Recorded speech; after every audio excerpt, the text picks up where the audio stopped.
All right, hello. It's been a while.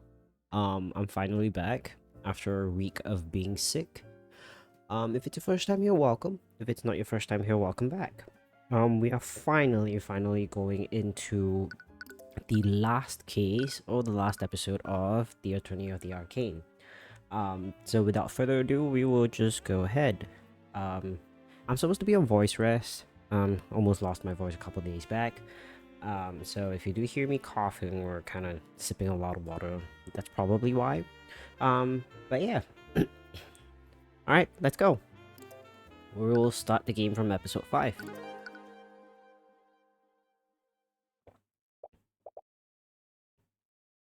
I've killed people.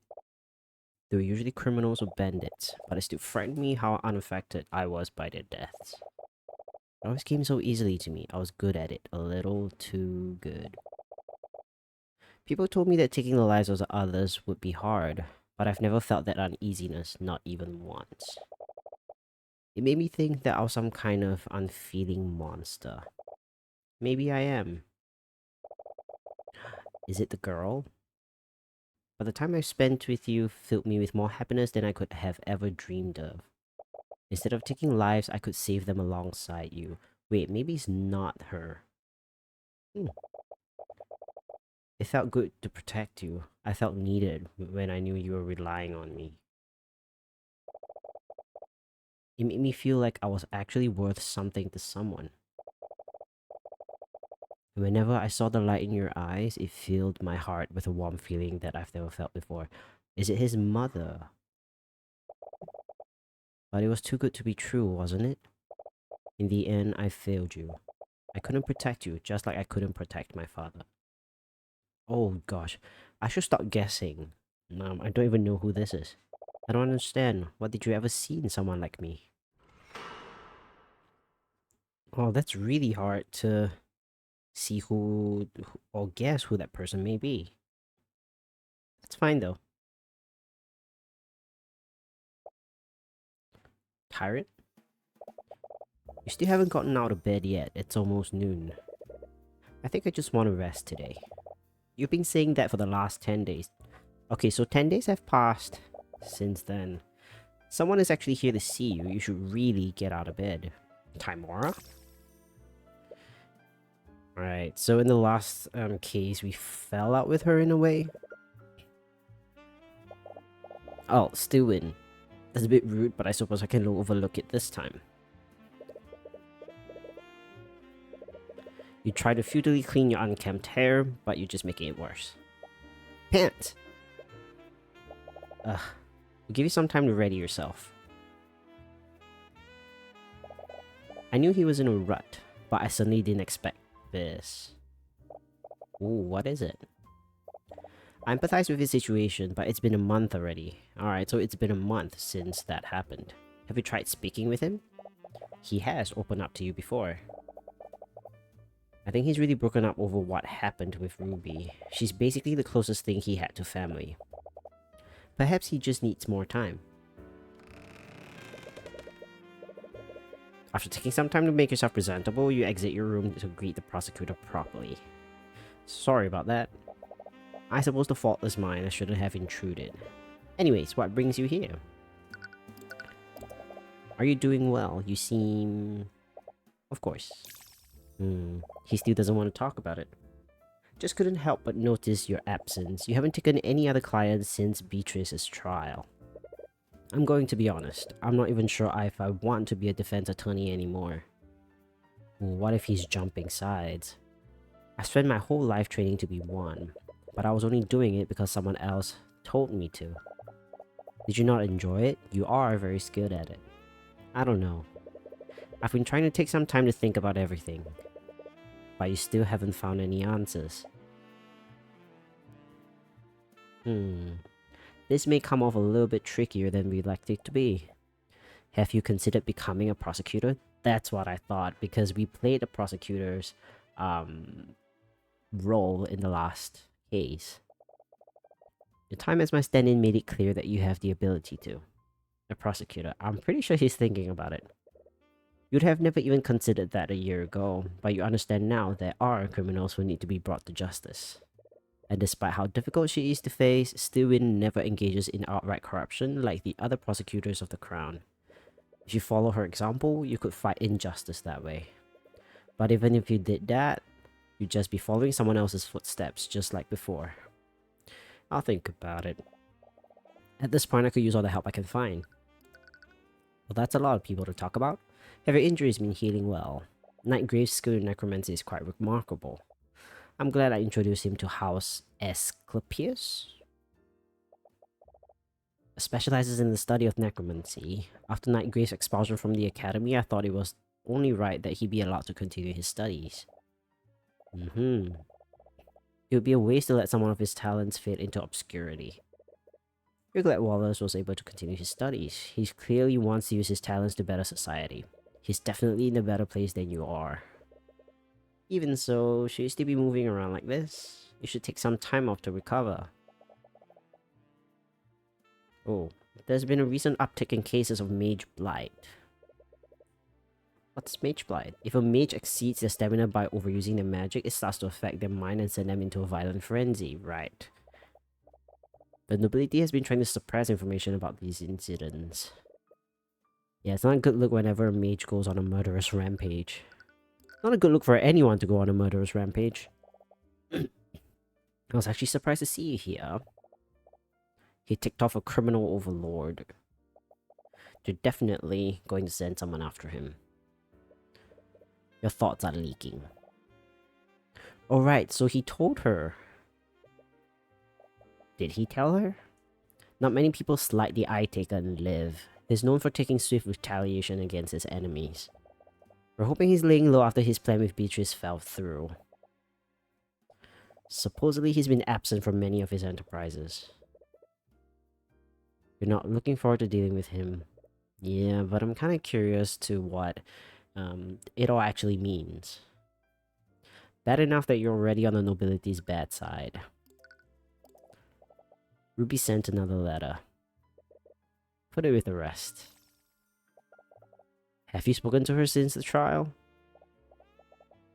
That does explain her recent mood. Right, I've prosecuted a few of her clients recently, so she's still been working as a defense attorney. But it's clear she's not nearly as threatening as before. Can we talk about something else? The tea's ready. I was totally making it for you guys, right? You guys better enjoy this. These are my last bags of... Whoa. She slips on the scroll case that you left on the floor. While the teacups slip out of her hands, the boiling liquid is airborne and is heading right towards your face. The magic takes hold and the tea freezes just inches from your face. She breathes a sigh of relief and brings the tea back into the cups. I'm your bodyguard, not your maid. Right. That was shaped liquid, wasn't it? Point index finger at the target. While concentrating on this spell, the caster can magically manipulate up to 10 liters of water. That's oddly specific, 10 liters. Form it into complex shapes. At any time, the caster can choose to freeze the liquid and solidify its current shape. While frozen, the caster can also choose to make the liquid instantaneously melt. Does it retain the temperature? It's just too convenient not to have. She's really opened her mind about learning new spells. Back then, she only knew how to cast Mage Blade. She hated magic back then. You never imagined how diverse her repertoire would become. Oh, here comes the case? I'll check it. I'm not giving up any more of my lotus tea. Right, that's what she loves. There's a letter in your mailbox. It's sealed with candle wax. The insignia of House Pierce.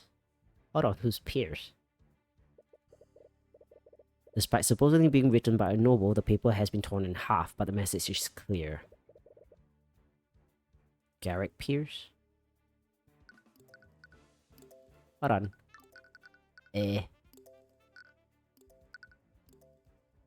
This guy, Garrick Pierce. I hope you understand I would never contacted you unless I had no other choice. I know the truth behind McCoy's true parentage. and I'm aware of how vital this information is to you. As you know, my execution is scheduled for next month and I'm running out of time. I want to trade this information with you. In exchange, you will grant me my freedom. Meet me in the private prayer room within the Grand Cathedral of the Skilled Lord at 2 p.m. You will save me from my fate, or else. Oh, so he's gonna tell us who Celeste's parents are.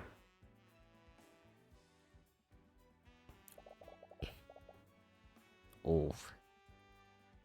I know how you feel, but aren't these the answers you've been looking for? That was never an option, but there's clearly more to this. How was he able to find out in the first place? The truth is, I've also been looking into your parentage. Ooh. I didn't want to raise your hopes. I was apparently right to do so. I couldn't find any information regarding your birth. So if you couldn't find anything, how was Pierce able to? Whilst Pierce is low on the political hierarchy, he doesn't have access to the resources I do. He does own the land the McCoy Tavern is on. Why would he ask for my help? I was the one who indicted him in the first place. Even if I did agree to help him, it would be nearly impossible for me to get an acquittal. He must be desperate. His execution is scheduled for next month. The Grand Cathedral today. Why? What do you mean it's not your place to tell? Oof.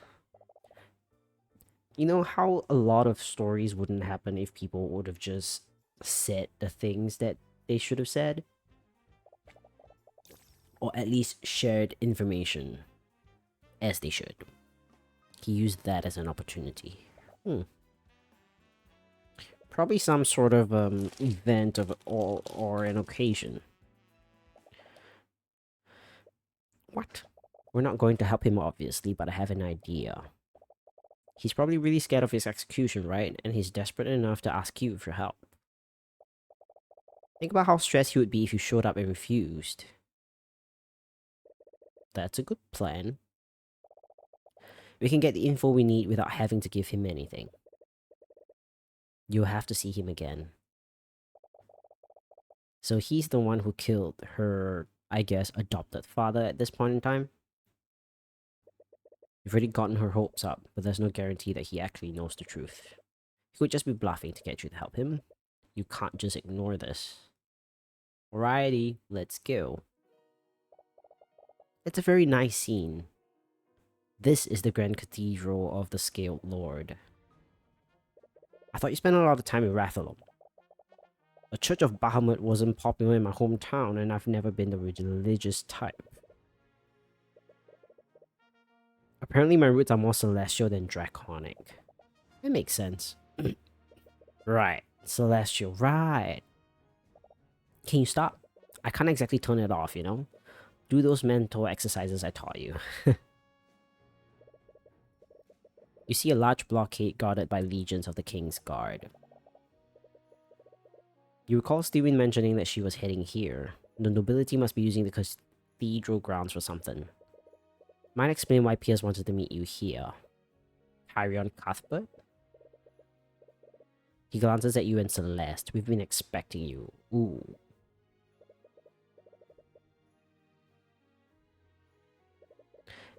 I don't know. It's never a good sign when someone says that they're expecting you. It's kind of ominous, in a way. You spot Life and Miriam. They both avoid eye contact with you. But it doesn't seem to be purely out of resentment. Ooh, what's going on? As soon as they see you, they move the conversation elsewhere. It's clear they still have mixed feelings about how you convicted their sister. Alright, that's fair. Why is everyone we know here? Von Sanctus. She seems to be someone of equal social standing. You feel like you've seen her somewhere before, but you can't quite remember where. Have we seen her before? You see him slowly move his conversation out of the room as well. Steven. Along with the two princes, they seem to be speaking with another individual that you haven't met before. Is that the king? Esther especially seems surprised to see you here. He and Lucio ask the prosecutor something, but you can't quite hear their conversation. Esther raises his eyebrows and Lucio's expression darkens. What's going on? We have some time before our meeting with peers. You want to do some sightseeing? Really going? How is that even possible? I don't know what they're thinking. We're literally already out. Yeah, sure, why not? Like, you enter the cathedral where there's many of the king's guard and there's important people in the room, and you decide to go, okay, we don't see anyone important, let's go sightseeing. Nah, that's not a good reasoning. It is strange. Perhaps someone can tell you more. I think I saw Arya. The Grand General and the unnamed noble stare at the two of you. If he's the king, I don't like how he looks. If he's not the king, he can pass. The nobleman looks at you and then at Celeste. He silently scans the two of you as if he's trying to read something. Rude. I'm surprised to see you here. I thought you were the one who invited them. Sad to say I didn't. I am happy to see you two nonetheless. What brings you to the Grand Cathedral? You were actually invited by another noble. None of the people here are allowed to invite guests. They said they were expecting us. It was Lord Pierce. And to think I granted his request for temporary release. Oh, it's probably the day of his coronation. Even if he is a dead man, I will have words with him about this. You've taken over the Cathedral, sorry. The prosecutor awkwardly looks at the two princes. I'm not at liberty to tell you. Gosh. Matter of public safety. I'm guessing the king's dead. A little strange, but you can read the room. Prying isn't the best thing to do. You said that Lord Pierce invited you here for what reason? Can't really tell you that. It does not pose a threat. Mr. Cuthbert would never do anything to put anyone's life in danger. Is this the reason why Pierce asked for temporary release? He could have met with you in his cell, but perhaps he wanted to be away from prying eyes. The High Speaker is ready to speak with you.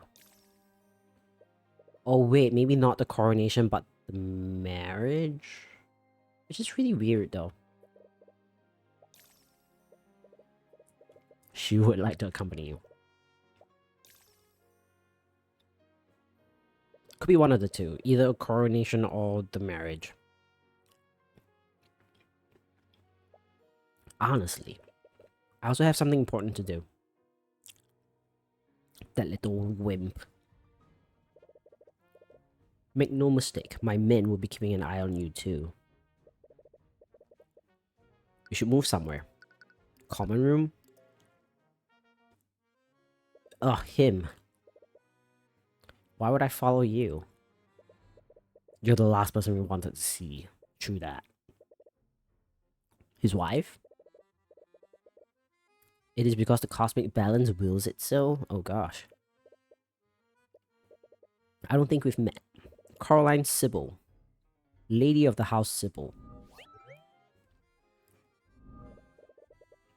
The fourth pillar family. I see. She's not quite what you were expecting. Between her, Lucio, Lloyd, and William, she definitely seems the most agreeable. For better or worse, you've gotten to know the other pillar families as well. Might benefit you to learn more about her. What does your family do? Are you this ignorant? As you commoners call them, they control different branches of the kingdom's government. Tyrion oversees national defense and law enforcement. Frigga oversees economic development. Von Sanctus handles commerce. And Sybil legislation and judicial branches, so the law. Here we go. Are you aware of the rampant corruption happening within your justice system? I suppose it's only inevitable that you see it that way. I've been involved in plenty of court cases and it's very obvious. All your courts care about is closing cases as quickly as possible. The system is corrupt to the core, and the courts don't even try to hide it. Yet you've prevailed against this so-called corruption in each and every one of your cases. Only against every conceivable odd, and I can't be everywhere.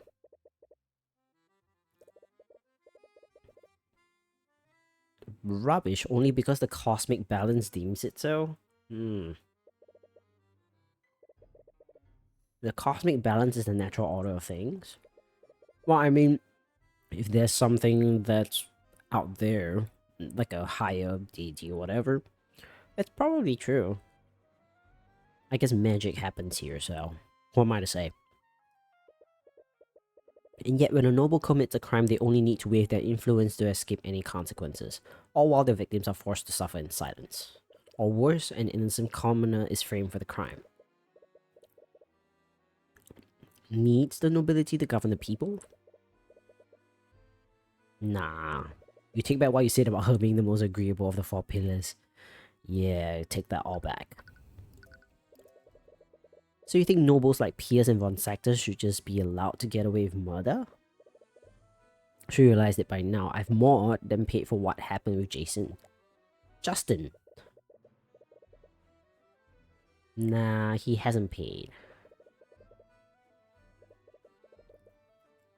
Our government's barely recovering from the death of William Frege. Wyvern can't suffer the loss of another house leader. I think you nobles overstate your importance in our lives. We'll probably be fine without you. You're also capable of engaging diplomacy with other nations. Face it, as much as you loathe to admit it, ours is a symbiotic relationship. That's true, it's more of a parasitic relationship. The common folk should just continue to suffer for the good of our nation. The suffering because of your inaction. What have you done? You were once a champion of your so-called justice, but you stopped your work as a defense attorney. How many lives could you have saved in the month that you spent on vacation? Ooh, I feel like she's gaslighting us. Thank you. You have no idea how much he suffered trying to do the right thing. Perhaps you're right, he shouldn't bear that kind of responsibility alone. But every commoner has the ability to learn and practice law as you do, Mr. Cuthbert, so why are you one of the few commoners that do so? From what I've heard, you're one of the few people who defend majors of the common folk. Every other attorney wouldn't even consider. Perhaps the problem lies in the common folk, oh my god.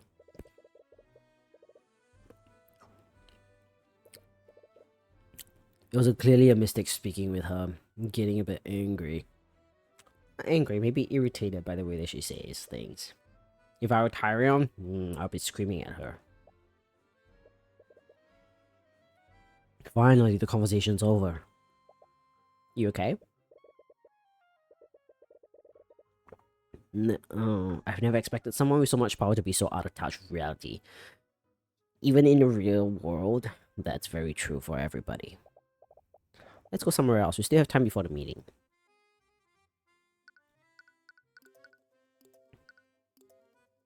A party hat? That's the last thing I would think to see on a statue. Yeah. What even is it? If my memory is correct, it's a Pegasus. Hey, the dog! Oh no, her. Along with Ares, she seemed to be accompanied by both of her sisters. Beatrice. Dead? I wasn't trying to say... No, it's perfectly understandable. You, of all people, know what was on my blood contract. But it appears the Lady of Discord isn't going to kill me just yet. What? Ugh. She's the biggest protagonist of all time. Antagonist. Not protagonist. The antagonist. We haven't had much conversation with her, so she's kind of like a side character, or at least like the evil behind the curtain, you know? They don't seem hostile, and all things considered, you prefer their company over the Sibyls. Yeah. Beatrice clearly knows more about demons and their kind than you do. You wonder if she knows anything about the Heavensborn. You seem to be doing well, all things considered. You mean how a demon now has ownership of my soul? Yeah, that. How can you be so calm about this?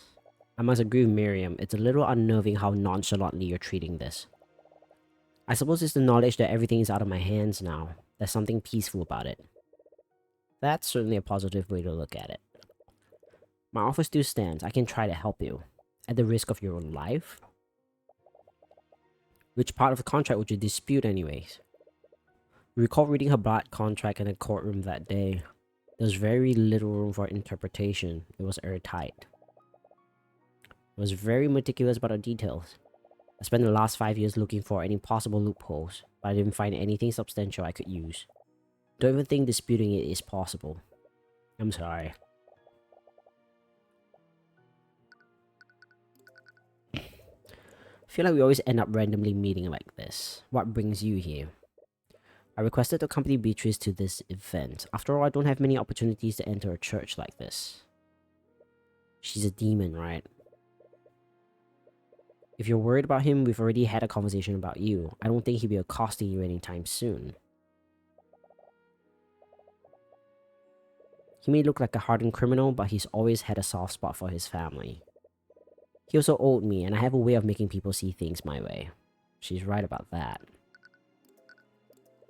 If you're here, does that mean Marinef is also? Heavens no, there's no way they let me bring him here of all places. I left him at the entrance with the King's Guard. If he tries to escape, that knight over there is ordered to kill me. You're surprisingly calm about this. I regularly deal with demons. This is nothing in comparison to that. Gosh. Sounds like a tough life.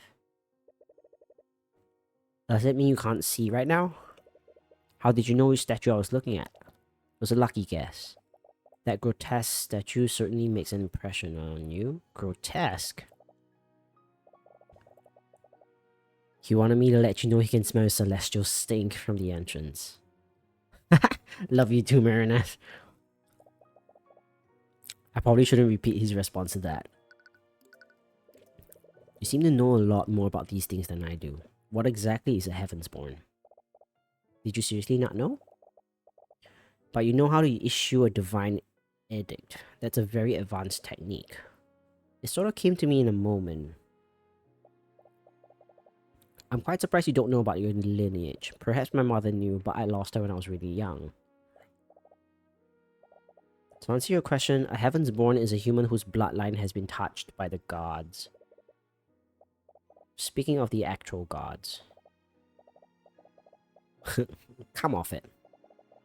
Your blood has been touched by the celestials of the upper planes. Much like my soul is bound to the abyssal hells, your soul is consecrated and tied to the heavens.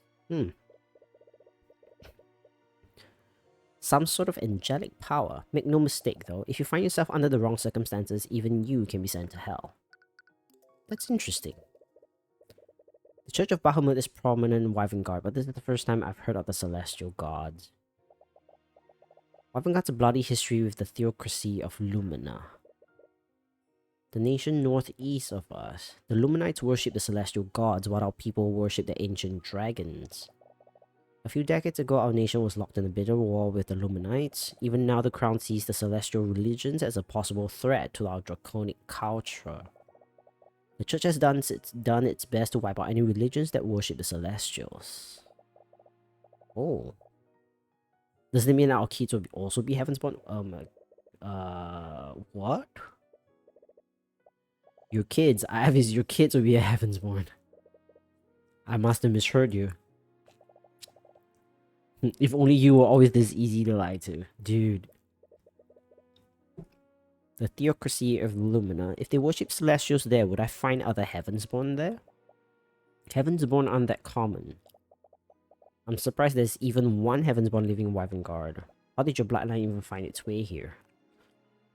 My mother never told me much about our ancestry. Ooh, they would have hunted you down? Gosh. Travel into and out of Wyvern is technically illegal, and I doubt Lord Steelwind will make an exemption out for you. He is an old veteran of the Great Luminite War. Veteran? The dog. I hate the vet.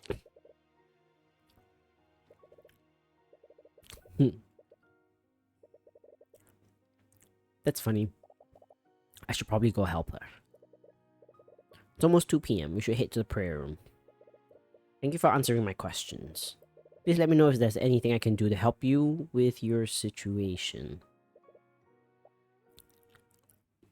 Alright. Huh?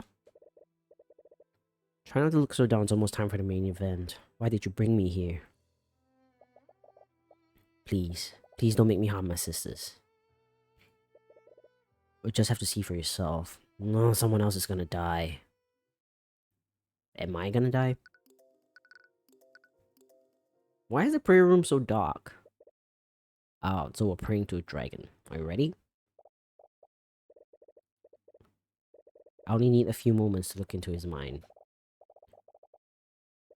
Alright. Thank you for doing this. It really means a lot. Of course, this will finally give you the answers you've been looking for.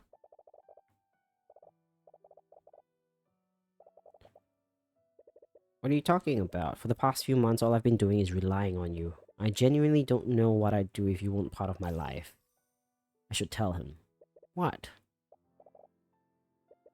You're really bad at guarding your mind. You know you can tell me anything, right?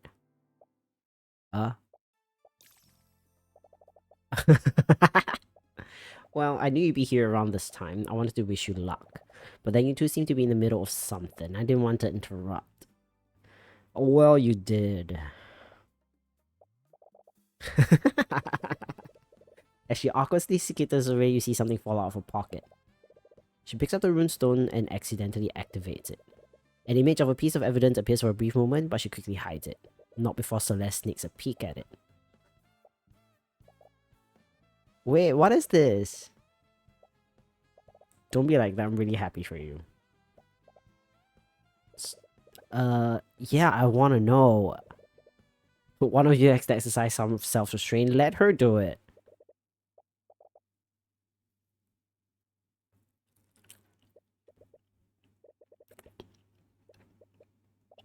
We got your letter.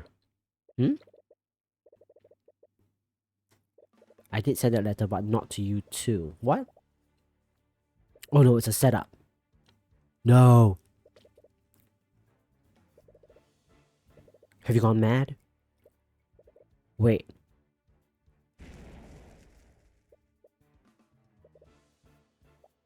Wait. Is this also the wheel of the cosmic balance?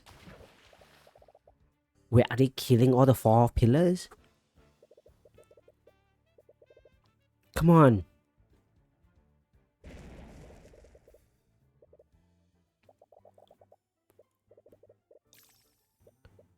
We don't know what's going on. We should stay together. No. Wait. It's been almost 10 minutes. Pierre seems extremely on edge. He's sitting at one of the tables impatiently typing its surface. So you never intended to send that letter to me. Who did you send it to? Come on, just say it. Even if I wasn't the intended recipient, you said that you knew who Celeste's biological parents are. Who are they? Answer the question. Somnia? Wait, what's this? A blue luminous vapor enters the room. As soon as it makes contact with you, you suddenly feel extremely fatigued. It's a sleep spell. The caster conjures a magical mist in the direction that they can stretch their palm. This mist will travel up to 30 feet before dissipating. Any creature who inhales the mist will fall into a magical slumber. An affected creature will be woken from their slumber if they are violently shaken or experience any sort of pain. Oh no.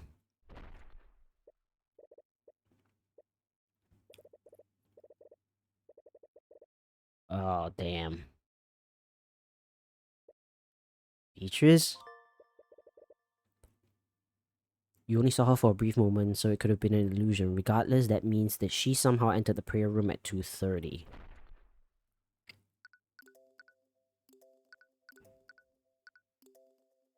Gosh, that's a lot.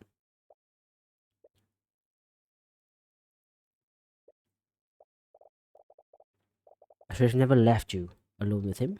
It's okay. You try your best to comfort her as you look around the room. What happened? As you look around you, you see several other people with you. Someone's dead. No. Wait, am I the last? Am I the suspect this time around? Still win? Right, someone... The illusion. You look around the room and see a pool of blood at the end of one of the tables. It's Pierce. He's dead. I knew it. We're honestly surprised that you're okay. You look at the knights who all have their weapons pointed at the prosecutor. Wait a minute. You think Stewin did this? You also found the bodies of Von Sanctus and Sybil. A bunch of the King's Guard have gone comatose. Several people saw Stewin acting off at the scenes of each of the murders. We also found her unconscious here, and Pierce's body was lying next to her. No, it wasn't her. She was the one that knocked us out. Beatrice? You need to put me in a holding cell. It needs to be one with an anti-magic field. Wait, what's going on? What are you talking about?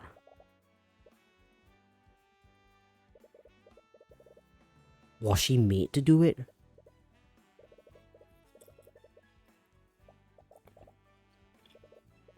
You have no idea what happened while you were asleep. You follow their suggestion, but not before making a note of the current time. It's 3:12. So you're awake at 3:12. Another mysterious and suspicious fella? Oh, the necromancer. Sorry, I judged too early. If you just let me finish. A trace of necromancy on you. Did your assistant cast any spells on you? I used healing magic on him. Nothing seems out of the ordinary. You're quite healthy. You should be fine to go about your business, but please speak with me again if you experience anything out of the ordinary. Lord Lazaric Asclepius. These names are getting more and more tricky. No thanks needed. My apprentice apparently owes you a lot. Apprentice? Wallace Nightgrave. Right. Speaking of Stewin, I find it hard to believe she did this.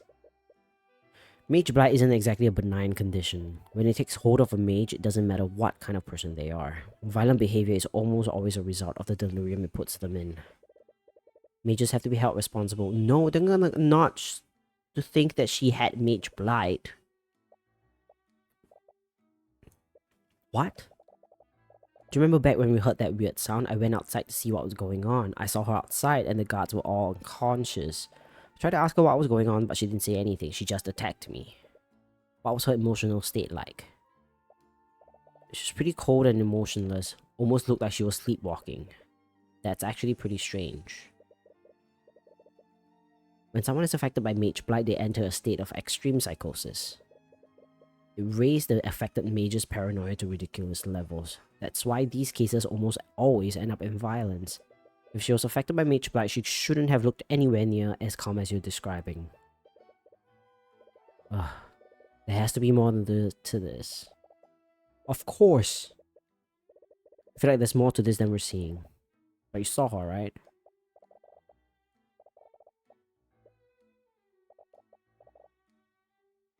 She wanted them to arrest her. It's as if she thought she was a danger to others. She clearly believed she was responsible, but there's no way she'd do something like this. We will get to the bottom of this. If she really was affected by mage blight, she should be able to remember what may have caused it. Alright, I guess we're starting with the prayer room. You find yourself staring at the chalk outline of where Pierce's body was. You can't help but feel uneasy. Even if you were unconscious, you were here when the murder happened. Oof. It can be unnerving.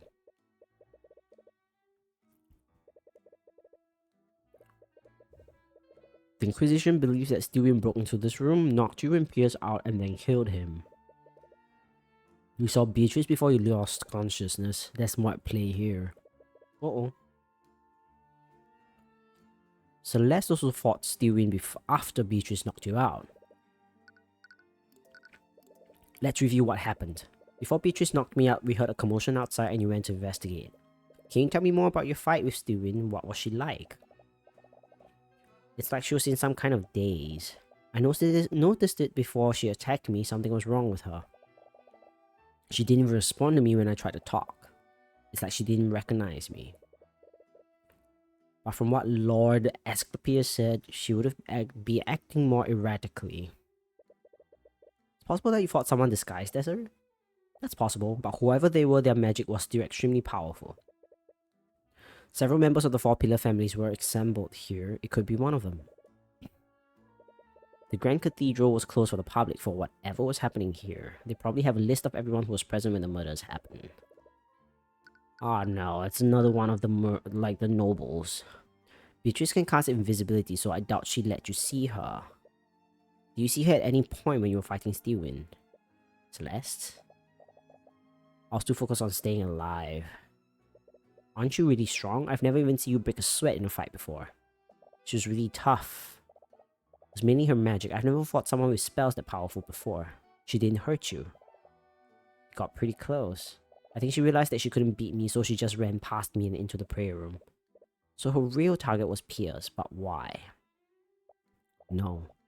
When I arrived at the prayer room, I saw you and Steven unconscious on the ground, and Piers was already dead. I'm assuming you didn't see Beatrice anywhere. Did she turn herself invisible?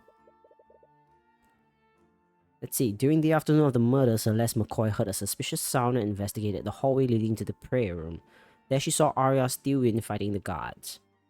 Arya didn't respond to Celeste's questions and attacked her as well. The two fought to a standstill and Arya pushed past her. When Celeste arrived at the prayer room, she found Tyrion and Arya unconscious and Piers was already dead. She didn't see Beatrice Frigga at any point during the altercation. That could be a bit tricky. We showed up at the prayer room for the meeting at 1:50. Interrogated. That was an interrogation. That's when we heard a commotion outside and went to investigate. Beatrice knocked me and Piers out 10 minutes after that. How long did you fight Steven before she pushed past? 20 minutes. So after that she gave up and ran into the prayer room. Means Beatrice somehow got into the room during the fight. That discounts my theory of her disguising herself as Steelwind. You regained consciousness at 3:12. That means you were knocked out for 40 minutes. There's still a lot of unknowns. Alright, let's examine the place. Sitting against the altar when he died, and the bloodstain seems to imply that the fatal wound came from his chest.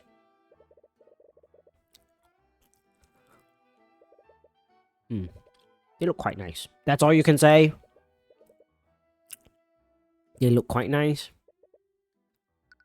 Detect magic. Wow.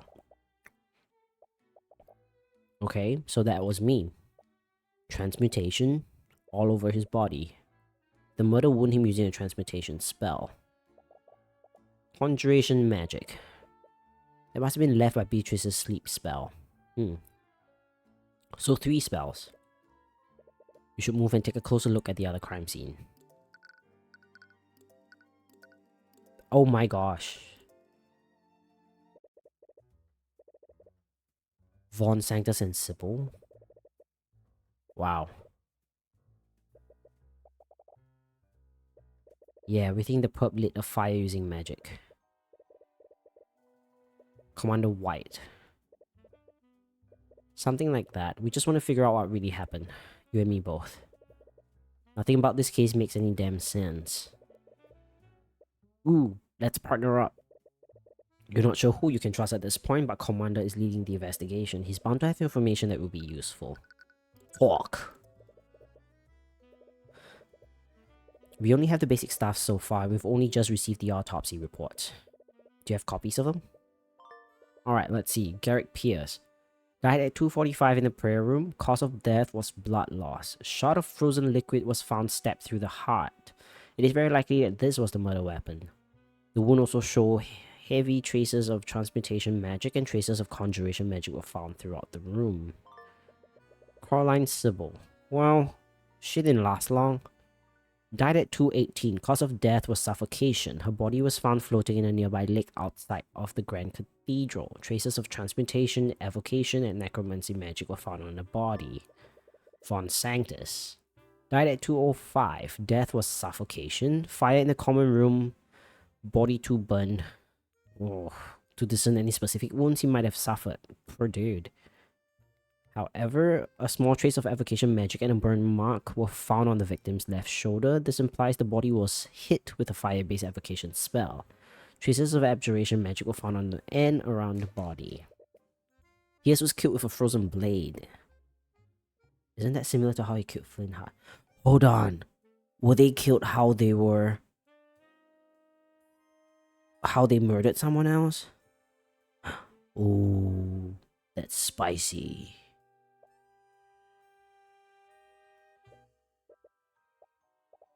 It's still strange though, why would the murderer kill Pierce using such a convoluted method? If Steven really was affected by Mage Blight, she wouldn't have done something like that.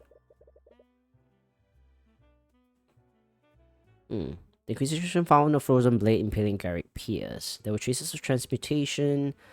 Implies the murderer used shaped liquid to create this blade and murder him, which is oddly similar to how Pierce murdered Flintheart McCoy. Why would the murderer do this when they clearly had more lethal spells at their disposal? Pierce used this method during Flintheart's murder to leave as little evidence as possible. However, it's clear the murderer wanted to frame Arya and leave as much evidence as possible. Times of death. So, Von Sanctus, then Sybil, and then Pierce. Okay. This is hardly a map. Okay, Lady Sybil's body was found in the lake. Okay. How did Sybil's body end up? The murderer threw Sybil from the balcony.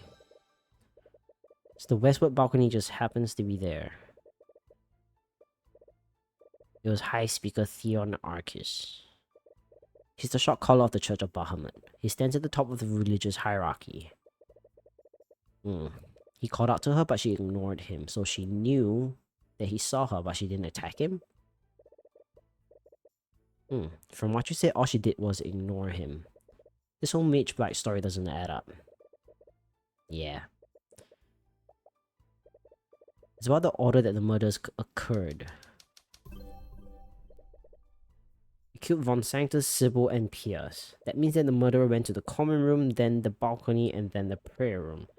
If we look at the map, the murderer's route seems a bit strange. Hang on, I don't have the map. So he went to the balcony, the common room, and then the prayer room. So the murderer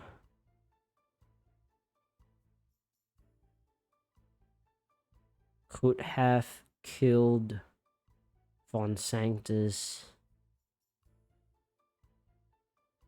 No, killed Pierce second. So the murderer must have passed right the prayer room before they dumped Sybil's body. Why wouldn't they just murder Pierce on the way? Maybe they wanted to dump Sybil's body first? Or they were afraid of fighting me. She has a point. Out of everyone who fought the murderer, Celeste was the only one who didn't die. There has to be a reason why the murderer deliberately chose that route. That's a good reasoning.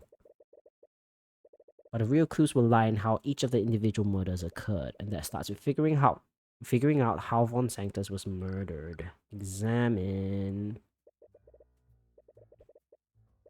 There's even bits of ash there. Must be the burned fragments of the body. Ugh, that's a little rough. The fire must have spread pretty far. No one even noticed it until Prince Alaric told the King's Guard he saw smoke. Wow. That's pretty bad. The fire reached them before it was put out. Detect magic. I see. So it's kind of like a shot. Kingsguard used a bunch of water-based evocation spells to put it out. That makes sense. With that knowledge in mind, there's nothing out of the ordinary here. How about that white spell?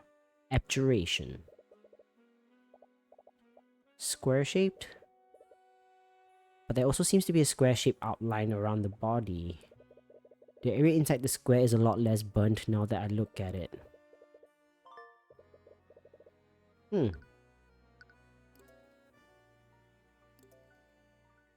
We should have looked at it a bit more clearly, haven't we? Talk. Did witness come across the bodies? Started when Prince Alaric ran up to us. He told us he saw a fire breaking out in the common room. He also saw Stewin there, but when he tried to talk to her, she hit him with some kind of spell. Oh. He told us he wasn't injured. But wouldn't Arya have used a more violent spell if she was being affected by Mage Blight? Really lucky? I don't think so. I would have expected the Prince of Wyvernguard to be on the constant guard. I would have been nice to give him some space considering what happened. Wow. Dude, okay, so I'm guessing the king died. That's why he has a coronation. They only put him in a daze. He could barely walk or talk. He couldn't even approach us until the spell had worn off. Weirdest about it all is that he was pretty close to where we were, but for some reason we didn't find him until after the spell wore off. Why didn't anyone see him during this time? After he told us about what was happening, we went to put out the fires. That's when we saw a bunch of guards knocked out outside the prayer room. Did you see me? This all happened around 3:10. That's probably well after Steven moved into the prayer room.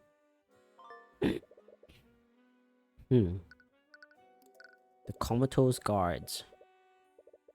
Did the murderer use some kind of spell to knock them out? Some of the victims didn't have any magical traces on them, so we know that they're not under the effects of a spell, but they still haven't woken up. Is there any common thread between the knights who fell comatose? We found all of them at the locations where Stewin was spotted. They weren't affected by any kind of spell. You keep saying the perp, even though everyone else seems to think she was responsible. Do you also suspect that she's being framed? If she did give herself Mage Blight, her actions wouldn't have been so deliberate. She's definitely not the type of person to just go around murdering people. Even if she was, she's led a lot of the Inquisition's investigations recently. She's investigated plenty of homicides with us and knows exactly how we do things. Whoever did this got the job done, but they were sloppy about it. A bunch of witnesses saw her and she didn't even try to hide herself using her magic. Either she had Mage Blight, which doesn't match her behavior, or she did this intentionally and wanted to get caught. Neither scenario makes sense. Yeah. Wait, what do you mean? You saw her when we arrested her, didn't you? She wanted us to lock her up. It's like she thought she was a danger to herself and others. Yeah. Was she possessed? Maybe. I've never seen her that scared before. Something really rattled her about what happened. Did you follow up on what I said about Beatrice? I know she was in the room when Piers and I fell unconscious. She's already in prison, so we're already ahead on that count. But when we asked her what happened, she said that she couldn't remember anything. Oh, she's not the only one with missing memories. Oh no. It's just one problem after another, ain't it? Anyways, what about Ares and that knight who was guarding her? Did they see anything? Ugh. She's the culprit. I wouldn't be too worried. Maybe a hotshot attorney, but I've been in this business a lot longer. Sometimes when these things happen to civilians, they get spooked and run away.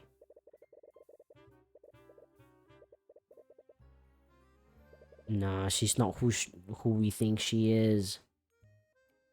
We don't have the resources to look for her, but I'm sure she'll turn up eventually.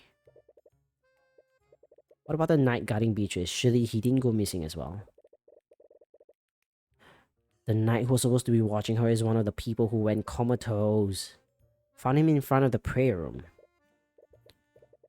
That frigate chick knows how to cast invisibility, that's why. So even if she was telling the truth, very few people would have actually seen her.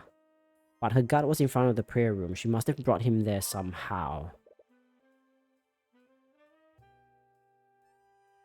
You only saw her for a brief moment, so it could have been an illusion. So we update. A knight was assigned to guard Beatrice and kill her if Marinef attempted to escape. He was later found comatose in front of the prayer room. Ares Ilmater, who was also with Beatrice when she disappeared, has been missing since the massacre. A recent version of a spell compendium. Alright. Familiar bond, we know that. Sleep, mend wounds, send message, animate corpse. Necrotic blight, invisibility, faint death, and illusory disguise. We know this. Mend wounds, we know this as well. Send message, we know this as well. Animate corpse, creating an undead minion for the duration. 8 hours. Once the spell has ended, the undead will return to being a dead body. Pulls all the life energy from the target, resulting in instant death. This spell does not wound the target, nor does it leave any physical evidence, but it leaves a magical trace. Invisibility, we know that. Feign death. A caster must target a creature that's already unconscious. While they concentrate on this spell, the target will appear to be dead. The target creature will stop breathing and their heart will stop beating. However, the life energies of this spell will keep them alive for the duration. It's indefinite. Wow. This is an illusion on the target to change their visual appearance. Can make a target look 1 feet larger or smaller. Elements hidden by the spell are made invisible, and elements created by the spell are purely visual. You cannot make physical contact. Right, that's a lot of spells. Alright. Surprised to hear that from you. Well, the way I see it, he got what he deserved. It still doesn't sit right. No matter who the victims might have been, no one deserves to die like that. Anyways, he sits. His autopsy says he died of suffocation. We think the murderer overpowered him and choked him with a rope. No way. The fire that the perp started in this room burnt his body. It didn't completely turn it to ash, but it was still pretty charred. Well, lucky we even discerned he was hit with an evocation spell. If a fire was started, is it possible that he died from smoke inhalation? The divination spell we use always identifies smoke inhalation as death by poisoning, not death by suffocation. We still know very little about how the murders occurred. Each of the victims' spell compendiums. Alright. Let's see. Prestigitation, Conjure Light, Conjure Water, Frost Wave, and Shape Liquid for Garrick Pierce. Okay, Slow Fall, Foresight, Strike True, Detect Magic, and Stone Skin for Sybil. Mage Blade, Force Cage, Send Message, and Mend Wounds for Von Sanctus. Alright, so this is for Pierce. He has this, he used this. Conjure Light, same thing. Conjure Water, same thing. Frost Wave. Force Cage. This is something new. Creates a 10 feet by 10 feet of cube around the target. The walls of this cube are impenetrable and can't be destroyed by anything, not even spells that can normally dispel spell effects. Furthermore, any attempts to magically teleport into or out of the cube will fail. If there's more than one creature in the target space, they'll be pushed away from the center of the cube. So this is what he did to himself. Mage Blade... Hold on. It's unnaturally sharp, making it more effective at slashing through tough material. While under the effects of this spell, the object emits a yellow radiant glow. The target object must be no larger than a 5 feet cube. Oh wait, so if Sybil has this, she could have done it. Counteracts the force of gravity affecting them, causing them to fall significantly slower when airborne for the duration. Invokes the ultimate form of divination magic to see brief glimpses of the near future. The caster is able to sense danger seconds before it actually happens. The caster increases their ability to predict the results of all their actions for the duration, so it's 10 minutes. This is useful for the purpose of aiming or doing other activities that rely on dexterity and skill. Detect magic. Alright. Celeste can do that too. Stone skin. Creates a thick layer of stone around the body. The stone layer will deflect and protect the caster from any physical trauma. Can be slowly broken through continuous attacks, but as long as the caster concentrates on the spell, the stone layer will instantaneously repair itself. That is a lot of spells. This is what happens when a bunch of mages are caught in the middle of a murder. That's sad. You think you found everything you can? Yeah. It's time for us to find out what happened to Sybil.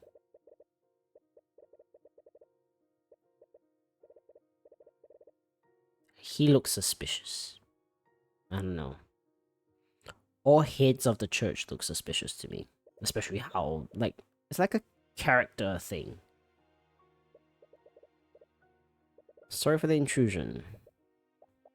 We're investigating the murders on behalf of Prosecutor Stewart. He doesn't look nearly as criminal as I expected him to be. He probably hasn't heard many good things about you. That's true. Theon Arceus, High Speaker of the Church. I knew it. He doesn't look... I don't know, maybe I'm stereotyping, or maybe I'm just... Maybe it's a foreshadowing, maybe I'm just judging a little too early, but... These characters are always suspicious. The person who always puts himself like the high and almighty is always one of the worst. Well, in my opinion. I could be wrong. Suppose there'll be no harm. We heard that you saw the prosecutor acting strangely here. I wouldn't go that far, but she was certainly acting strange. I was on my way to the prayer room. I always recite prayers for the draconic text around that time. He was heading to the prayer room? Was he the one that Pierce was sending the message to? I first thought she was enjoying the view of the lake. I was about to greet her, but when I approached her, I saw that she was throwing something off the edge of the balcony. You must have seen her dumping Sybil's body? You're probably correct. I came to the same conclusion after they found that poor woman's body below us. Although, I only saw it for a second, so perhaps I'm wrong. Lady Sybil was wearing much brighter colors this morning. Whatever Lady Stewin threw into the lake, it looked much darker. Perhaps I was just seeing things. My eyes aren't as good as they used to be. He assumed the object must have been Sybil's body. However, he could have sworn that he saw something darker, but he's still not sure. What is that? If you saw Arya dumping Lady Sybil's body, you must have just murdered her. So that means you must have been heading to where we were at the time. Not exactly. They told me that Pierce was praying with some acquaintances. They said the same thing to Lady Stewin. Wait, hang on. Anyways, I didn't want to disturb them, so I went back to my quarters to pray. The High Speaker didn't see her fighting Celeste. She must have started her attack after he left, but why would she bother waiting? Ooh, this is getting so confusing. Still comatose after the attack. Huh. Let's examine... Gravel. Is there anything else? A military stronghold. Detect magic. Traces of transmutation on the pieces of debris. That would imply that the spell specifically targeted or created whatever this came from. I doubt someone created these bits of gravel. Must have broken off something else.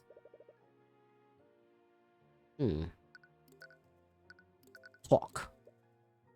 The High Speaker's quarters aren't that far away. How did you not hear anything? The magical wards? I actually suffer from chronic insomnia. Even the smallest sound will wake me up.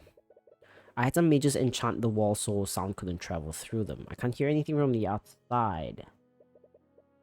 You doubt that he'd lie about something that you could so easily verify. You believe that you found everything you can. Alright.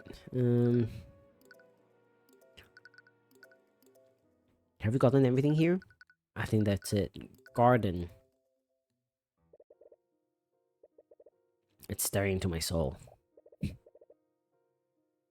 Sitting on a bench guarded by some knights. His brows furrowed and seems to be in deep thought. We were looking around when we just happened to find you here. I do hope Miss Stewie is taking this well. Yeah. We're trying to find out what exactly happened. Do you mind if we ask you some questions? Alright, let's talk. You weren't planning to defend Miss Stewie. If she would have me, she may be a competent prosecutor, but I have far more experience defending clients. What do you mean?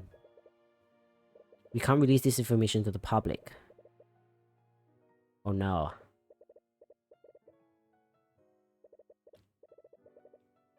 From what I've heard, we will be holding a trial, but will be handled privately and internally.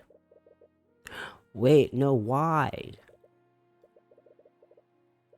I'm sorry, I like nothing more than to give you the opportunity to represent her, but I clearly have a personal attachment to this case. If I try to tip the trial in her favor, it will only harm her chances more. But even if we can't help her during the trial, we can still investigate the crimes on her behalf.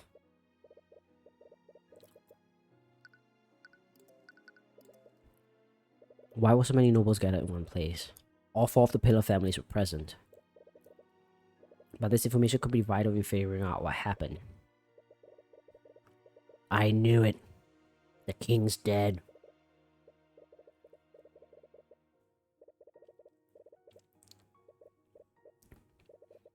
I lost my mother when I was quite young, but it's still a little hard to take in. If King Olivier's dead... Ooh.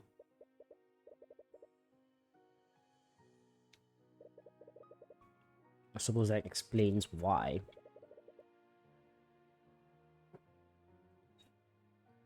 They came under the guise of paying their respects, but it's clear they all wanted to get closer to the new king of Wyvern. I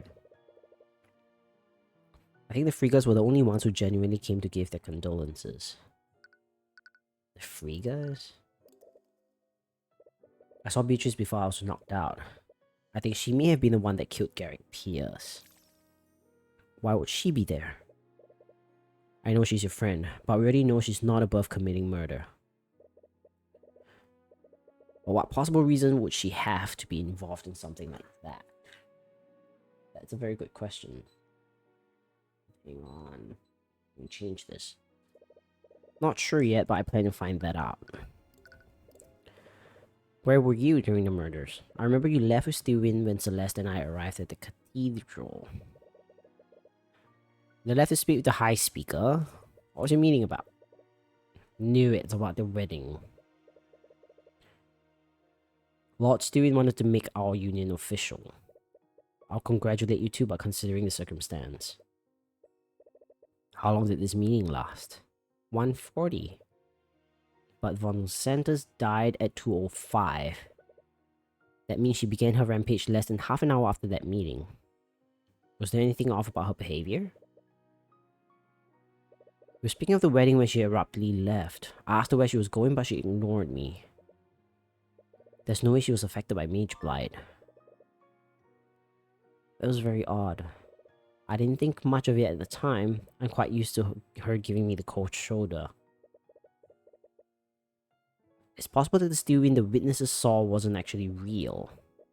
Does that mean the Steelwind attended the meeting was also a fake? Wow, this is getting way more complicated. Alright, what happened after?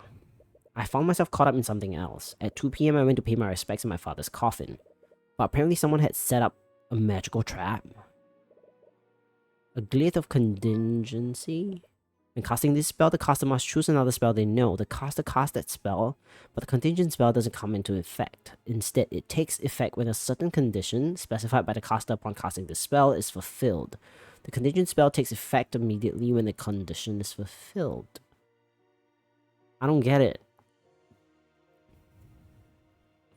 Oh, so kind of like laying a trap with this spell, but using another spell as the trap.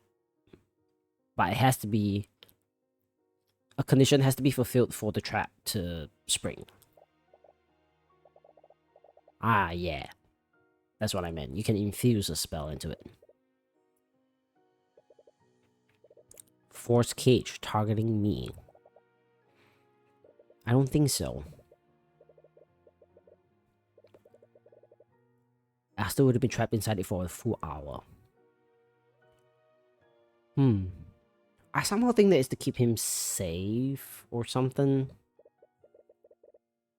Because of that trap, the Kings got consolidated most of their attention and forces on my location. As a result, there were fewer people guarding along Sanctus, Sybil, and Pierce, and the ones that were there all fell comatose.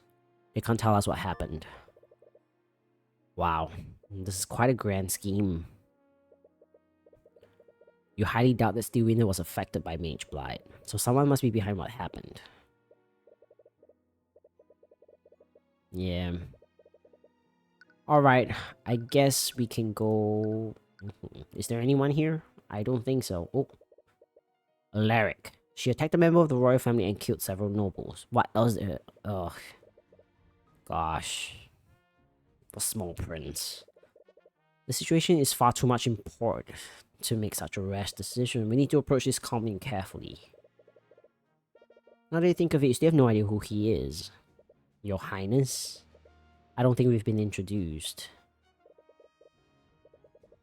Sir Rimus Virgile, Archduke and Royal Visor to the Wyvern Guard throne. Oh, advisor. Why haven't you heard of him before? I thought the cathedral was closed for the investigation. I see. Anyways, I have much to attend to. I'll be taking my leave. You sense a tinge of anxiety.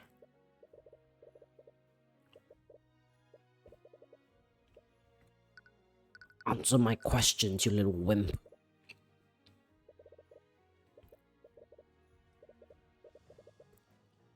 I was speaking with Lady Frigga's familiar. Tracker? The demon. He was actually the one that sent for me. According to him, he had some information that was of great importance to me. You didn't make a contract, did you? Why would he do that? Looking back, it must have been a distraction. I knew he couldn't tell lies, and the information he had was too important to ignore.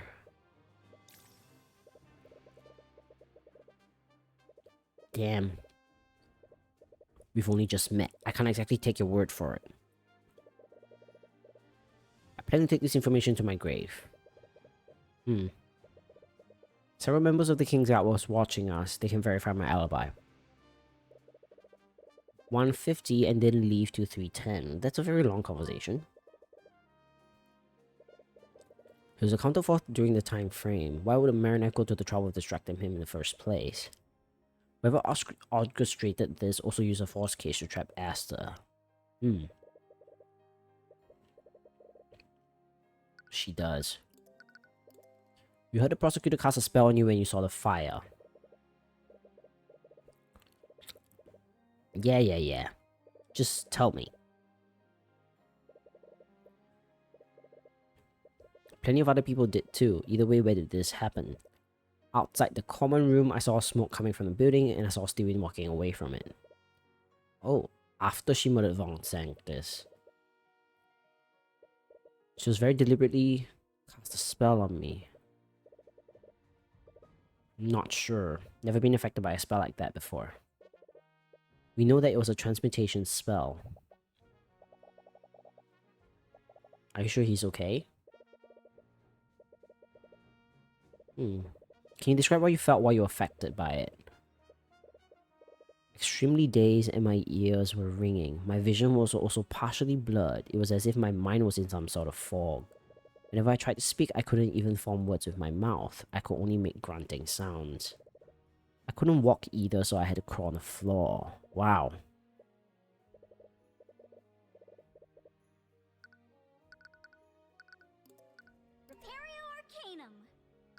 I thought I could like get... Well, I guess there was nothing. Was there anything off? I only saw her for a moment, but she was definitely different than usual. Completely motionless. It's like she was an arcane construct. Her movements were almost robotic. Wait. Oh. The High Speaker and I have specifically forbidden the staff here from using them. Fair enough. Way too convenient. Was anyone else around when Steven cast the transmutation spell? She moved away quickly after she incapacitated me. Even if someone was around, I don't think I could have seen them. Yeah, that's probably quite scary. No one saw the prince until after that spell wore off. There's still one last person we need to speak to. If you only Beatrice saying that, I probably doubt it, but if Tyrion also doesn't have any memories, it becomes a lot more credible. She's definitely the missing piece we need to put this together. I am. What? I have a vested interest in the investigation. While I trust Lucio to leave no stone unturned, I hear you have quite the talent for seeing what the crown cannot. Yeah, you need to be wary of what you say in front of him. Alright, let's go to the dungeon. She seems extremely stressed.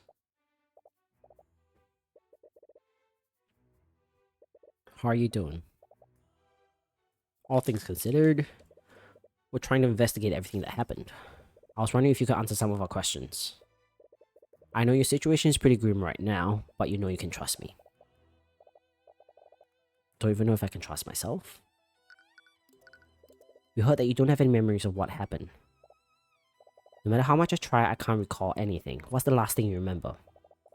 I was leaving my meeting with the High Speaker and His Majesty. After the meeting, I was planning to return to the nave to speak with my father. But I suddenly felt extremely nauseous. I thought some fresh air might help me feel better, so I went to the balcony. The one over the lake, whatever. Losing consciousness as I looked at the lake. Did you cast any magic? I don't. All I remember is waking up to the sound of someone sobbing. It was Celeste. She was crying over your unconscious body. That's not any good. I feel like we've completely ruled out Mage Blight, so I doubt that's why you can't remember anything. Are there any spells that can specifically modify or destroy people's memories?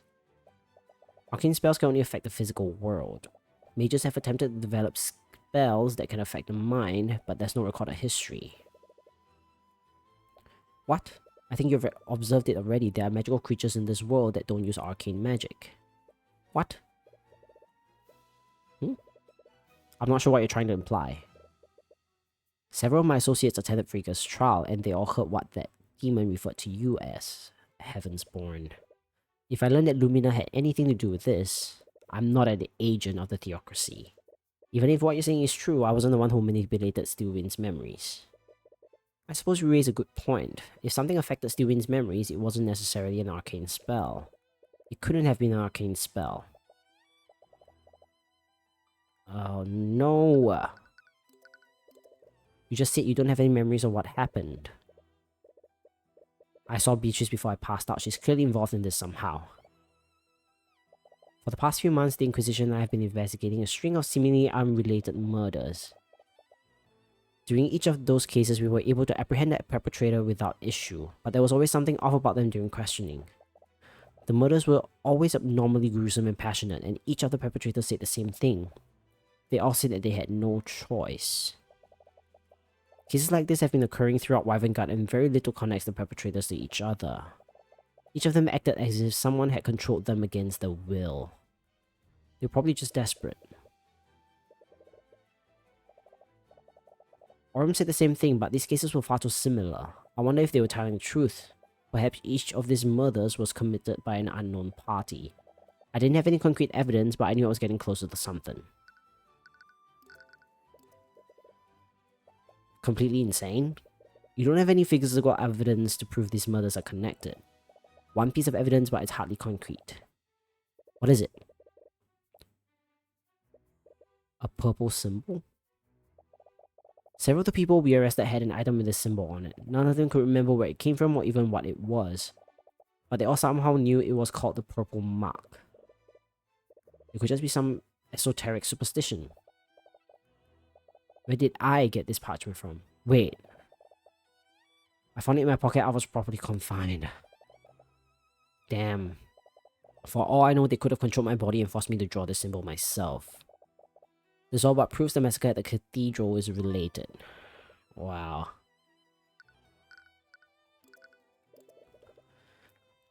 This definitely won't hold up in court. If my mind has been compromised, I can't take the risk of leaving this dungeon. Otherwise, I could end up harming more people. If that's what's necessary to keep everyone safe. No. You feel overwhelming sadness emanating from her as she says that. No. You're not going to sacrifice everything for someone else's actions.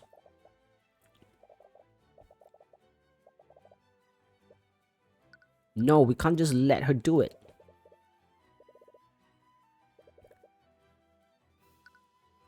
Not sure already, but sure.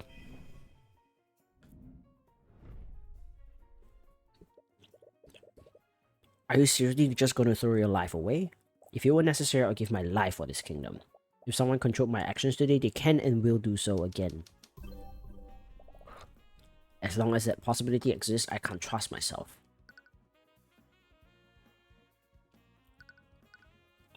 That's assuming this person can continue to do so. You don't know how this mind control works.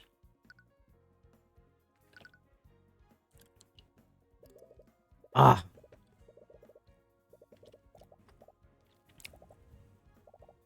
No! Damn it.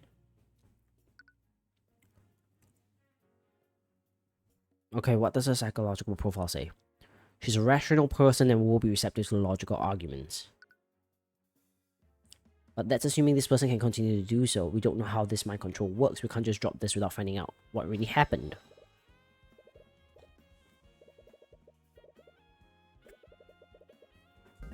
Yes. I doubt there was any goal to this. Never been able to find any personal clues to who the perpetrator is. Whoever did this was a sadistic individual who wanted to cause as much suffering as possible. I don't know what I'm supposed to do here. The person responsible was just a sadistic killer.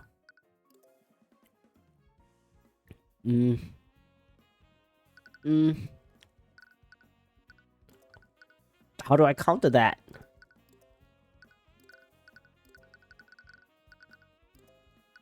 Wait, how do I counter that? By a spell? No. Wait, how do I counter that? Um.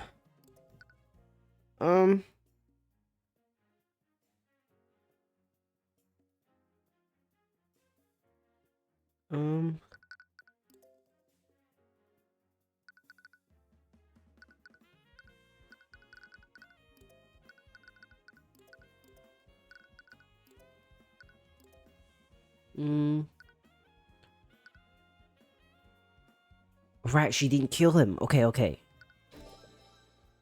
Whoever did this had very specific targets in mind. Both Prince Alaric and the High Speaker saw you when the murders were being committed. Not to mention they set a trap for Asta. Let's assume that someone was controlling you. They wouldn't have left Alaric, Arceus, or Asta alive if they were trying to kill as many people as possible. If someone was controlling me, they wouldn't need to enter the cathedral to use me. Perhaps you're right. The perpetrator only wanted to murder the 3 victims. There's plenty of people who might want to see those 3 dead. The perpetrator didn't need to enter the cathedral to commit the murders.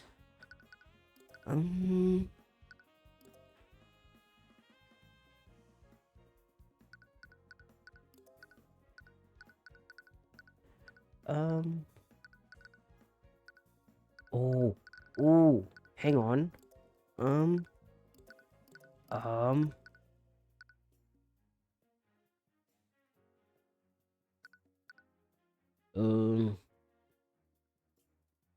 This? Someone trapped Asta within a force cage. They didn't harm him, it was probably just a distraction.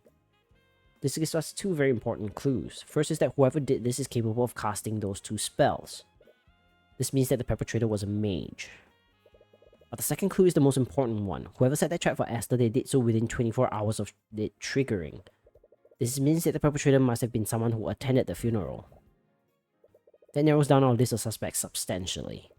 There's a chance we can identify who did this. If they really did control your actions, we can find a way to prevent them from doing so again. You need to fight this. Come on. Fighting this will put people in danger. If you pursue an individual like this, they might retaliate even more than they already have. They wanted to remove me from my position. How would they react if I try to resist? They might hurt even more people. To send a message is far too dangerous. Whoever did this had to go far bigger than you, and you have no guarantee that they'll stop here. Who would they target next? Your father, the king? Yeah.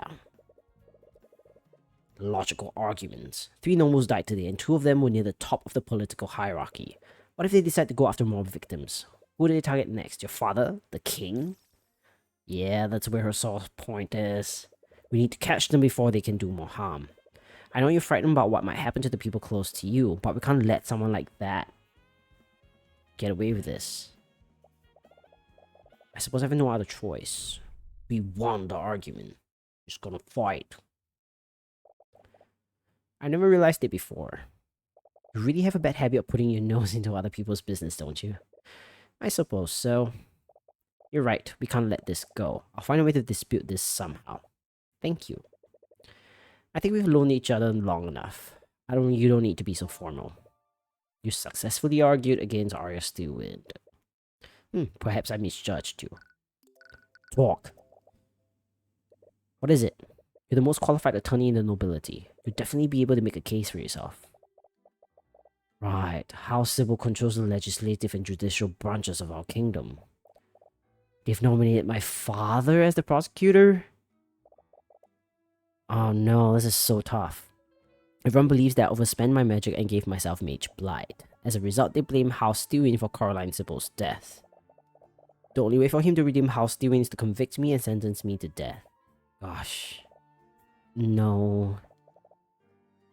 When I was a child, my mother accidentally overused her magic and induced Mage Blight within herself. In her resulting psychotic episode, she massacred an entire village of commoners.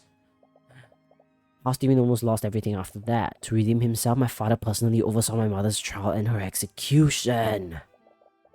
Oh no. Nothing matters more to him than that, not even his family. I want to have confidence in myself, but I don't know if I can face him like this.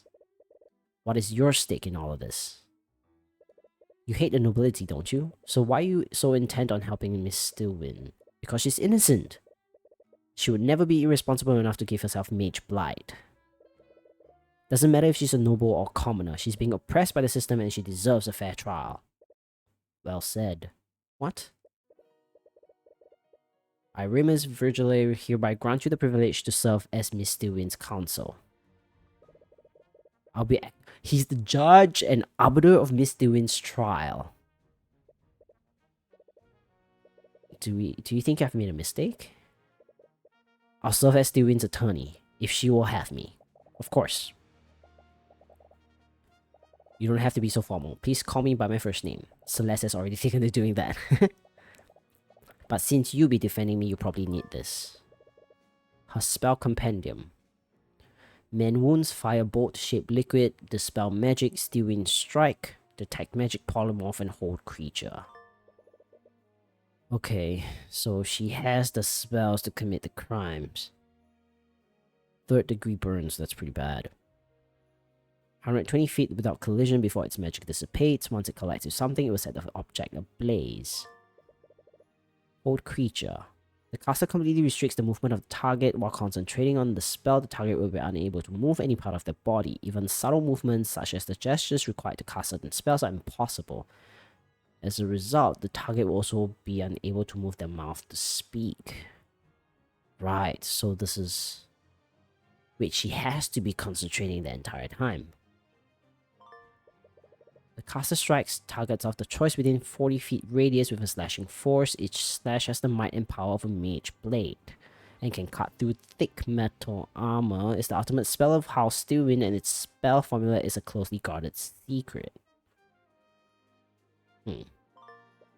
Polymorph. Transforms the target within 30 feet of them into an animal? Oh, that's very odd. The animal can be any creature that can fit within the 2x2x2 cube. For the duration, target senses and intellect will also be changed to match that of the animal that they're transformed to. Right, so he was changed into an animal. Choose any magical effect within 120 feet. The spell that is creating the effect immediately ends unless the targeted spell is immune to being dispelled. However, this only ends the spell's effect, does not undo the effects of the spell. For example, dispelling a shaped liquid on an affected liquid will only prevent the caster from further manipulating the liquid and not unfreeze the liquid or change its shape. At his home, the city of Leyden. He knows the location well. He really has a bad habit of just walking away from conversations.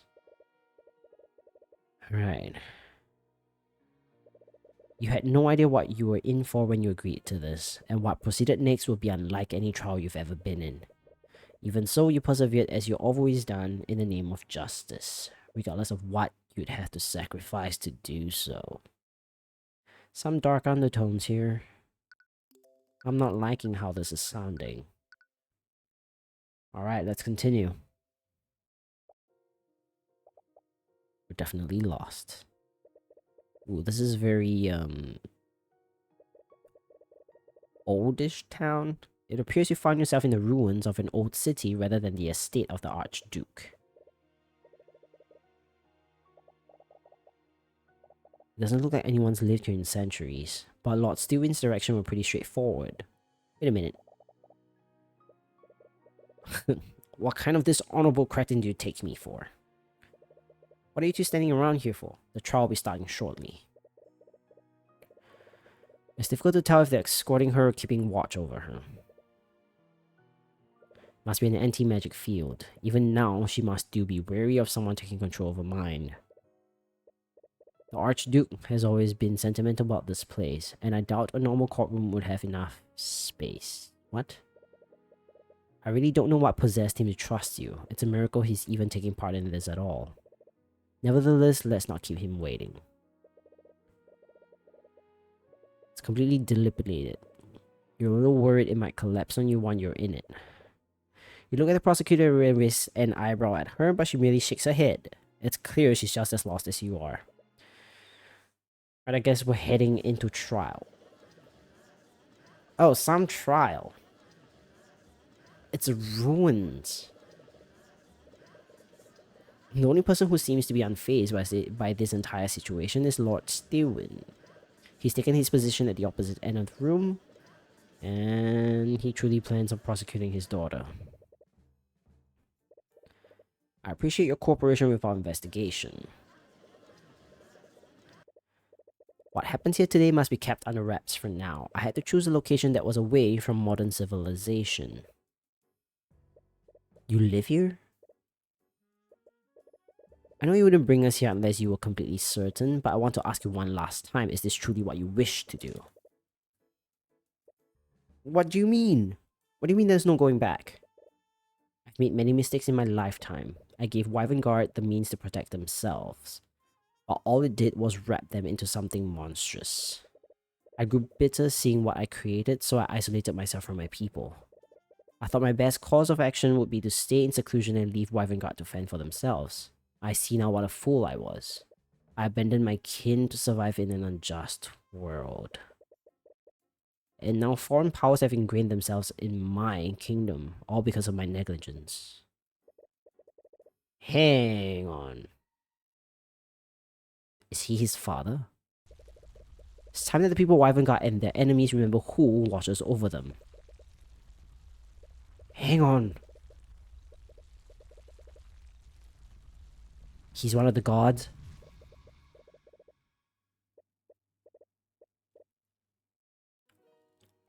He's the dragon.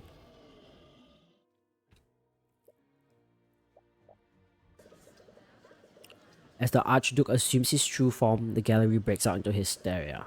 Some of them kneel in reverence to the ancient dragon, and some of them cower in absolute terror. Enough. This may not be a court, but I will have order. You're the last ancient dragon. I'm the lord of all lords. You all stand before Rathalion, the Scaled Lord. Whoa, this is taking a very, very cool twist. Raymond's Vergile is an alias I assume when I walk amongst your kind, but make no mistake, even in my human form, I have always had the strength of an Asian dragon. Until now, only the Lords of House Tyrion and the Kings of Wyverngard have known my true identity, but I will hide no longer. My will alone will determine how this trial ends. I wonder if Thalion is still alive like you said. I wouldn't be surprised. Despite everything, our kingdom's constitution still includes him in our government. As the savior of our kingdom, he was given an honorary position on our political hierarchy. His authority technically rivals that of the king. Wow. That's why you're acting as the arbiter. You're the only person with the authority to convict any and all of the nobles. I will remain impartial regardless of what transpires here. I will not interfere in this trial, nor will I try to manipulate its outcome. I will only mediate its proceedings and pass judgment when necessary. Wow. This is an interesting one, I have to say.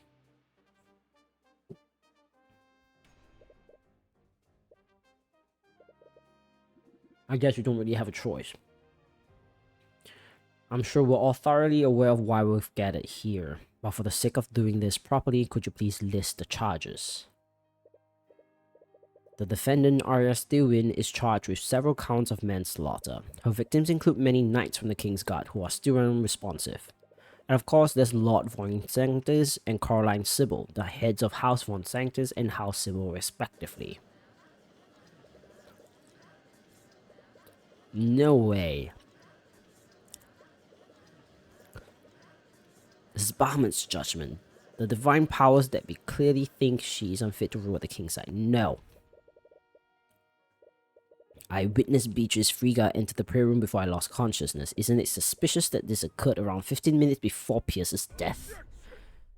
Well, that's a very fierce one. If I recall correctly, you only caught a glimpse of her. You don't know if it was someone else disguised in an illusion. You didn't even speak to her. That's all the more reason to call her to the stand to explain herself. She has already testified that she had no memories of what transpired during the massacre. There is no need to drag this out longer than necessary. My client has a right to a fair trial, and Beatrice Frigga's involvement clearly implies some sort of foul play. And I agree that Lady Frigga's actions are quite suspect. Very well, let the defense have his battle. I only hope for his sake that his blade strikes true. Why is everything a war metaphor with you?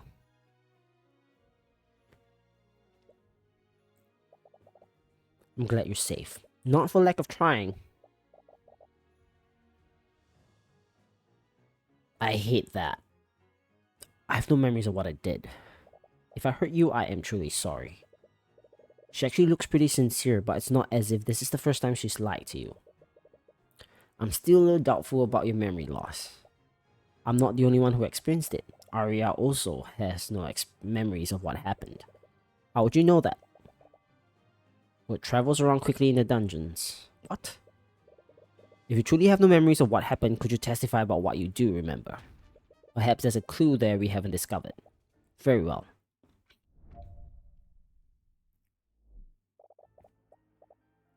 Also, my sisters and my guide. I hate her. Ares Illmater. I was speaking with them in the garden when I suddenly felt ill and lost consciousness. When I woke up, my sisters found me. They said that I had gone missing for over an hour. I was confused, but when I later heard what happened, I realized that someone must have taken control of my body. I have no memories of what happened, and from what I understand, the same thing happened to Arya. To make matters worse, there's nothing that indicates who may have controlled our actions. Something off about the way she's testifying. As if she were trying to lie to you, she would have been more vague.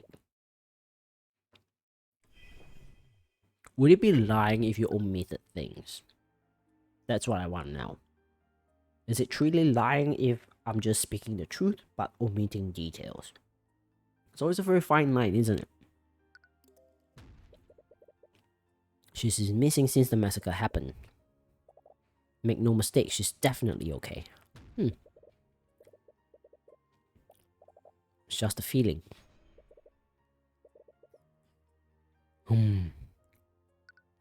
Do we suspect her? Or do we still think she's on our side? Like Iris. If they were with you, shouldn't your sisters have noticed? The pet dog was running amok in the hallways. They left the witness with Ilmater to chase him down. And when the sisters returned to the garden, both Beatrice and Ilmater were gone. Do you remember anything after that? Ah, she certainly looks like she's telling the truth. But history shows that she's hardly trustworthy. And you have no memories of what happened. I can only imagine what I was forced to do while I was unconscious. Forced? So you're also saying that someone else controlled your body? It's the only explanation for why you saw me in the prayer room. Oh, come on, old man. You're spinning a fairy tale to absolve yourself. You're compelled to agree. Think what you will, but please believe me when I say I have no memories for what happened. Your statement does match up with what happened to my client. But you clearly already knew what happened to her. You could just be using that knowledge to fabricate an alibi. I suppose I can't blame you for thinking that after what you saw. I know it doesn't mean much coming from me, but I am telling the truth. That remains to be seen. Why would you even bring that up? If you had evidence that someone else was controlling us, it would exonerate both me and Arya.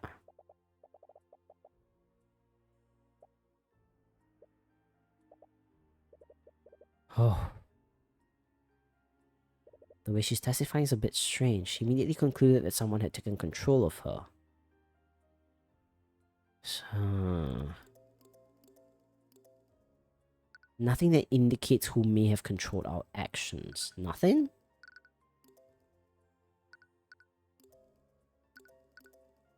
Is there really nothing? I'm pretty sure there's something. This. Why would you say something like that? You found the contradiction, but it was almost like she gave it to you. Oh no. There is one piece of evidence that does just that. The symbol. Marinef, what are you doing? What's wrong? He's using his powers to suppress our connection. I can't actually see what you're trying to show me. Can you stop being petty and just let her see it? I wonder, Mr. Cuthbert, what is on that parchment? You see, Beatrice, Arya has been investigating a string of murders throughout Wyverngard. These murders appear to be unrelated despite how gruesome they are, but they all share one thing in common. This symbol was found at each and every crime scene. It's not a conspiracy, old man. During the gap in Arya's memory, someone placed this mark in her pocket. It was clearly some sort of taunt from whoever orchestrated this. No. Aren't you curious about what just happened? What are you talking about?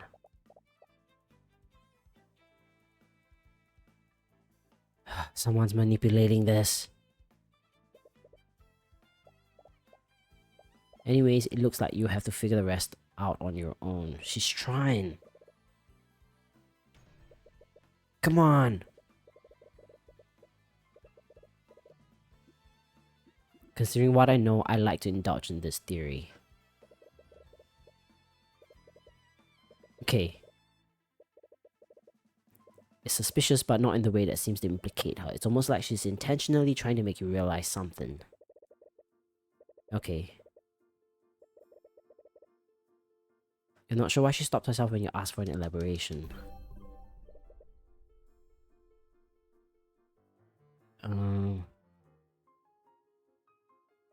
What event was Beatrice referring to?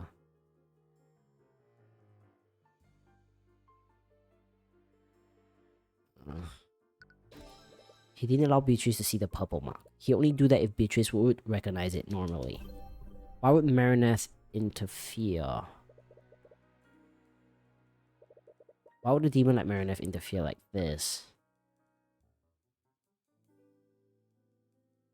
Marineth,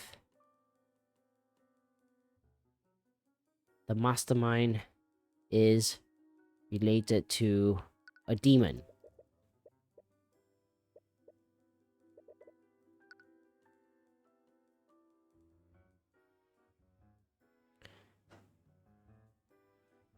We know he's a demon. Why would Marinef interfere? The purple mark is related to a demon. The only explanation as to why he would prevent her from seeing the mark. Does this mean that her investigation also has something to do with the demon? Now both Arya and Beatrice are also claiming they were controlled. How could something demonic control Beatrice? But you do know why Beatrice... Beatrice...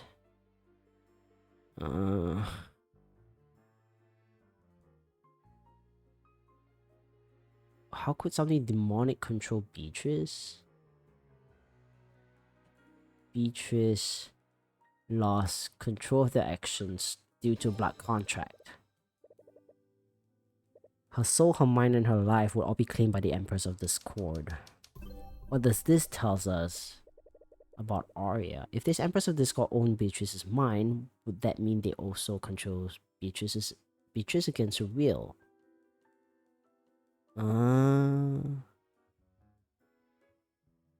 What does this tell us about Arya?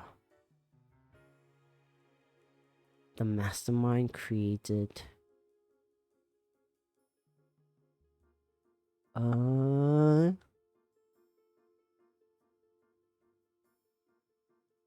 Create a forged document? No. You might finally have an explanation for how Beatrice may have been controlled against her will. Arya lost control of their mind due to a Black Contract. She signed a Black Contract? There's one way to find out for certain. Oh no. It creates a copy of the Black Contract between a contract holder and the demon. But for it to work, you need to know the name of the contract holder. In addition to that, you need the name of the demon who created the contract. Which demon did Arya make a Black Contract with? The Empress of Discord. I still have no idea who or what she is. However, she was mentioned in the Black Contract created by Marinoth. No. He's probably imagining new ways. No! Shut it. I finally figured out why the witness and the defendant can't remember anything. It also explained why they didn't have control of their actions. Come on, old man. Loosen those tights. Or corset. Loosen your corset. Or if you're so convinced of my daughter's conspiracy, prove it.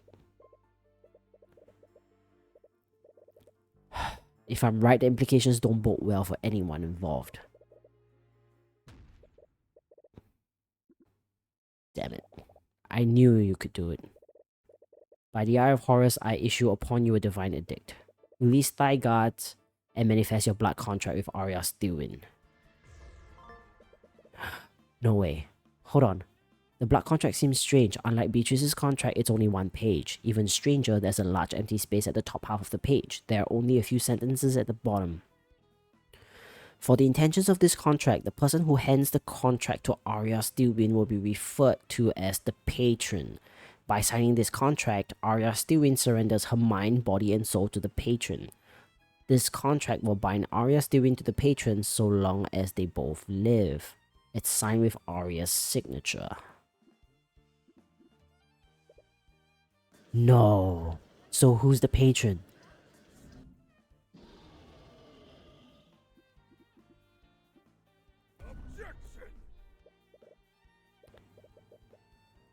It's genuine. It's impossible to falsify something like this. There is a way to control someone else's actions. Arya Stewin wasn't affected by Mage Blight. She was controlled against her will. But it still doesn't make sense. I agree. Even if Arya was the type of person to sign a contract with a demon, there isn't a single part of this contract that benefits her. The patron...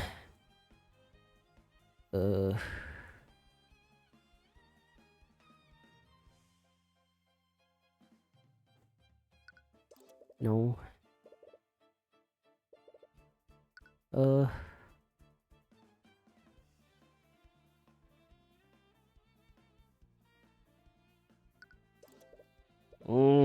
Okay.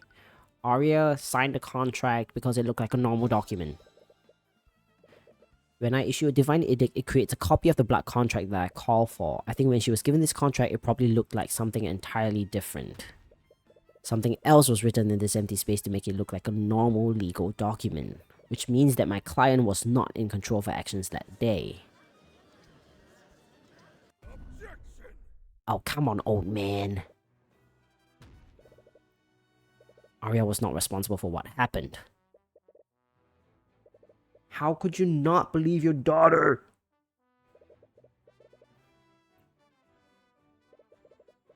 Not having control and not being responsible are two very different things.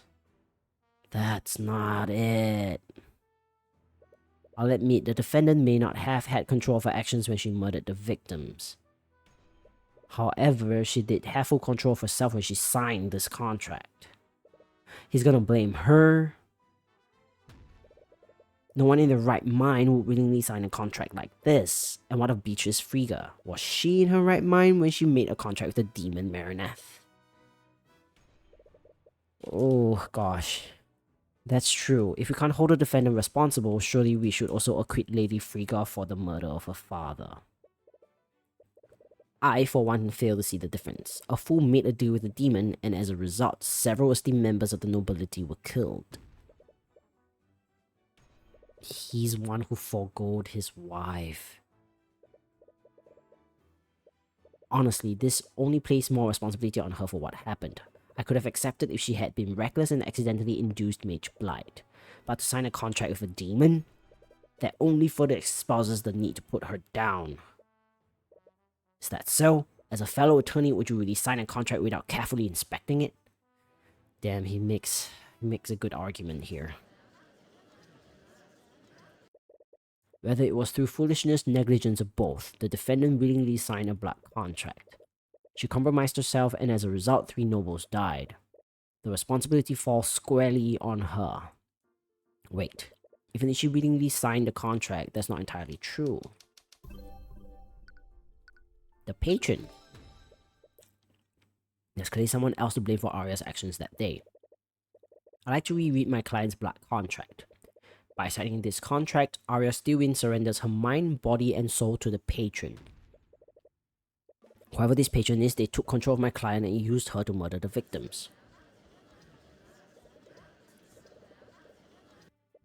Surely we can't end this trial while every member of the Wyvern Guard nobility is in danger. Well played. It's clear someone wished ill intent on the nobles, and until we know who this patron is, you can't pass judgment on my client. Not until we know the circumstances that she signed the blood contract under. It has no stipulations about proximity or how this mind control works. For all we know, this patron could have murdered the victims all while sitting in their very home.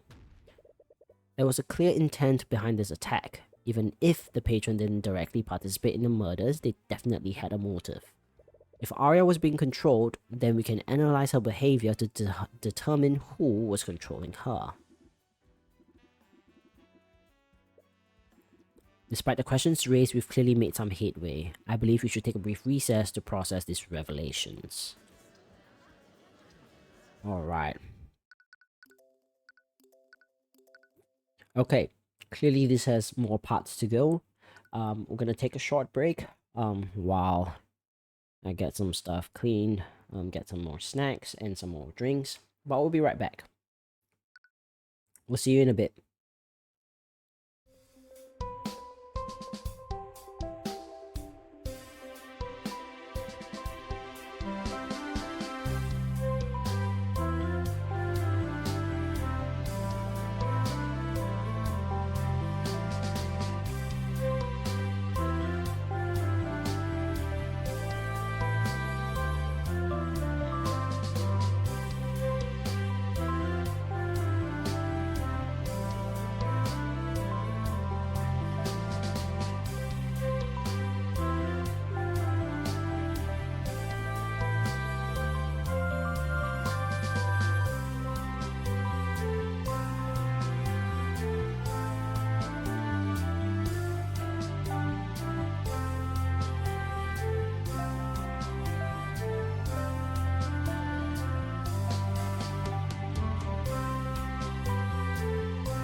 Alrighty, alrighty. Okay, we are back and we will go and do it again. To the next part. Oh, I saved. Okay, let's go. Alright, some fresh air. These new revelations are a lot to take in. So at least now we know it was definitely someone manipulating her. She and Arya have been speaking to each other a lot. They must have become friends over the many times. I can't imagine how powerless she feels. Her voice begins to break. She's always been stoic, but it's clear even she has her breaking point. Can't imagine what you're feeling right now, but there's still hope. If we can find out who did this to you, we can still save you.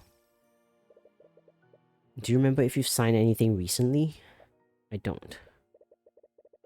Must have wiped your memories to cover the tracks. But I still don't understand. Even if I don't remember signing that contract, I don't think I would be that careless. As much as I hate to admit it, Lucio was right. You're an attorney like me, and we always carefully look over contracts before we sign them, which raises the question of how the patron got your signature. Was it someone within the nobility? Could be.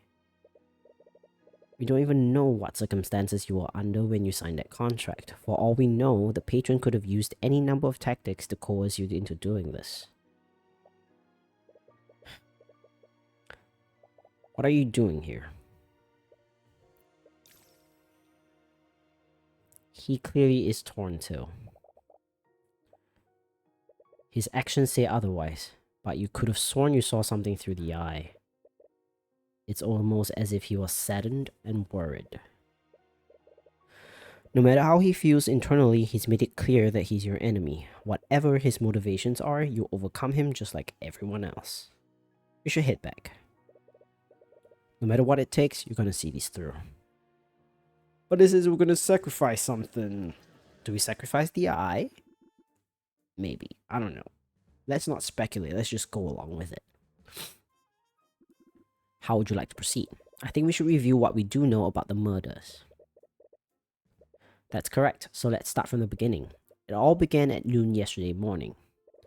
I was at my house in Rathlon with Arya and my bodyguard Celeste. I was speaking with them when a courier suddenly delivered a letter to my home. It was from Garrick Pierce. He wanted to meet with me and Celeste at the Grand Cathedral of the Skilled Lord at 2 p.m.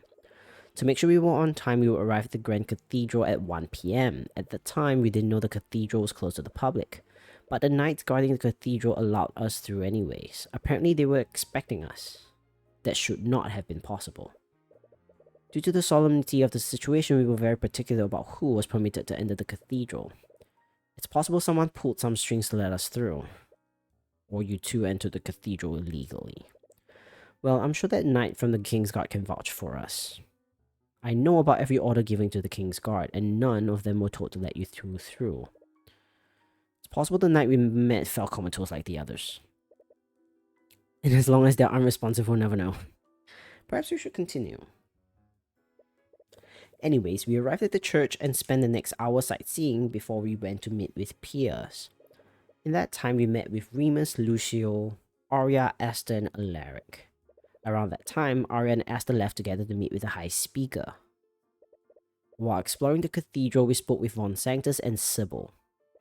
Then we spoke with the three Frigga sisters and Iris Ilmater. She's a friend of Beatrice Frigga.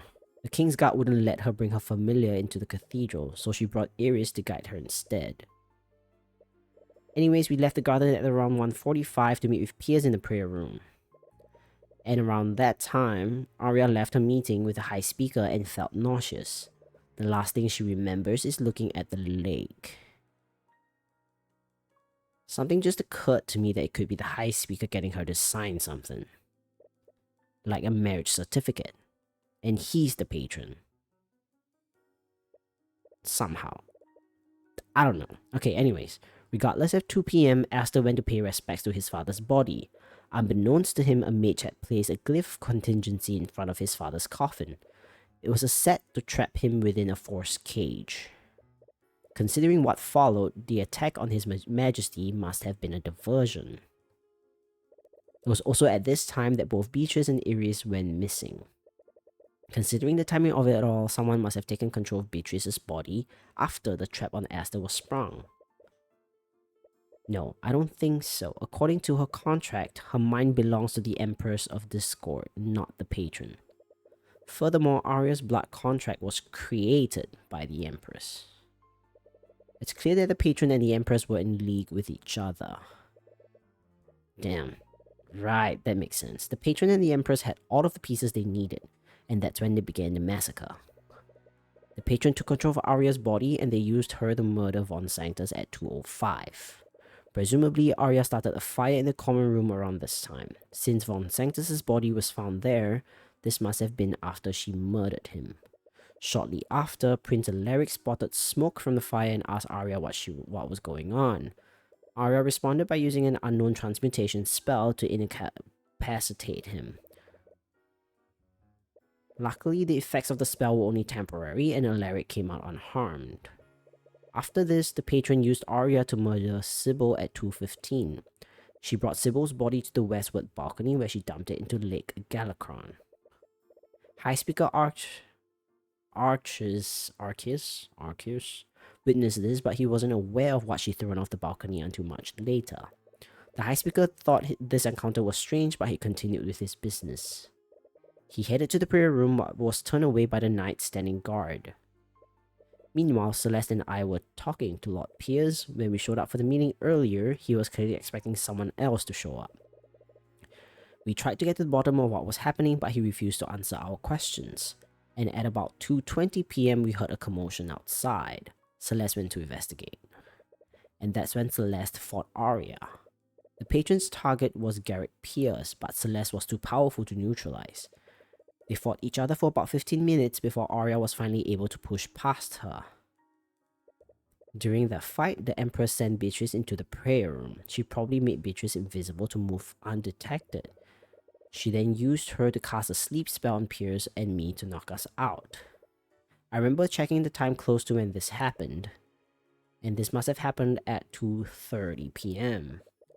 If your testimony is correct, Beatrice Frigga was actively used in this plan. Considering how quickly the massacre unfolded, the Empress must have coordinated with the patron.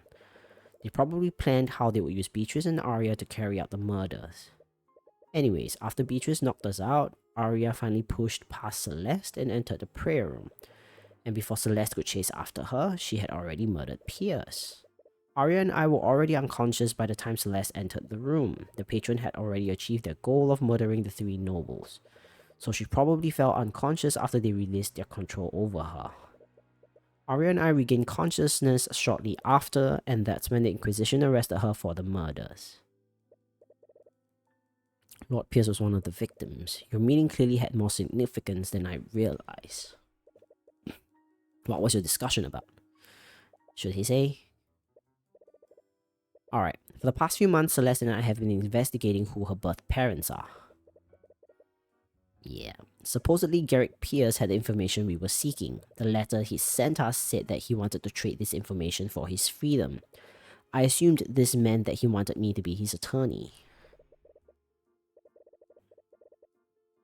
We thought the same thing, and when we arrived at the meeting, it was clear I wasn't the intended recipient. This means that Pierce sent that letter to someone else. Does he mean freedom from the contract? It's possibly freedom from the contract. That could be the whole reason.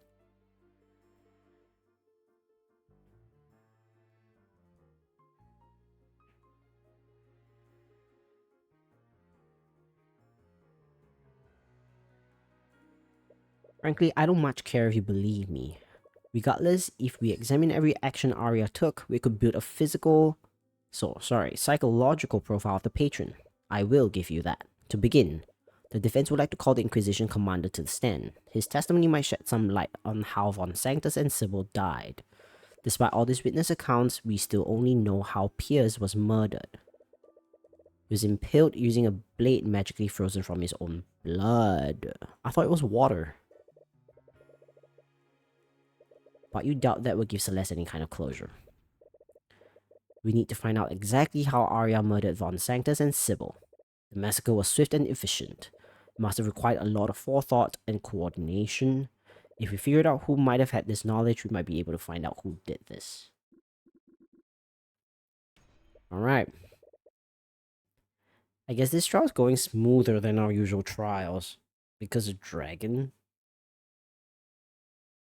is overwatching this. Commander?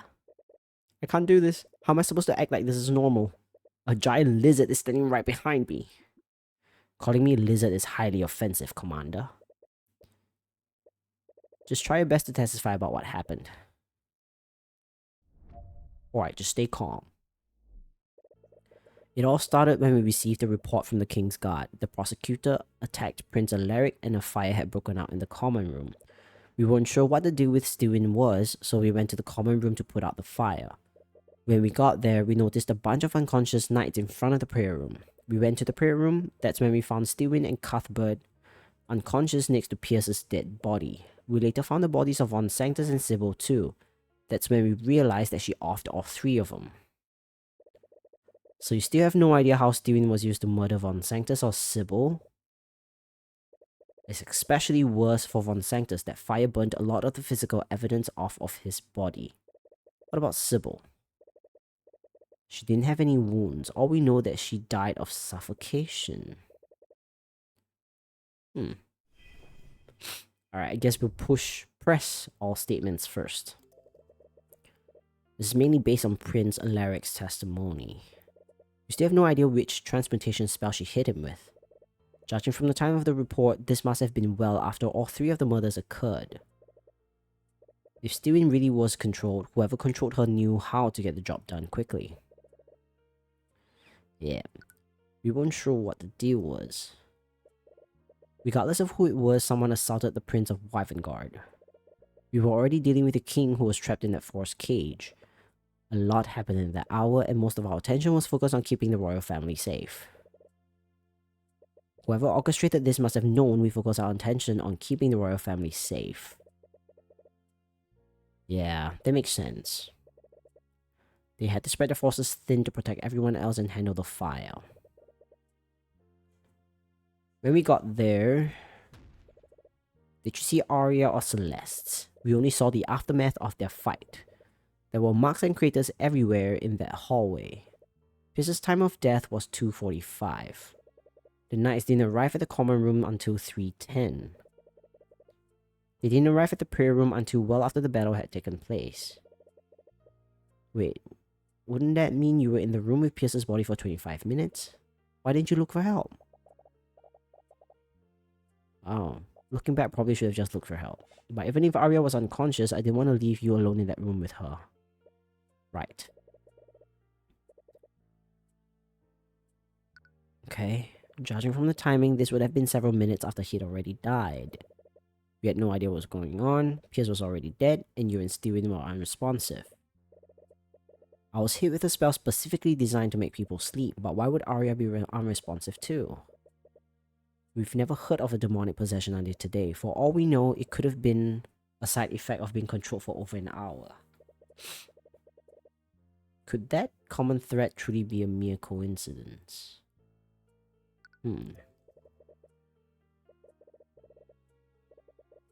Whose murder? Well, I guess we're gonna go through them.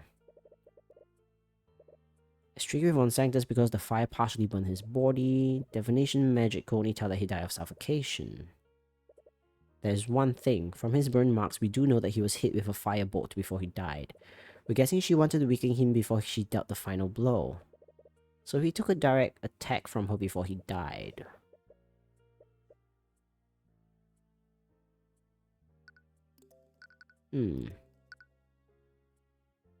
Victim's left shoulder. Evocation spell. Probably this. It is evocation spell.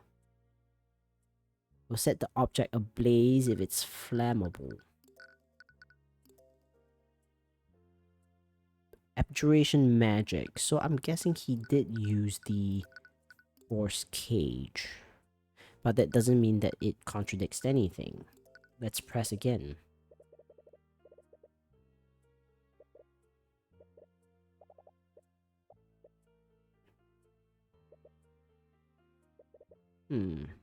Shall we focus on another?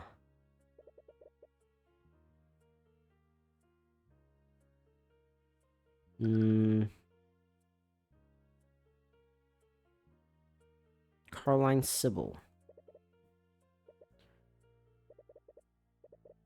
Sybil's body wasn't burned. We found traces of necromancy on Sybil. We think Steven cast many wounds on her body after she offed her. This would have removed any wounds off the body. Right. When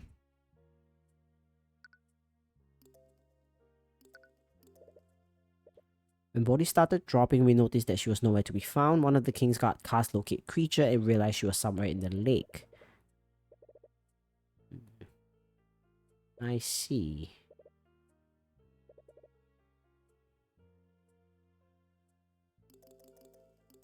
Let's pick another one.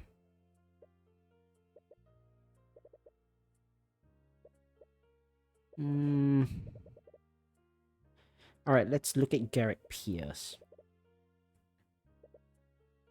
McCoy chased Steven into the prayer room but didn't arrive fast enough. When she got there, Pierce was already dead. He was killed using a blade magically formed from his own blood. When he murdered Flintheart McCoy, he only used shape liquid to avoid leaving behind any evidence. I doubt the patron will make Steven do the same thing. Their intent was to pin a crime on her. We think she knew McCoy was on her tail. She didn't have enough time to suffocate him as she did with Von Sanctus or Sybil. She didn't have any weapons on her. She must have had to improvise. She have hit him with a Steven strike. Oh. It's possible she didn't want to unleash such a powerful spell in a closed room. Pierce's murder was the only one that required improvisation. It's possible the patron severely underestimated McCoy's combat capabilities. She fought my daughter for almost half an hour. Meanwhile, the other two murders occurred within quick succession of one another. I see what you mean.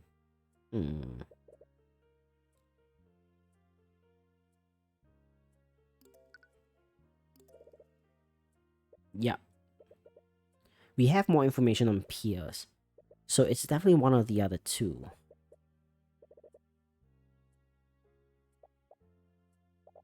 I had no idea what kind of spell she could throw at me, so I had to be careful. Yeah. Von Sanctus? Partially burned.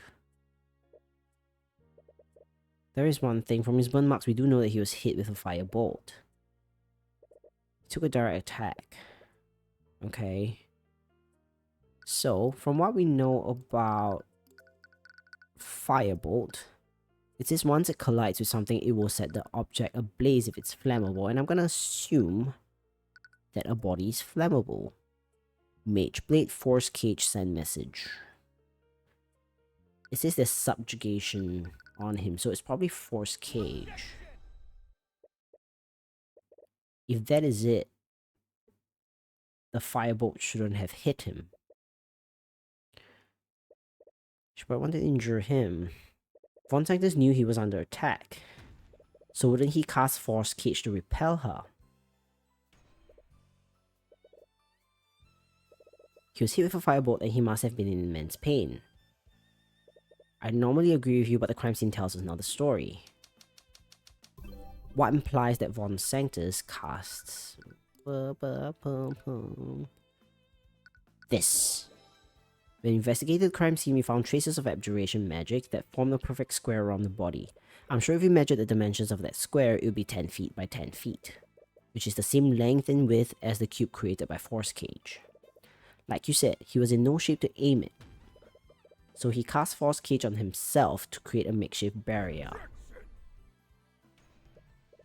If Von Sanctus had cast Force Cage on himself, he should have been protected from further harm. The defendant wouldn't have been able to suffocate him after that. Perhaps there's some way to bypass Force Cage. It can't be dispelled and no one could teleport into or out of it. Right. Aster was also trapped in the Force Cage and he had to wait for the hour duration to elapse. So how did Steven suffocate him? Is it possible that he ran out of air? Oh. It designed that spell to allow oxygen through the barrier, and before you ask, poisonous gases can't be pushed through the barrier either. Only oxygen can travel through it. And even if they had used poisonous gas, the autopsy report wouldn't have said he suffocated.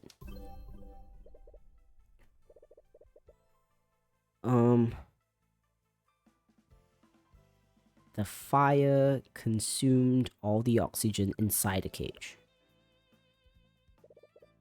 If she was outside the force cage, in the common room.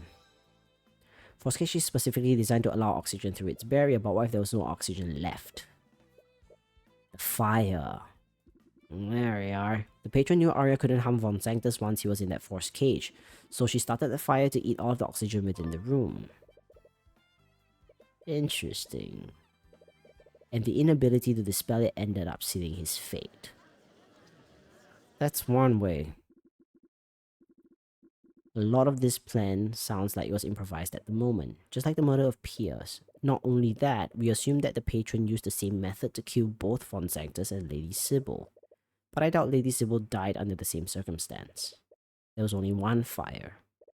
And if Sybil was in that force cage, the defendant wouldn't have been able to throw her body into Lake Galacron. Which means Sybil must have died by asphyxiation somewhere else. We don't know where she was murdered, and the only witness who saw her around this time was the High Speaker, which was after the defendant disposed of the Sybil's body. Well, it's nothing. Please carry on. Is he gonna be, like, at his feet? Oh, gosh. I knew it. He doesn't like him.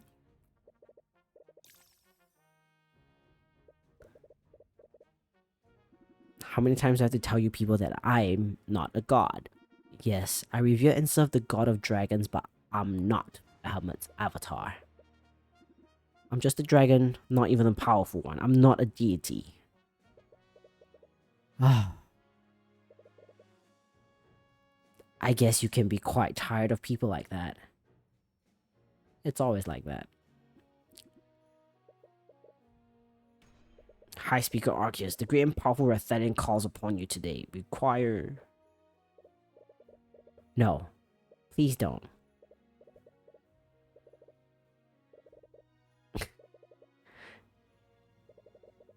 No. Oh my god, we just want your testimony. Just tell us what you saw when Miss Tyrion was at the westward balcony. Are we just gonna ignore how ready he was to commit mass murder? That's one way to put it.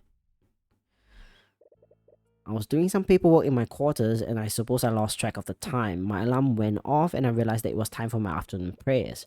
I began heading to the prayer room when I spotted Lady Stillwyn looking over the westward balcony. I tried to greet her, but she didn't respond to me. That's when I noticed she was pushing something large over the balcony into Lake Galacron. I asked her what she was doing, but again she ignored me and went towards the prayer room. I thought nothing of it and made my way there as well. That's when the guards there turned me away. I went back to my quarters to do my prayers there. I consider myself lucky. The skilled lord must have graced me with divine luck. Please. There has to be a reason why she waited there. Was she waiting for the High Speaker to leave? It's the timing of the events. Okay, let's press. It's a rudimentary artificial device. I used it to remind me to conduct daily prayers. It's set to go off at 2:10. Okay. It's very cold and emotionless. Okay. So between 2:10 and 2:15, he saw her. You don't sound so sure of it. Meanwhile, the thing I saw Lady Stillwyn throw over the balcony was much darker.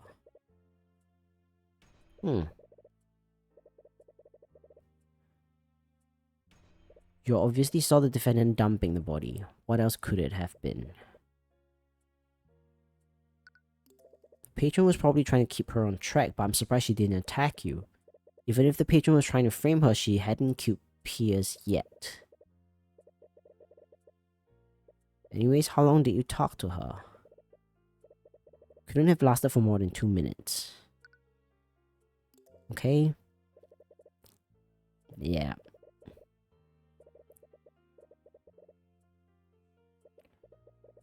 It's awfully convenient he left right before the attack on the prayer room. But I suppose you have to put a pin in that for now.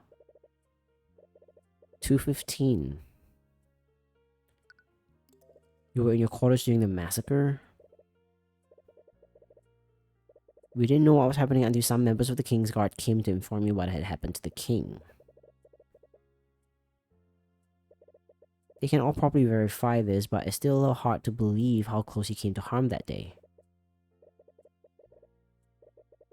3:15. A very small time frame between Sybil's death and Arya's attack on the prayer room. The details of his testimony could make a huge difference depending on when each event happened. Okay, so went off at 2:10. He spotted her somewhere between 2:10 to 2:15. So before.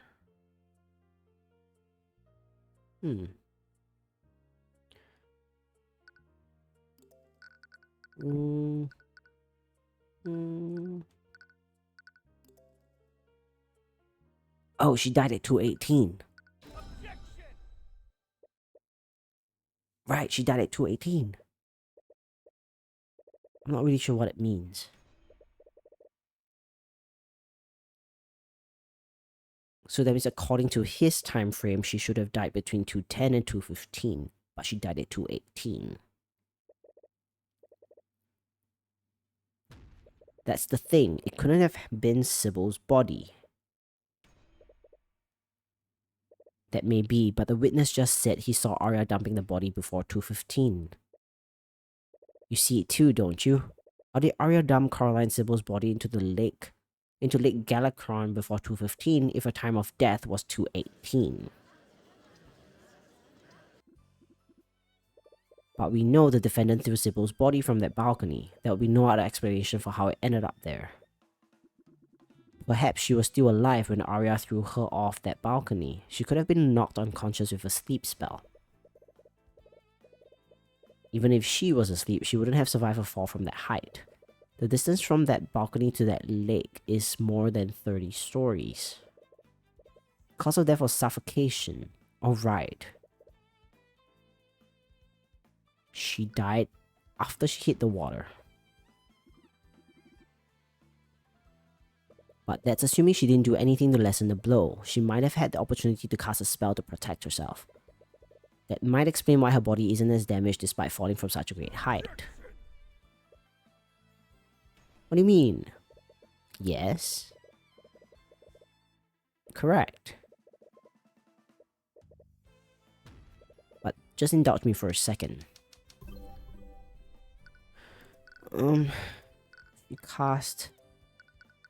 She casts.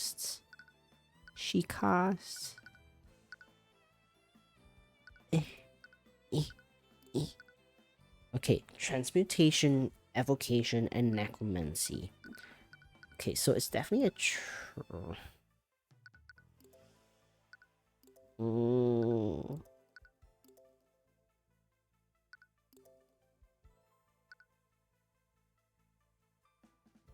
Could it be necrotic blight?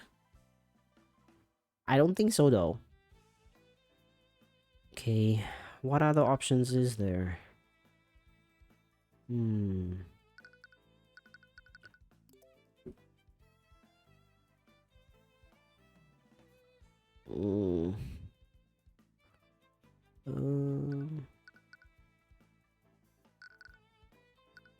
Okay, let's go. Oh, hold on. Okay, let's go back. So, okay, it doesn't match. Constance a spell slow fall. If she had the opportunity to cast a spell, she could have used that spell to slow her descent, and she wouldn't have taken any damage from hitting the lake. But that's what we're trying to do, right? Oh, suffocation.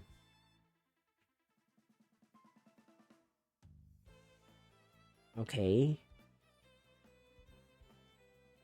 She didn't do anything to lessen the blow. So it's definitely not slow fall. Gosh.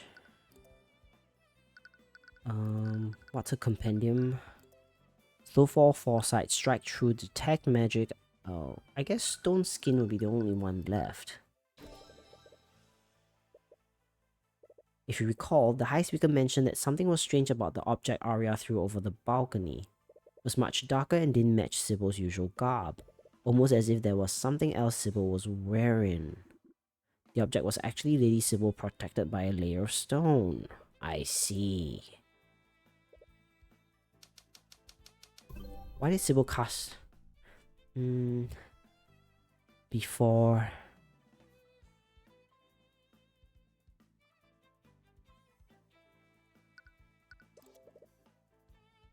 I know.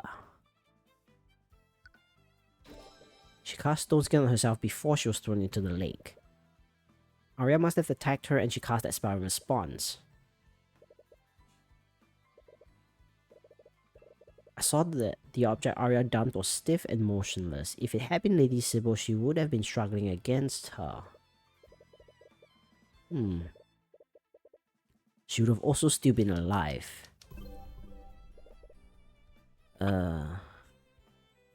Sybil was knocked out by a spell.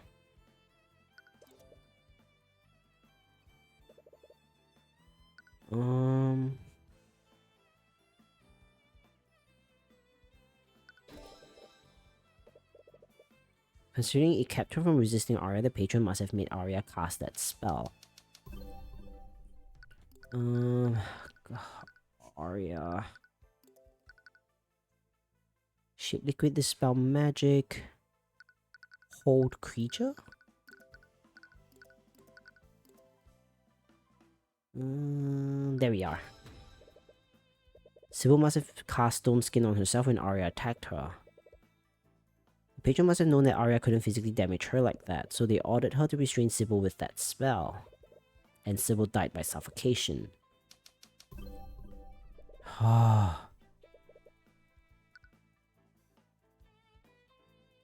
Sybil drowned. Arya's whole creature spell prevented her from moving or releasing her spell. She was helpless as she sank to the bottom of the lake. Oh, that's very gruesome. Lord Von Sanctus suffocated to death in his own forest cage, and Lady Sybil drowned. Lord Pierce died after being wounded by a blade created by Shape Liquid. Some of the victims' magic's against them. How does that connect to Pierce? Did he cast Shape Liquid to make a blade to defend himself? He was knocked unconscious. Whoever did this had an in-depth knowledge of each of the spells they used to defend themselves. They knew that Von Sanctus couldn't dispel his own force cage, and they also knew that he still needed oxygen from within it, and in Sybil's case, they knew Arya couldn't physically harm her once she had Stone Skin active. They also knew that Hold Creature would prevent Sybil from dispelling her own Stone Skin.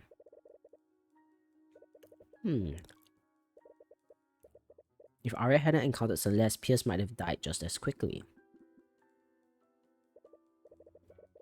They came up with creative ways to bypass the defenses put up by Von Sanctus and Sybil. That hardly narrows it down. Several members of the Four Pillar families were present that day. Each and every one of them studied at the Imperial Academy. Something they're saying isn't sitting right by you. What is it? Consider who the patron did and didn't target. Okay. What's the similarity that we can draw between at least two of them?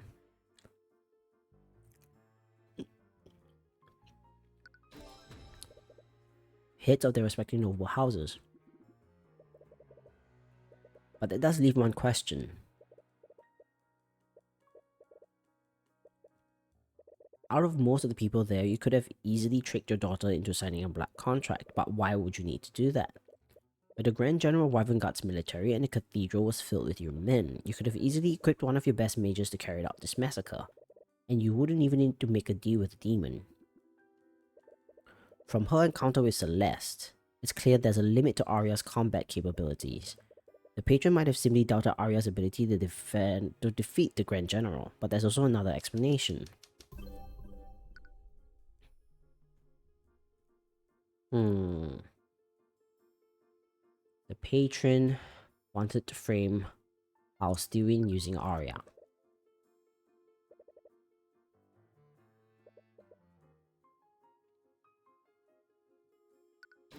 There we are. They used Lucius Tyrion's daughter to commit the crime, and they intentionally left him alive to cast suspicion on him. Oh. Imagine if we never discovered Arya's blood contract with the Empress of Discord. What would have happened? She would have been convicted for the murders, and trust in House Tyrion would be forever diminished. About a month ago, House Frigga lost his head, and his successor was woefully unprepared to take his place, and now the heads of Von Sanctus and House Sybil are dead, with House Tyrion being held responsible for it all. All four pillar families would have been weakened as a result of the massacre. But I think there's another layer to this. If we assume the patron's goal was to weaken the pillar families, except for the murder of Garrett Pierce. Pierce's political power pales in comparison. Pierce was already scheduled to be executed next month for the murder of Flintheart McCoy.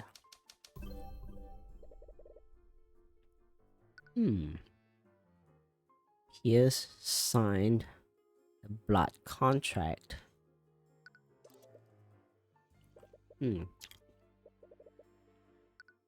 Pierce knew the identity of Celeste's parents. Pierce knew the identity of Celeste's biological parents. I suppose this means you finally decided? Wait, so her lineage has something to do with this.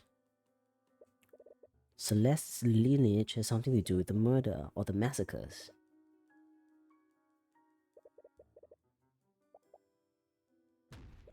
Leaves one last question. Who did Pierce originally send that letter to? The patron.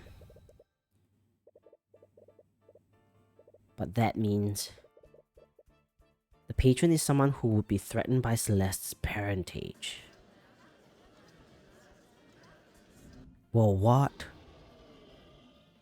Hang on. I know this is a lot to take in, but I think they're targeting you for some reason. Pierce knew the identity of Celeste's parents and attempted to blackmail the patron with this. Instead of complying with Pierce's demands, the patron instead sent the letter to me. They could have just allowed Pierce to wait in the prayer room while the defendant made her way to murder him. Looking back on it, it's possible they wanted to kill Celeste too. They knew I wouldn't meet up with Pierce alone, and the information he had was about her. The patron correctly guessed that I bring her with me. By killing both Pierce and Celeste, they eliminate any threat Celeste would pose to them. The mere existence of a McCoy posed a threat. Hang on. The royal family. I don't want to suspect Asta, but we need to consider every possibility. When it comes to conflicts of inheritance, a royal line of succession is the first thing that comes to mind. Not only that, the king would have the authority to pardon Pierce for his crimes. If McCoy was abandoned at the tavern in Cornhaven, we must assume she's a bastard child. Yeah. Wouldn't abandon the child of pure royal blood. The kingdom requires heirs to continue the royal bloodline. He would have leveraged her in a diplomatic marriage. That's diplomacy.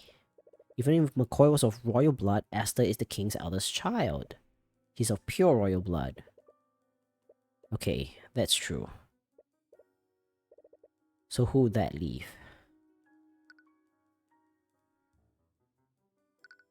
Stewin? No. Frigga?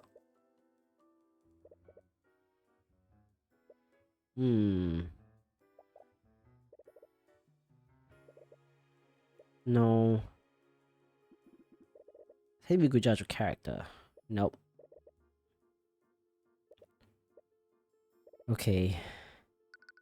The Eye Taker? First said he was planning to expand his influence throughout Wyvern Guard. He was actually plotting with Beatrice to use House Frigga to do so.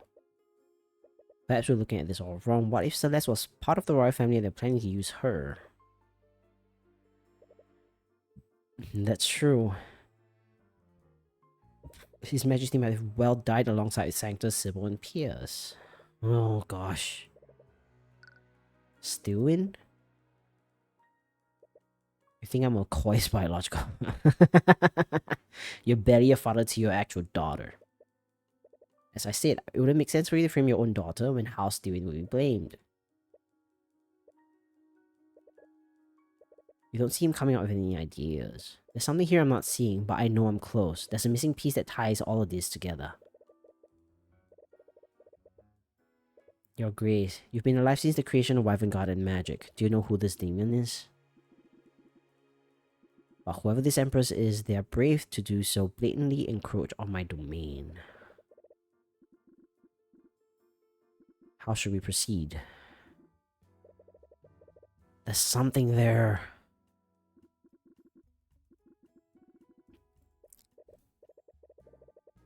I guess we're going back to investigations.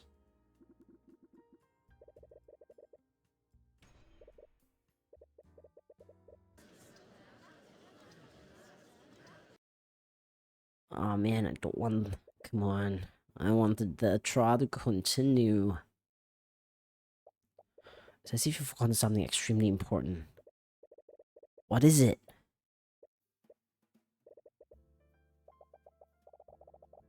No.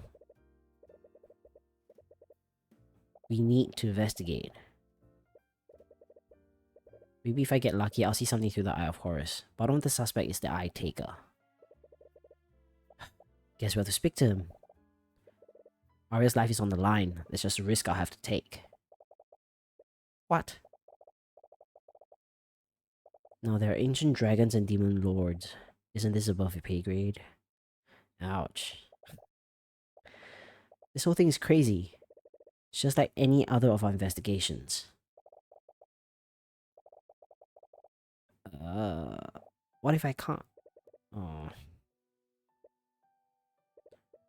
Are you still worried about what happened during the massacre? It's fine. I already told you that you didn't do anything wrong. I know. I know. When I saw you all lying on the floor, so many things were going through my mind. I don't know what I would have done.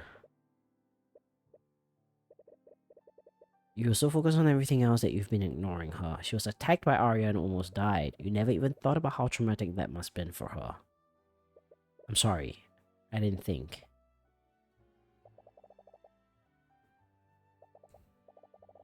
No, we can't just stop here. I'm not so arrogant that I think they can't do it without me. But what if they can't figure out who the patron is? Arya will spend the rest of her life in prison. What if I could have done something to prevent that? Celeste.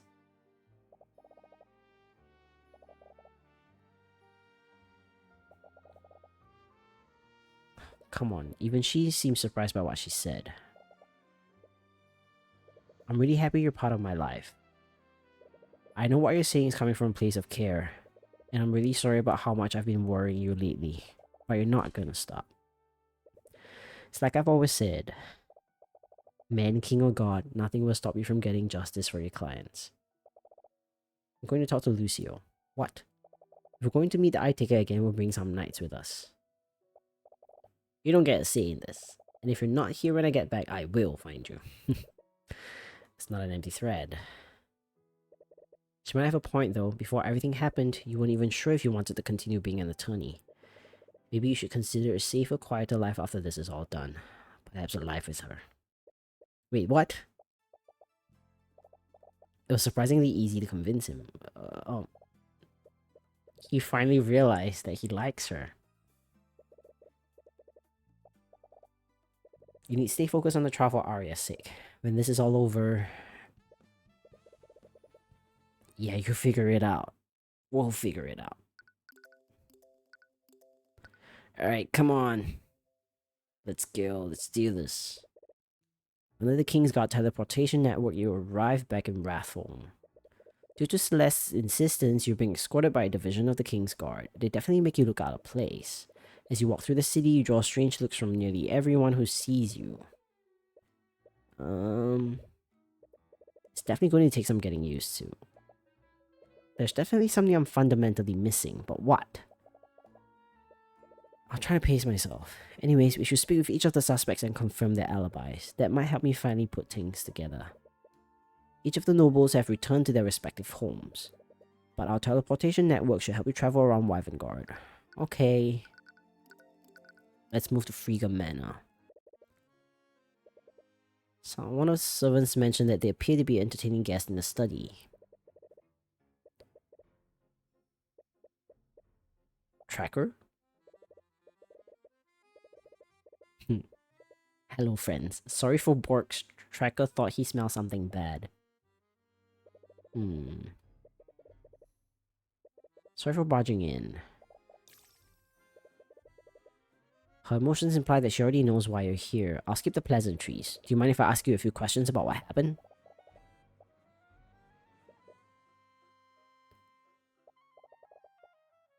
In your testimony will substantiate my alibi. Why is he angry about it? Just want to preface this by saying that I highly doubt you're behind this.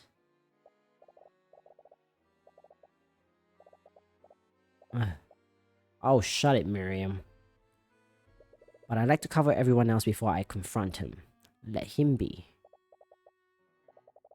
Our sister knew what she was doing when she gave her testimony. Don't insult her bravery by blaming Mr. Cuthbert for what happened. Mr. Cuthbert has shown many times that he's acting in good faith, and he's capable of convicting the criminals that even we can't see. Alright. You mentioned Beatrice before. Did something happen? Happened right after she gave her testimony this morning. She fell unconscious shortly after she left the Skilled Lord's lair. She hasn't woken up since then, and Marineth has gone missing.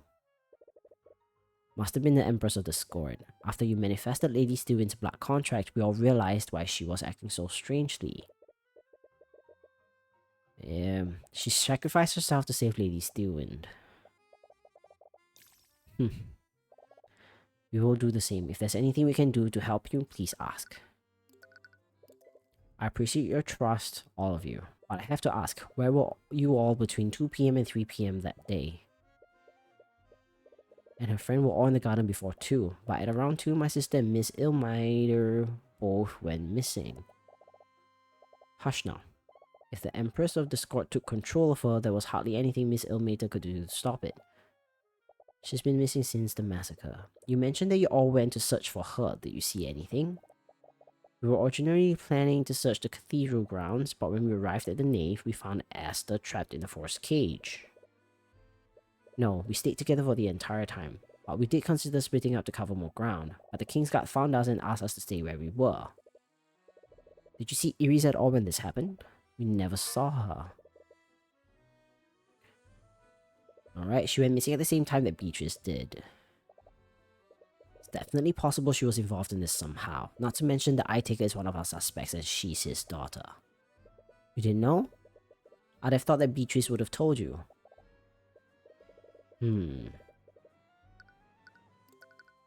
I suppose I'll stop beating around the bush. Have any of you made a black contract for a demon lately? Oh, come on.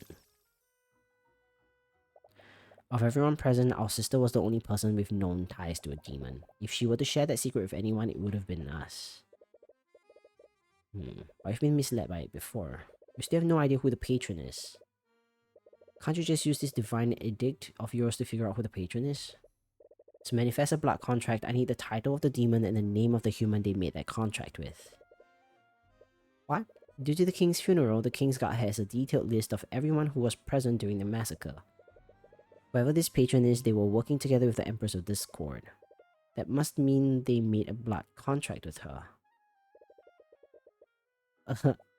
Nah, is that safe? There's only one way to find out.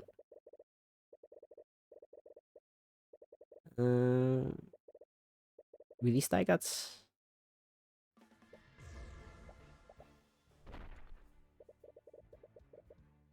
Wait, hang on, what?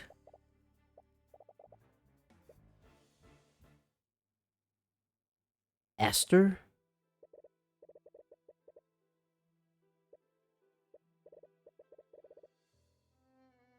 I haven't even started to have my fun yet. I suppose that contract is still in effect. I guess my hands are tied. I'll save you just this once.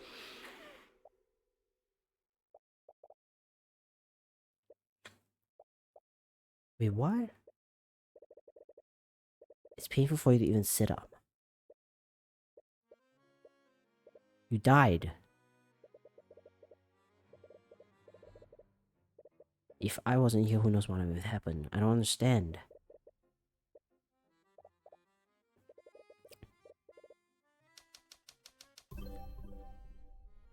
Esther does not have a blood contract with the Empress of Discord.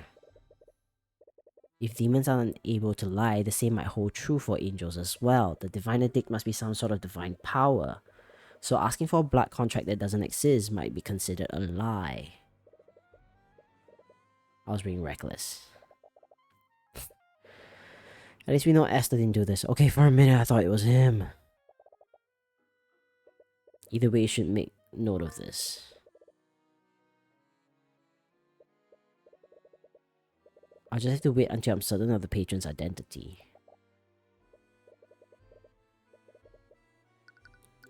Dude, for a moment, it was a little, like, almost caught me off guard there.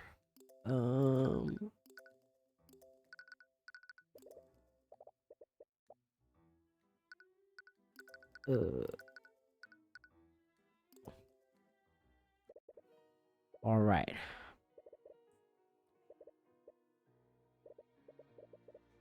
How's your investigation? Are you okay? Yeah. Why is everything you say so aggressive? But I do wonder if you saw something. Sorry. After he attacked you in Frigga Manor, you've always been a little wary of him. If it weren't for Celeste's reflex, he might have very well killed you. I hope you can understand my uneasiness. You did almost kill me the first time we met. That's not... It's because you're a Heavensborn. How did you know? What does me being a Heavensborn have to do with this? It's difficult to explain to someone like you, but warriors such as I must hone and develop our senses to survive in battle. Eventually, we develop the ability to sense hidden enemies and anticipate danger. I heard that such senses are heightened when in the presence of extraplanar entities. Until I met you and Beatrice Frigga's familiar, I thought those stories were complete nonsense. As a Heavensborn, your blood is said to originate from the heavens. I wouldn't go so far as to say that I believe in the existence of other planes, but I admit that I still feel a certain aura from you that doesn't feel quite human. That's why you attacked me? It was actually the opposite. Your aura was too calming and benign. I thought it must be some kind of trick or illusion. I see. Did you not sense a similar aura when you first met him? Is that true?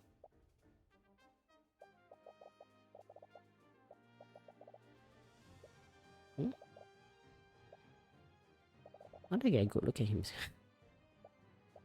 It was kind of similar. Sure you know why I'm here. Oh gosh. You're the reigning king of Wyverngard. I expect you to conduct yourself with more dignity. Of course. Questioning you is honestly a formality. A lot of the evidence works in your favor. Have you made any headway in figuring out who set that trap? It makes me uneasy that you let someone get that close to my father's body. If you're more vigilant, perhaps you could have avoided this whole tragedy entirely. So your men were guarding the late king's coffin. There wasn't a single moment when his body was left unguarded. We found traces of illusion magic at the location of the force cage. Although we're not sure about who could have set that trap. There's also members of the King's Guard that can cast both Force Cage and Glyph of Contingency. Many of them fell comatose during the massacre, so we don't even know if one of them betrayed us. I think anyone can be made weak when put through enough stress. We have no way of telling who may have been guarding the coffin when the trap was set. This means that we have no way of telling when that Glyph of Contingency was set. I was actually meaning to ask about that. Couldn't we wait for the 48 hours to elapse? If we make note of the exact time the traces of evocation disappear, we can work backwards to discern the exact time the trap was set. Normally we could. Oh, when the spell activated, I unfortunately panicked and cast a firebolt to try to destroy it. Of course, it didn't put a dent into the force cage. Alright, because of that, he left traces of evocation at the exact location of the glyph of contingency. We can't discern which traces were left by the patron's glyph of contingency or his majesty's firebolt. Damn.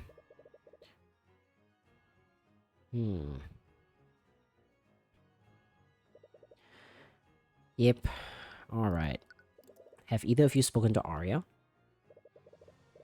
All things considered. What you mean? She's only in this situation because of you. That's not.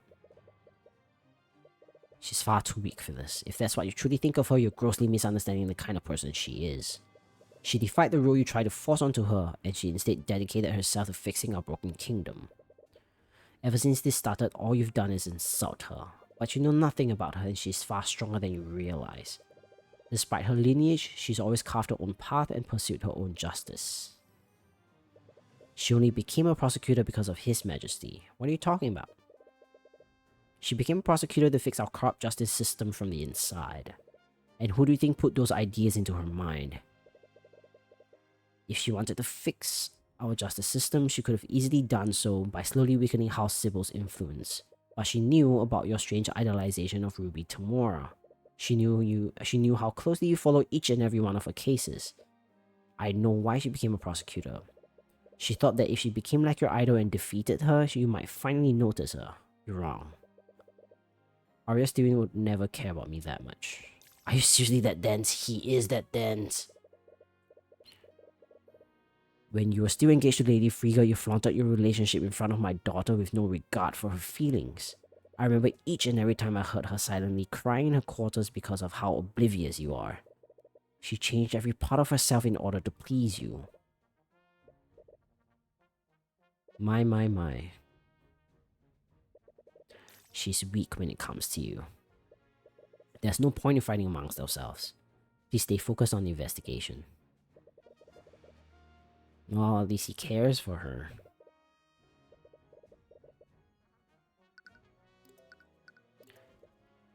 The mood's a little tense. What do you mean? By taking part in this trial, you risk drawing the ire of both the nobility and whoever this Empress of Discord is. What are you planning? I'm not planning anything. Well, you actually are doing it for that reason. Is that what all Heavensborn are like? I don't like thinking about it that way. I just can't stand by while I see injustice taking place. Even if you're standing in my way, I'll do whatever it takes to save Arya. I'm not. I will save her. Judging from the spell compendiums, neither Arya nor Beatrice could have set that trap. But the patron could also be a mage, and that means that they could have set that trap. Well. There's one last person you need to talk to, which is him. So they've hidden themselves in the building nearby. They gave Celeste an enchanted runestone to hold. If she ever stops channeling her magic into it, the King's Guard will be notified and they'll storm the building. Alright. You don't want to suspect her, but her father is a criminal. She still hasn't turned up. I feel like she's gonna scare me.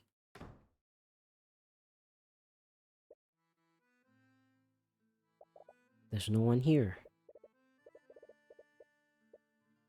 Take a close look at the desk he was sitting at during a previous visit. Must have moved his operation elsewhere.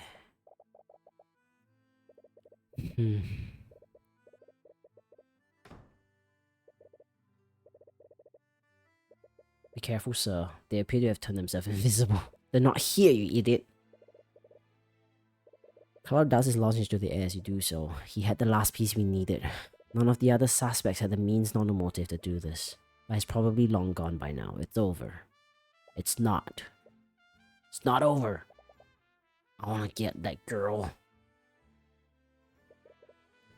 Part of you knew that it was a long shot. If he were involved in this, he'd definitely keep his head down. What do we do now? There has to be someone who knows where he is. Wait a minute. Oh no. Ruby. I know, but I can't let my personal feelings get in the way of saving Arya. You have to process those feelings later. You have a job to do. Guess we'll have to face up to it. According to Arya, tomorrow is still practicing, so it looks like she hasn't gone into hiding like the Eye Taker did. And if anyone knows where he is, she will. For the past month, all those things you said to her keep replaying in your mind. You feel the familiar warmth of Celeste's hands again.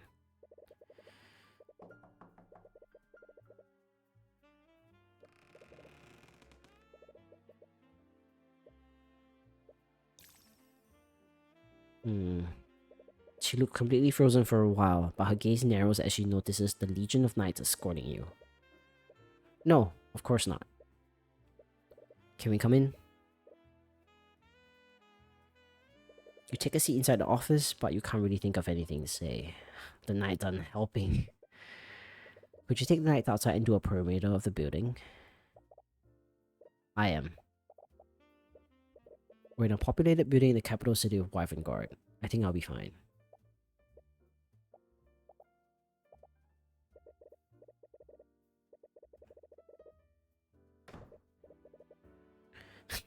Now then. She seems a bit on the edge. She's been overprotective lately. I don't really blame her. I did almost die a few times in the last few days. It's a long story, and I don't think I'm even allowed to talk about it, especially not with you. You take a deep breath. I received your letters. I haven't gotten the chance to read them yet. This is really awkward. But you knew you were going to have this conversation sooner or later. Perhaps it would be just best to be direct. Miss Tamora, I trusted you. I told you everything about myself. I put all of my hopes into you. And you lied to me. You told a criminal about the Eye of Horus. It took me years before I was comfortable enough to tell you about it, and you knew that. Why did you even adopt me? You could have just left me in RNX and moved on with your life. Why would you pull me into this?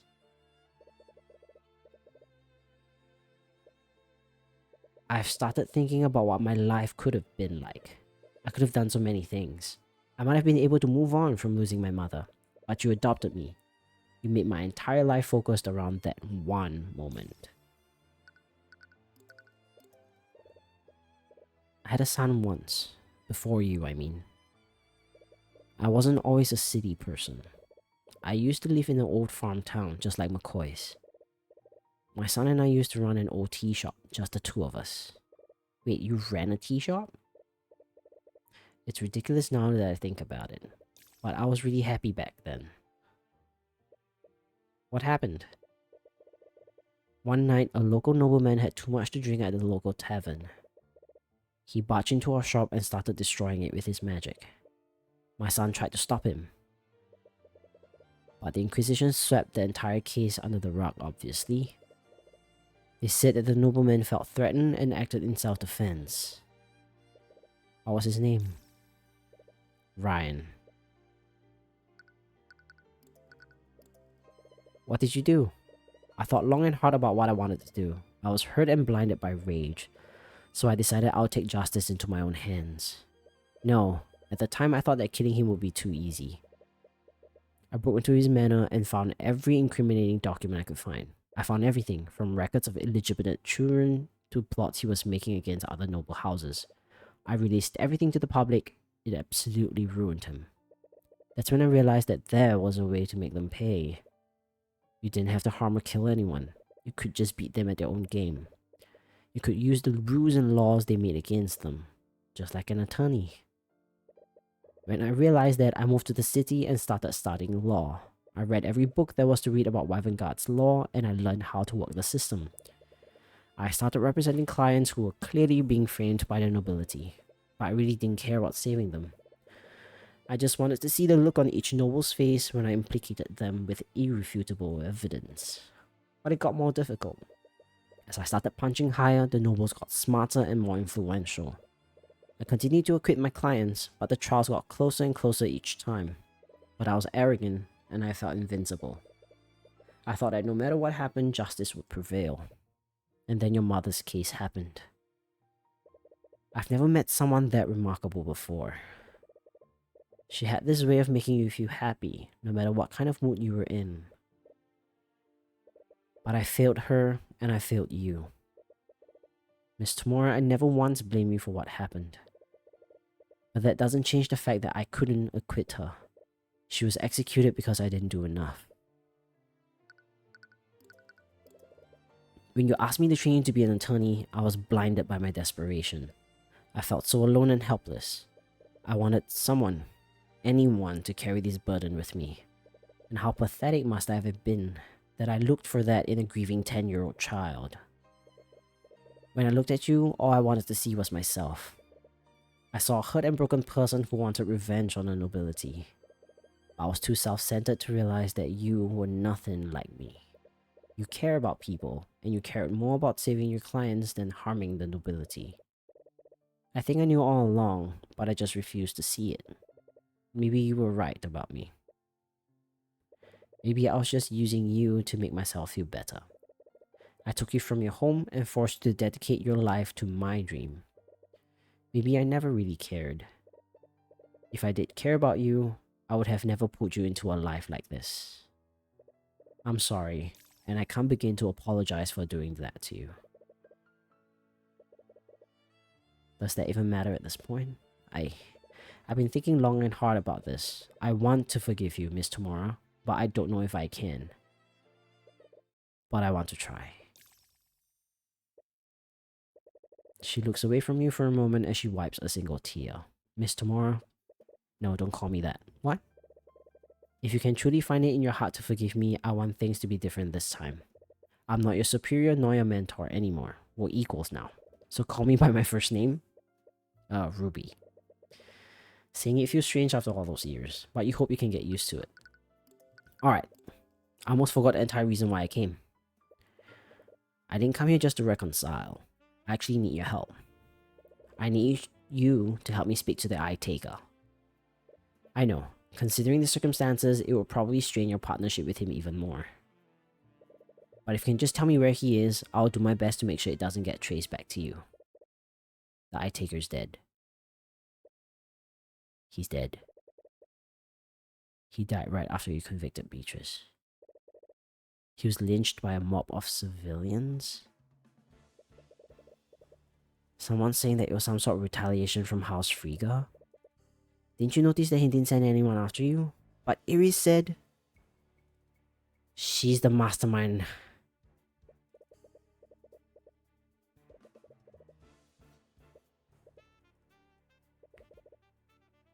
Who's Iris? You've met her before. She has long black hair and wears a black dress. She's the Eye Taker's daughter. Wait. Her too? If it weren't for her intervention, the Eye Taker would have attacked at that very moment.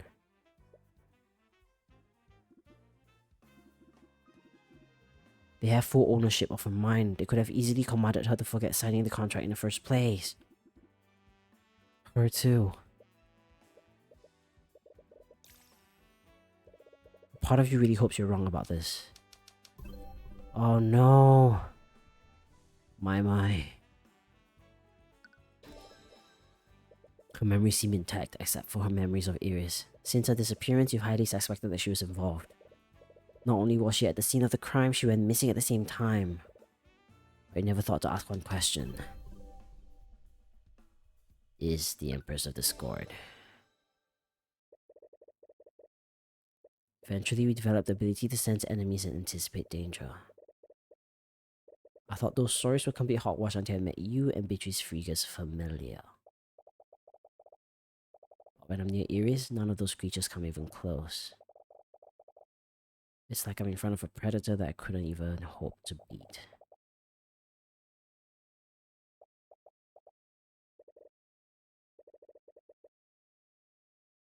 There's still very little you know about demons, so what's to say that one can't take the appearance of a human? Right. If I fall unconscious, I need you to call Celeste and tell her to contact Lot as for Pierce or the Archduke. If you're wrong about this, there's no way either of them will get here in time. But it's already late and the trial resumes tomorrow.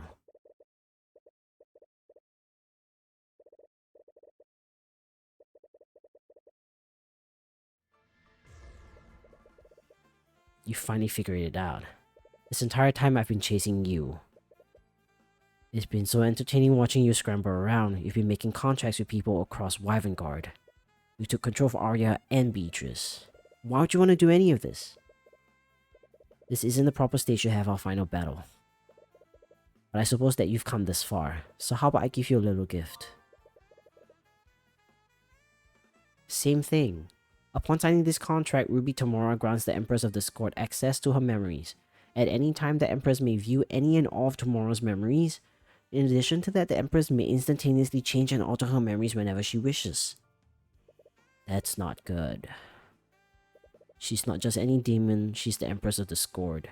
And you signed a black contract with her. That's why you can't remember anything about her. I swear on my life that I didn't know anything about this. I know. She probably tricked you into signing this. Just like she tricked Arya. Come on, you two. I know things are kinda tense, but there's no need to. Oh no. Ares is the Empress of Discord. It was her the entire time. She tricked Arya into signing a black contract with her. And she probably controlled her and Beatrice to orchestrate the entire massacre.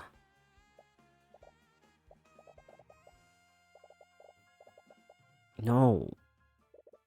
I know how unbelievable it is, but I used my divine edict with her name. That wouldn't have worked unless she was a demon. But if she's really a demon, is it even possible to arrest her? We'll need to speak with the Archduke. You've helped us more than you could ever know. Let's meet up with everyone. We need to discuss our next course of action. Finally. Have you been using the Eye of Horus lately? Yeah. I can't say much about what I'm doing right now, but I am in the middle of a case. What's wrong? No, say it! So if you're not seeing it, it's probably nothing? I know you can't tell me what you're doing, and I have no idea what could possibly involve the King's Guard, Stewin, and the Empress of Discord. What does it mean?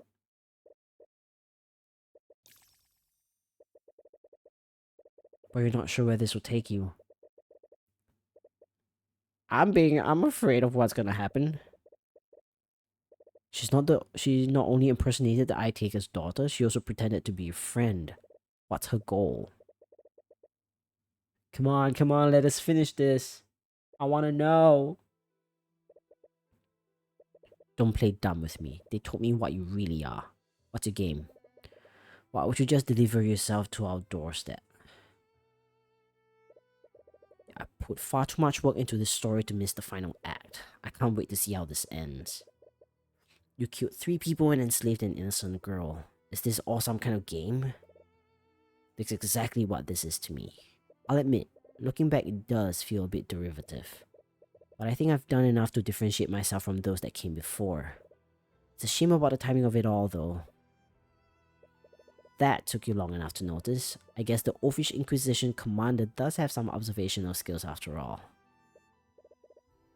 You better not try anything. You know I can't lie, so I'll reassure you. I promise I won't harm anyone while I'm in this prison.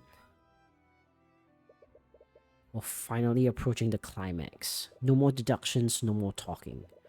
No more god-awful teasing when we both know who was really behind this. It's just me and you. Wow. Alright, let's go. Let's finish this. It's the first time we've met. You're a lot smaller than I expected.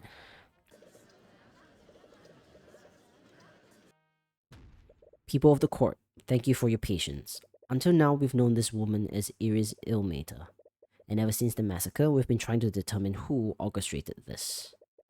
We only knew that Arya Stewin signed a blood contract with a demon called the Empress of Discord. We still knew very little about this demon. We had no idea who they were or what they even looked like. But we know the truth now. People of Wyvern nobility, the woman on this witness stand isn't a civilian. She is the demon known as the Empress of Discord.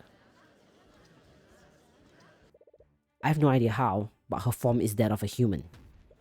Using this disguise, she entered the Grand Cathedral posing as Beatrice Frigga's guide. She then aided the patron by using Beatrice Frigga to help Arya Stewin massacre members of the nobility. Come on, old man! Let's force her to tell us who the patron is and be done. How typical.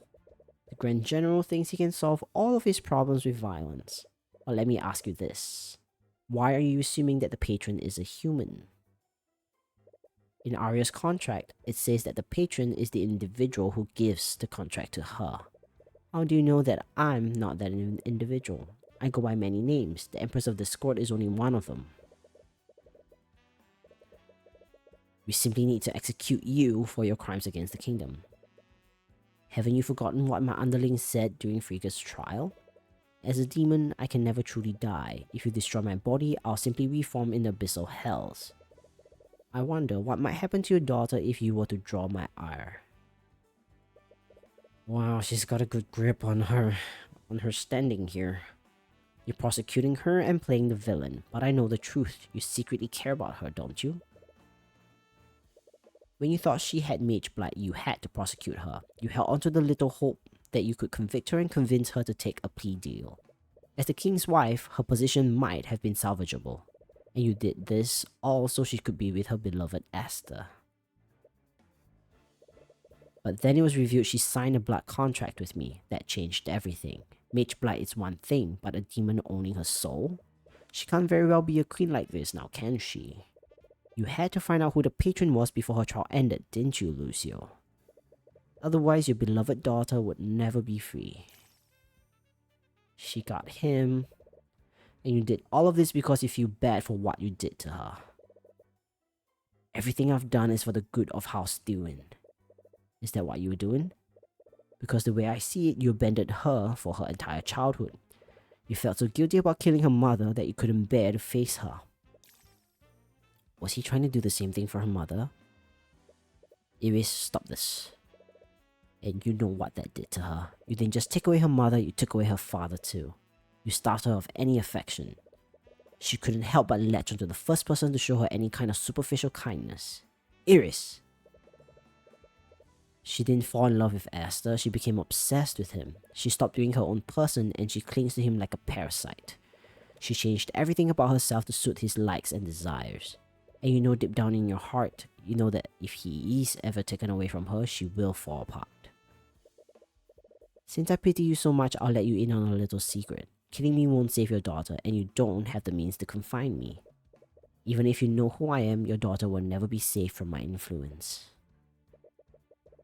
But I suppose there's one possible way to break my contract. My contract will bind Arya Stewin to the patron so as long as they both live. If you truly want to free your daughter from my control, all you have to do is kill her. Do the poor thing a favor and put her out of her misery. Damn. Enough. We cannot antagonize her if you want to find out how this happened. Is Arya's fate truly doomed? There has to be something. Why are you doing this? You're not a noble. You're probably not even a citizen of Wyvern. Why would you go through the trouble of doing any of this? Why are you here?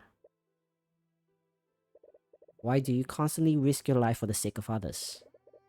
Why do you try to seek justice in this clearly unjust world? I don't know. I think you do know. The answer is simple. You do it because it satisfies you. You save people. You fight the system. You just love indulging in your own heroics, don't you? It feels good, doesn't it? You know that you're the only righteous person in an unjust society. When you succeed, you're hailed as a hero. If you fail, it's society's fault, not yours. No matter what happens, you can take solace in the knowledge that you're so much better than everyone else. That superiority you feel over them must be intoxicating. Your divine blood makes it so. You just can't resist giving into it. Just as your divine blood compels you to do good, my hellish blood compels me to do the opposite. I just can't help but take every opportunity to make you suffer. My entire purpose is to see each and every one of their faces contorted in agony and despair. Humanity is a stain on the world, the worthless parasites who steal, maim, and kill to get what they want. That's all they are, and I despise those who try to pretend that they're anything different. You're wrong. Humanity is so much more than you realize, and I truly pity you if that's all you see in us. Oh, so now it's us? It actually just reminded me there's something I hate even more than humanity. I despise the celestials of the upper planes who go against the natural order. They condemn and admonish beings like me, all while watching humanity suffer from their secluded little heaven. They realize that humanity would never willingly choose good over evil, so they created the Heavens Born to tip the balance in their favor. It's so self-indulgent that it makes me want to puke. That's what the Heavens Born are?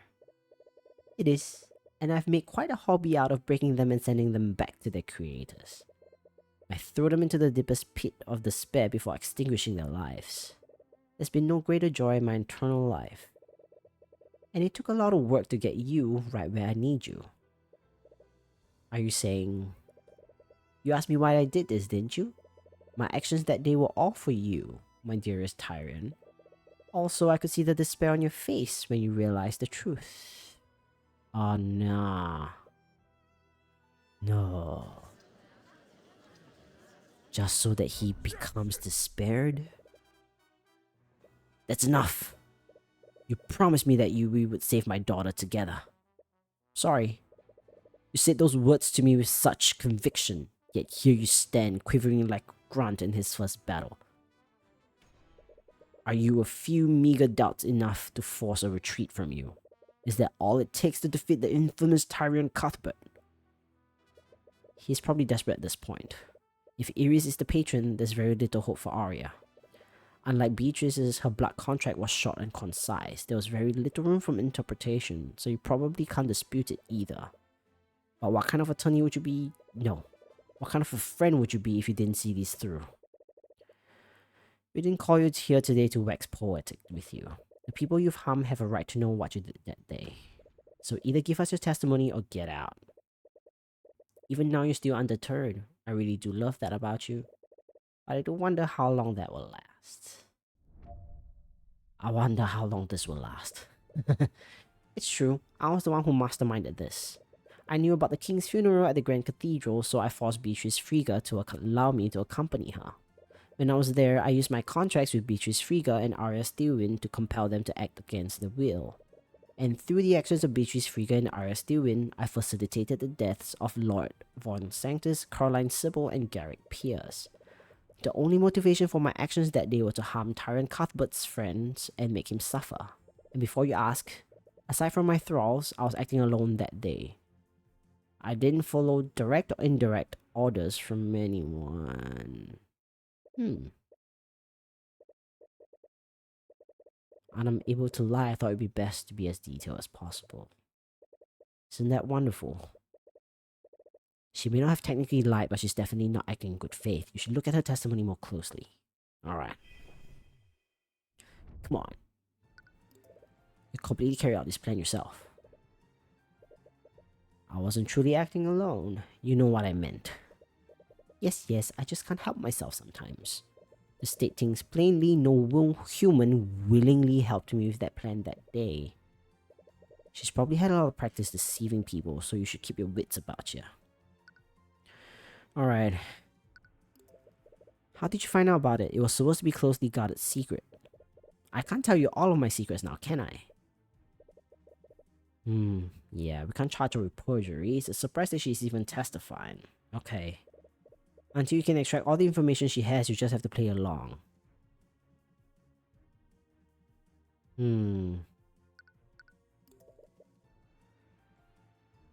What a terrifying ability.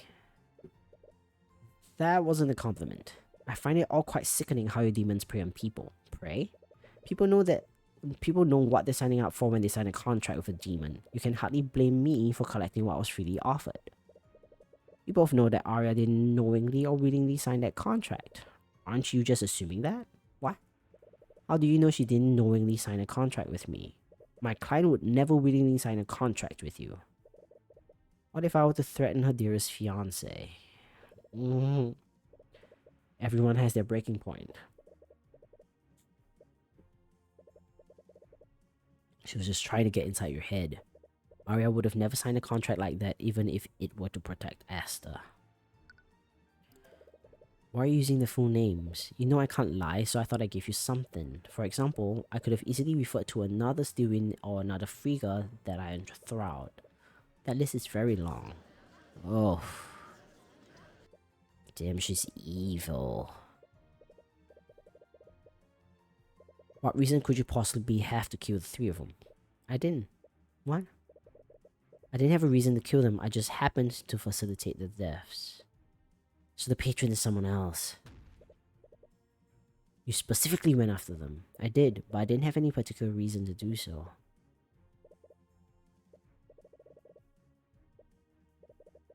Edit. Oh, gosh.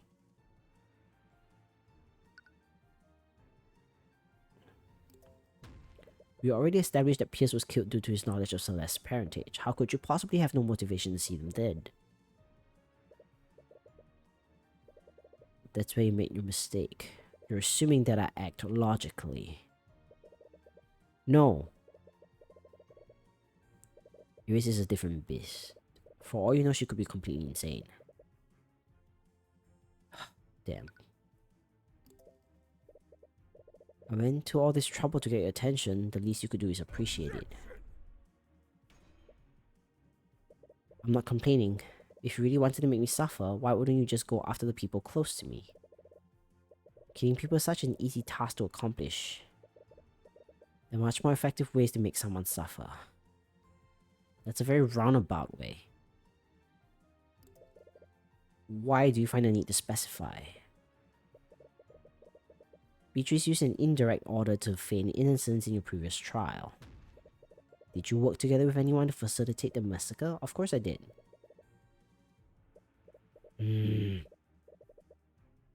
I'll say it clearly so you can be certain. I did not have a contract with anyone that wanted to facilitate any of those murders. I was acting off my own free will.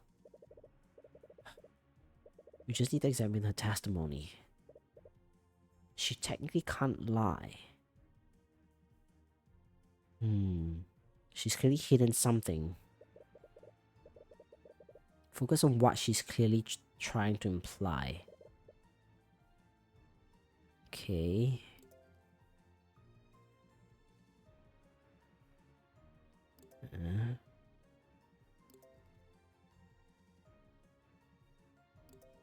I didn't really have a reason to kill them. I just needed Arya to kill my victims as quickly as efficiently.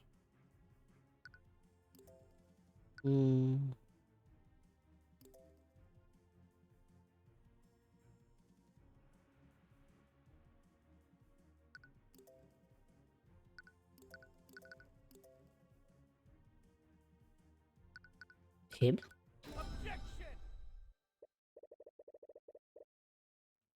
That's not exactly what happened.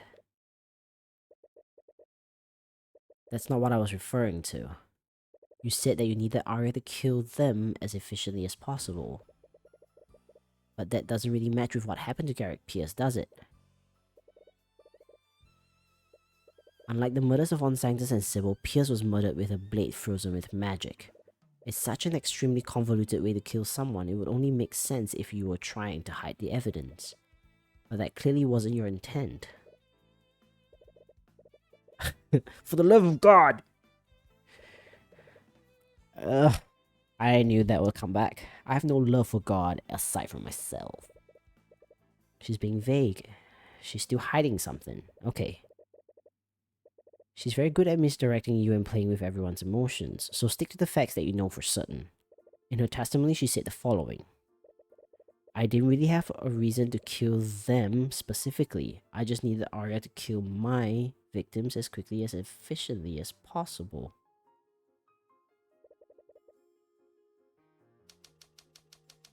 Which phrase?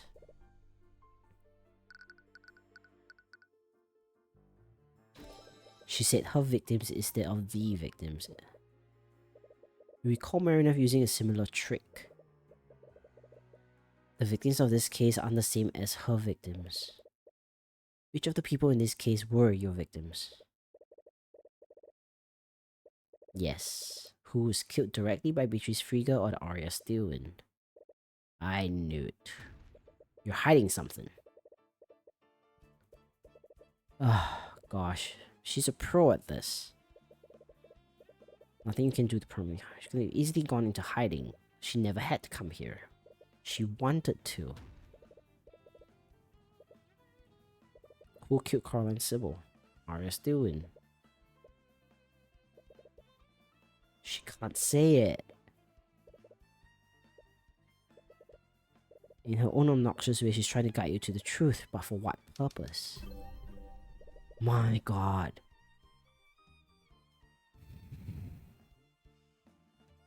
An unknown person. That must mean you're not the patron described in Arya's contract. I grow sick of your games.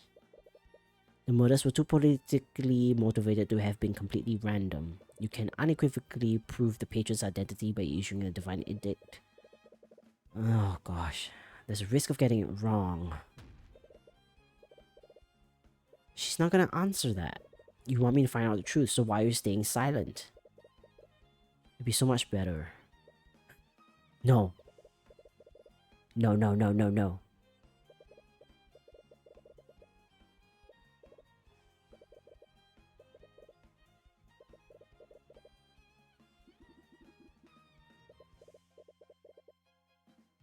No.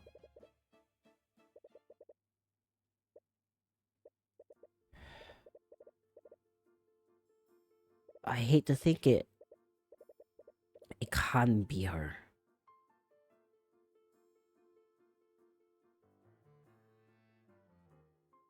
No.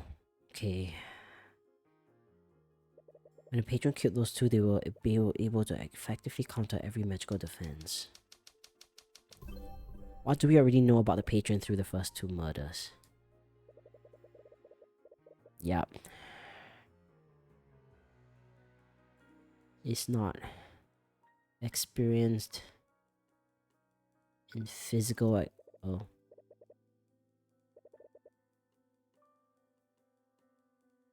Lethal man? The victims were one. Yeah. It doesn't quite work for all three of them. There's a common thread between the two of them.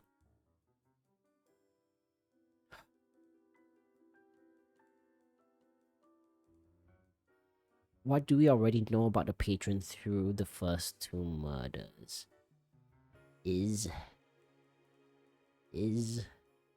Um...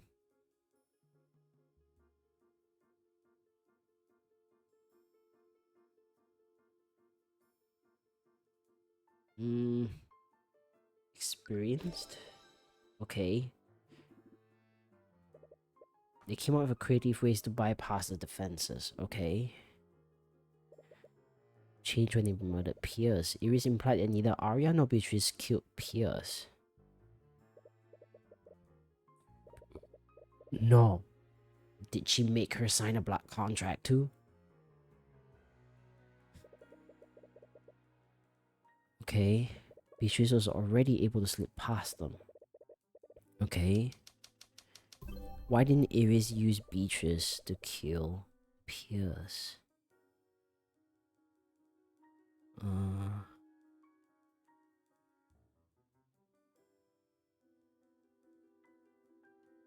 The murderer wanted to kill Pierce personally. That might explain why the method used to murder him was so contrived. Oh gosh. Okay. Von Sanctus essentially got away with murdering Justin Way. Okay. The biggest clue you have is the one that Iris indirectly gave you. Oh no. At first you thought she was trying to make you feel guilty. There's something else.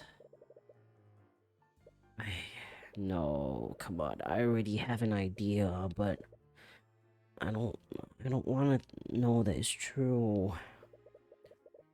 Okay, they must be constantly exposed to creative uses of magic.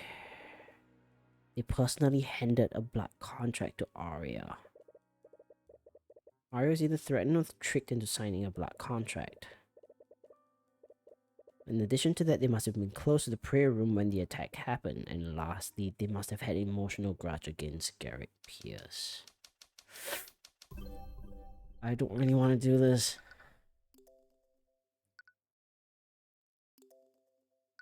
She's the only one.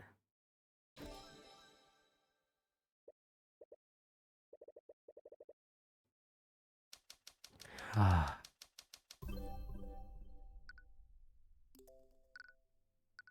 It's her.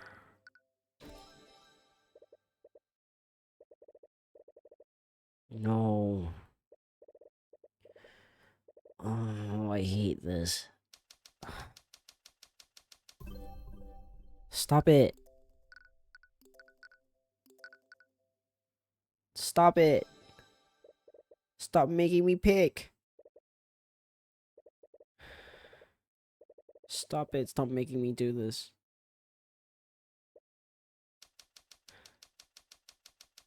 Stop it. Stop it. Stop it.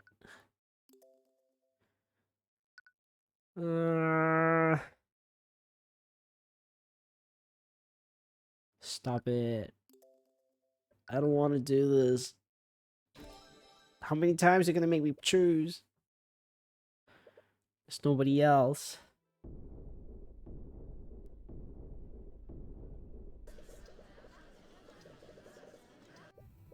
What is it? I can't. There it is. You've realized it, haven't you? You've been waiting for this moment for so long. Tell them. Tell them who did this. Issue your divine edict right now. Oh no. This cannot be right. This cannot be true. This is a very shitty story if it is. But you know the truth. By the eye of Horus, I issue upon you a divine edict. Release thy guards and manifest your black contract with... Release thy guards and manifest your black contract with... Celeste McCoy. Oh gosh. With the apparent death of Tyrion Cuthbert, the Empress of Discord shall revive him, contingent upon the eternal servitude of Celeste McCoy. Henceforth, Celeste McCoy's soul shall be eternally bound to the abyssal hells.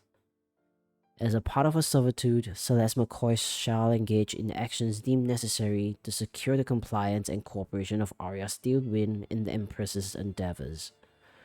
And lastly, it is stipulated that Celeste McCoy, of her own volition and agency, shall bring about the demise of Garrett Pierce by her own hand. Afterwards, Tyrion Cuthbert's consciousness will be restored. It's not true. Tell me she was manipulated. No. Tell me she was manipulated. No.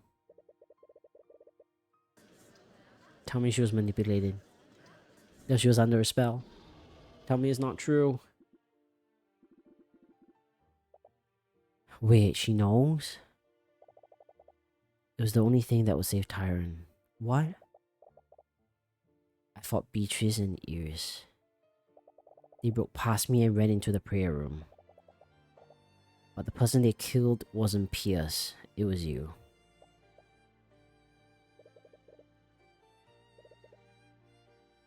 No, she manipulated her. Stop it. Celeste McCoy is the most important person in your life. She was the last person you had that hadn't betrayed you. And she signed away her soul to me, all so that she could revive or save you.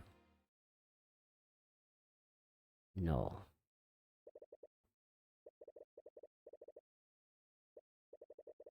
Does this mean what I think it means? Yes. I'm the one who tricked Arya into signing that blood contract. When I made that deal with her, I didn't expect her. She used that contract to make you act against her will. So it wasn't just Miss Steuben and Miss Frigga who were controlled that day. You realize it, don't you? As long as the contract between the patron exists, your daughter will always be vulnerable to my influence. You can't kill me. So there's only one solution to free your daughter.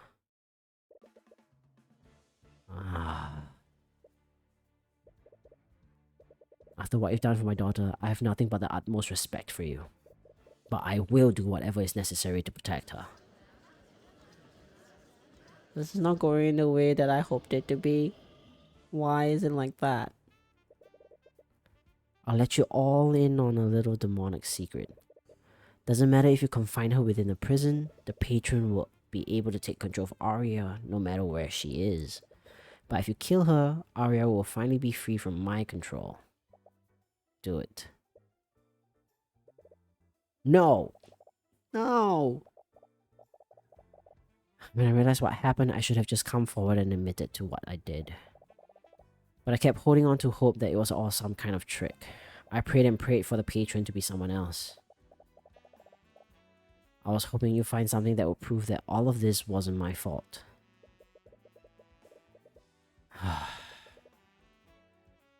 It's because you subconsciously refuse to believe that she would betray you like this. It still hasn't gone away. That uneasiness is still there. Are you still in denial? This is different. No, no, no! It's not over. It's not over. Old man, it's not over.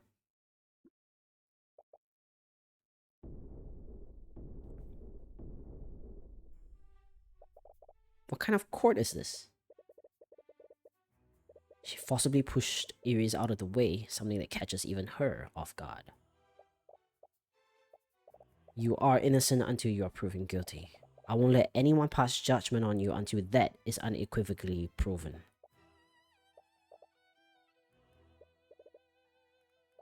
How dare you, father? How could you possibly think that you have the right to decide who lives and who dies? If you were actually a prosecutor, I would file for your immediate disbarment. And you, Mr. Cuthbert, how can you just stand there? Me? You're Celeste's attorney. Isn't it your job to defend her until her last breath? I didn't see the truth because I didn't want to believe it. I almost let it slip away because of my own personal feelings. I almost put you at risk. As much as it pains me to do so, I need to approach this objectively. To hell with that. What? Justice may be blind, but it's not heartless.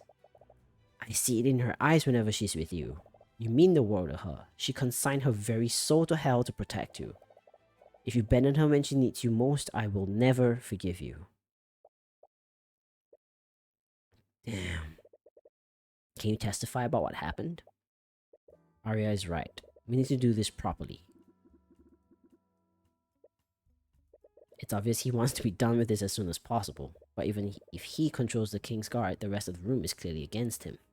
Fine, do as you wish. But the moment we're certain of the truth, I will do what is necessary. Very well. Miss McCoy, please take the stand. Ah, damn. Alright, let's go. I hope this sheds the truth on something. Truth is that Iris rewrote your memories. You were actually knocked out at 1:45.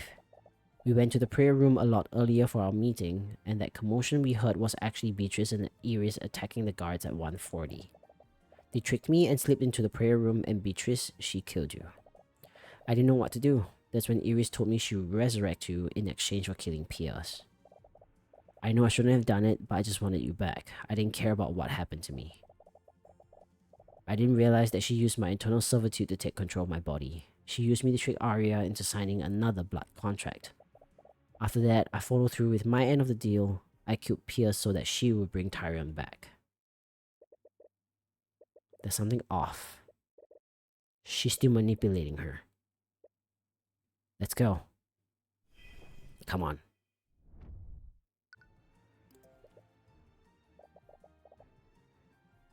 She must have changed her memories when she resurrected you. Ares has the power to take control of people against their will.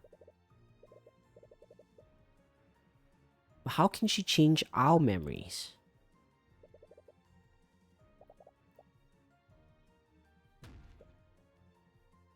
Testimonies of Prince Alaric and the High Speaker also implicated her. Miss Stewin also already knew she was compromised due to finding the purple mark in her pocket. I'm sure things would have ended the same regardless of her testimony. What did Frigga and that demon do when you found them? They tricked me and slipped into the prayer room. When I went to see what was going on, I only saw Iris and Beatrice standing over the guards' dead bodies. They acted like someone else had killed them. Then they lied to me and said that they wanted to go into the prayer room for protection. How did Beatrice kill me?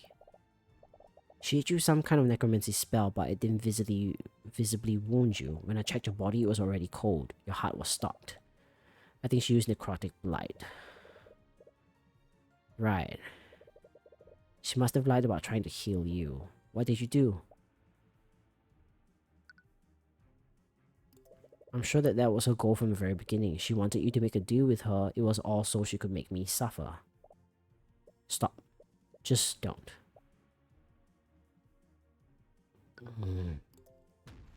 How could you possibly think that was okay?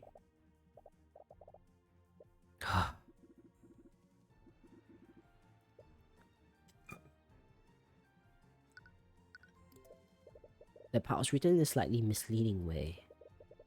She must have thought that the Empress would whisk her away to serve her in hell, but instead she took control of her immediately after. Anyways, how did you trick Arya into signing that blood contract? She probably wanted me to watch what she was using me to do. I told Arya that Pierce was demanding a plea deal in exchange for telling me who my parents were. Iris made Beatrice put an illusion over the contract to make it look like a request for an appeal. And since Pierce was convicted for killing my father, she respected my wishes. Hang on. Okay, let's finish pressing that. Why should a person like him get to live? I know, and I don't care if you hate me after this.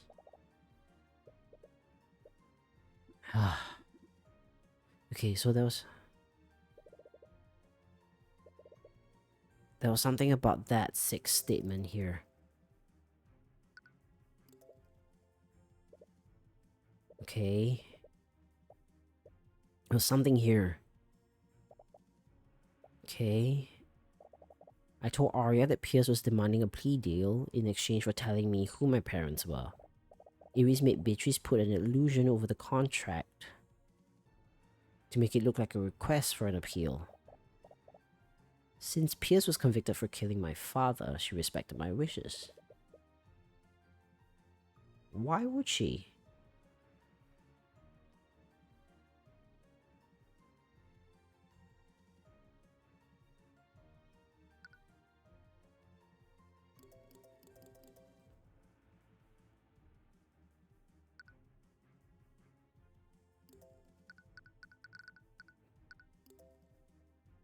Okay. We were knocked out at 1:45.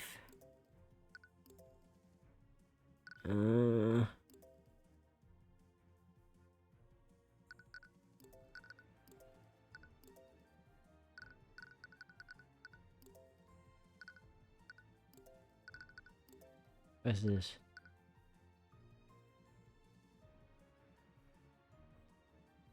She's information with you. In exchange, you will grant me my freedom.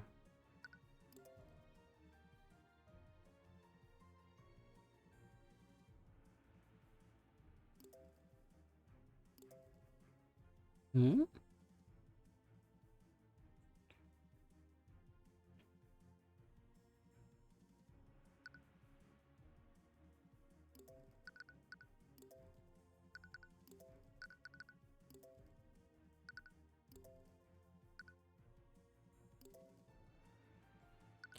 150.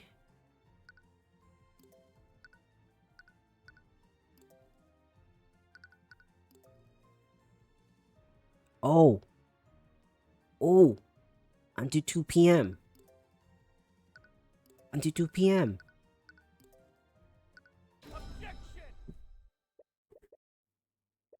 You went out to investigate. You can't trust your own memories. Something about your timeline doesn't match. What did you say? There's something fundamentally off. Your timeline of what happened is completely off. So what, it's off by 15 minutes? According to you, you saw them at 1:40. Oh, hi, Yushimi. You didn't lose track of them until 2 o'clock. Well, you joined at the very fun part. We're at probably the last part of the trial. But you missed most of the story. It's the most exciting one ever. Okay, you were there with me. Let me see how close you were to finding me out. She can't remember? Doesn't need the contract to affect people's memories. I'll be spotting myself.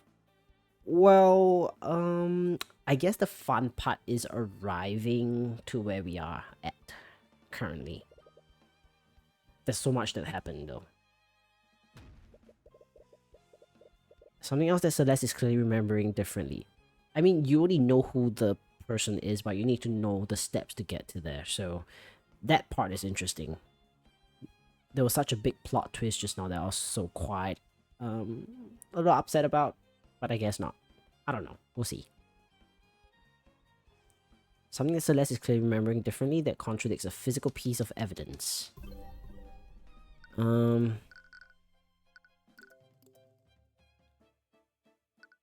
Right. She said 2 o'clock. Meet him in the prayer room at 2. Ares may have changed my memories, but changing a physical piece of evidence is a different thing. No, that's not true. At this point, anything is possible. Ares could have gone around doing whatever she wanted. She could have wiped the memories of every witness who saw the crimes, and she could have manipulated the crime scenes however she wished. But she have done so, there would be logical inconsistencies. Until Celeste was revealed as the patron, every piece of evidence you found or deduced have been logically consistent. Contradictions in what Celeste is saying could be explained by Ares changing several elements of the crime. Okay, what explains Celeste's contradicting memories of what happened?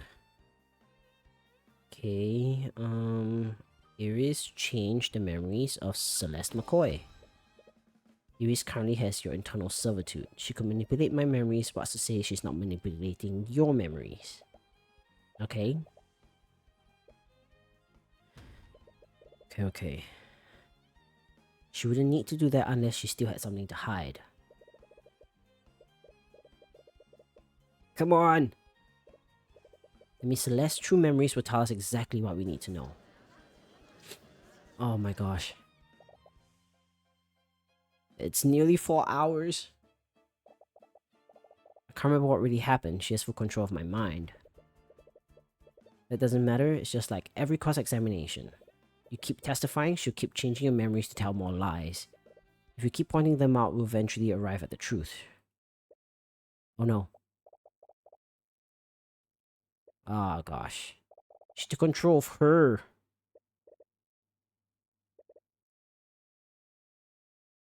Ah, she took control of Celeste here. Damn it. I win. No! Wait, we were just getting there. What did you do to her? Put her to sleep, just as I did with Beatrice. What do you mean? I did it for the same reason I do anything. What would make Tyrion suffer more than putting his love in an eternal sleep? If you wanted that, you would have just done that from the beginning. You're hiding something, I know it! Oh, come on. It's her. Well, good luck getting anything out of her.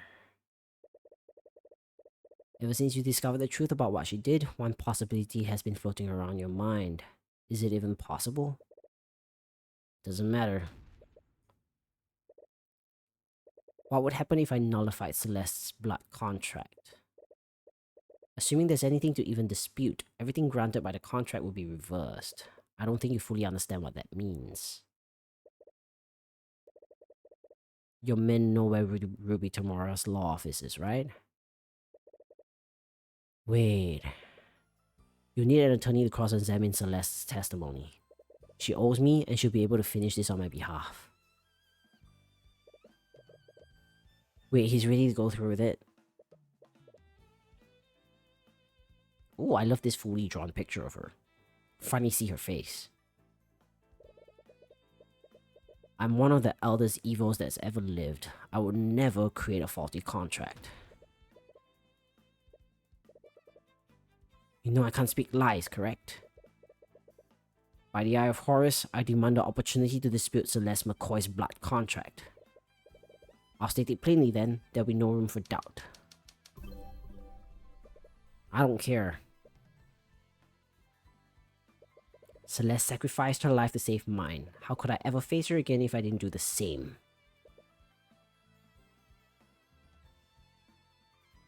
You're insane. You're just risking death for nothing.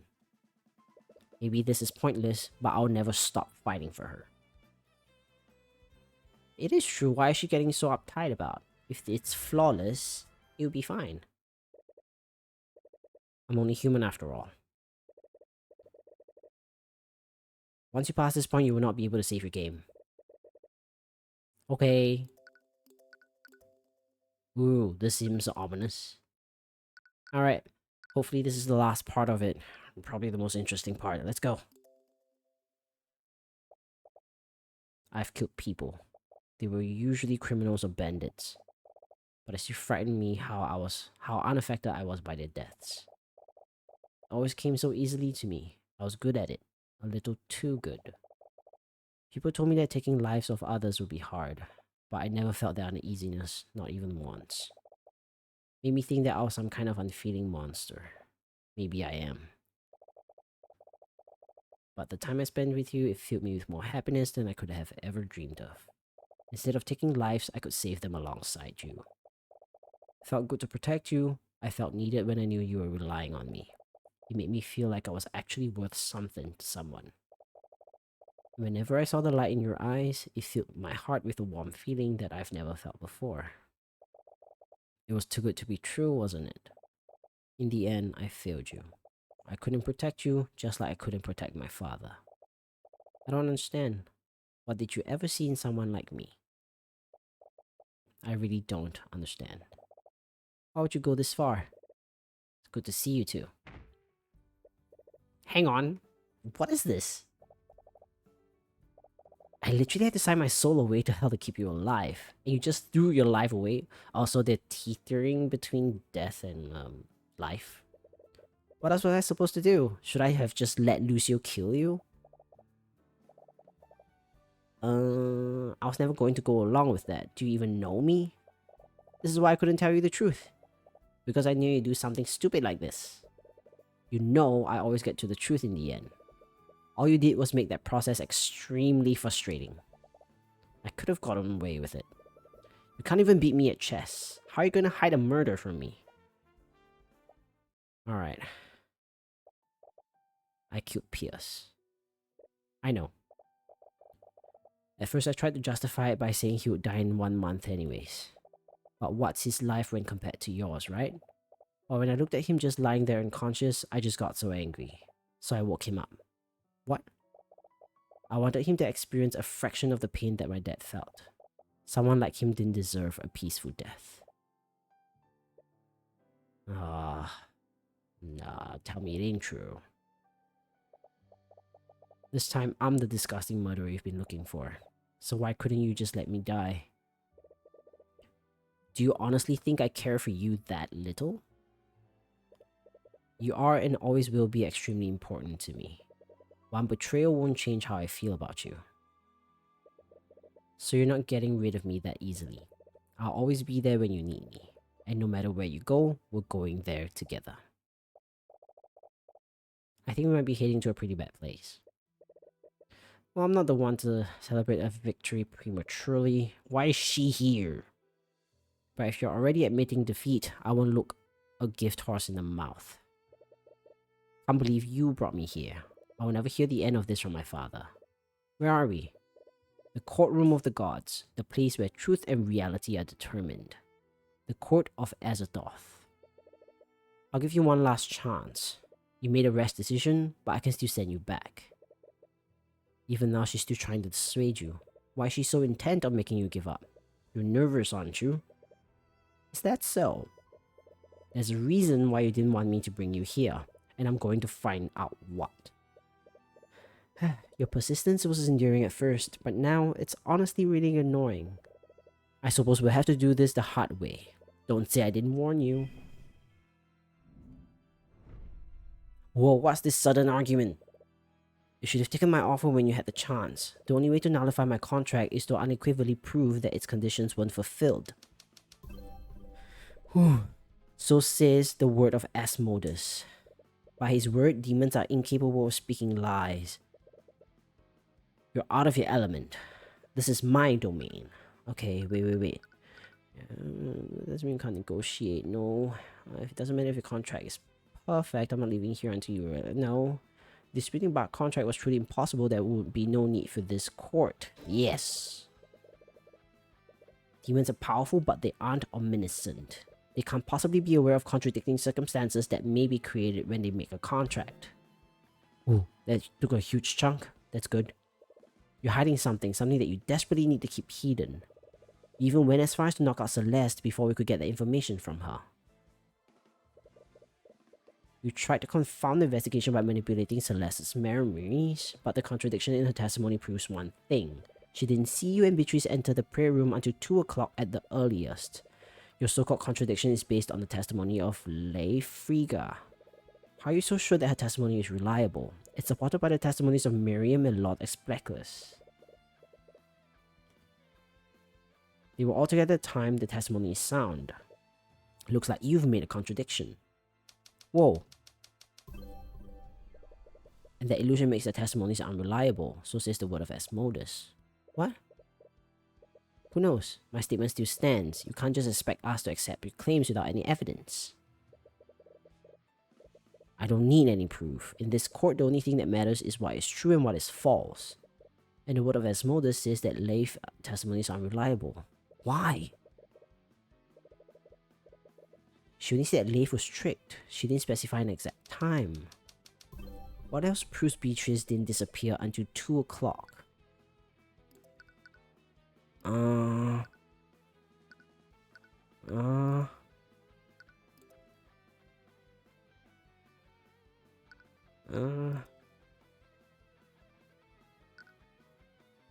Okay, the trap. The trap? They were made to stay because the king was trapped. Oh my god. I don't know. I don't know. Yep. Do you confirm or deny? I won't deny it. Perfect. Whoever set that trap decided to trigger whenever Esther approached his father's body, and it didn't trigger till 2 o'clock. Leif and her party were about to search for Beatrice when the Kingsguard informed them of what happened. And mind you, the Kingsguard did this immediately after the trap was sprung. Since Leif was about to begin her search when this happened, Beatrice couldn't have gone missing until that time. And once again, you're predicating that on Esther's testimony. Not just him. Several members of the Kingsguard witnessed this. True, and that's why I'll respond with this. An activated force cage did not trap Esther during or after 150.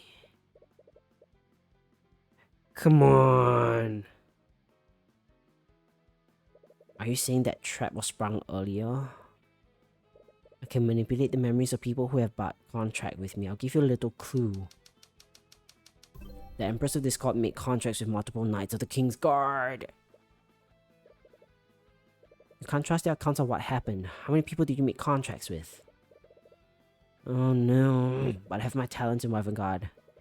I'm preparing these for quite some time, even the King's Guard. No one is safe. Okay. Come on, come on, come on, come on, come on. Eyewitness accounts. No, no, no, no, no. I know what we have. It's possible that I have a black contract for everyone present during the massacre. No. She doesn't. Possible. I know, I know. Okay. Come on. We can verify. No. If he gets it wrong, we'll die. Well, we died once. Come on. We have it. I know. Use his testimony. He couldn't observe. Oh man, that's what I thought we could use. Okay. Do you understand now? You were never meant to win this game, but I've got to give you points for entertaining me this long. Oh, come on, no. There has to be something. Okay, they're useless against her.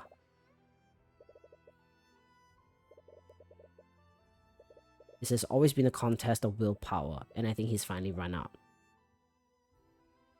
No. You recall what happened during Beatrice's trial. Your mother gave you the knowledge you needed to win. She did it before. Can she save you again?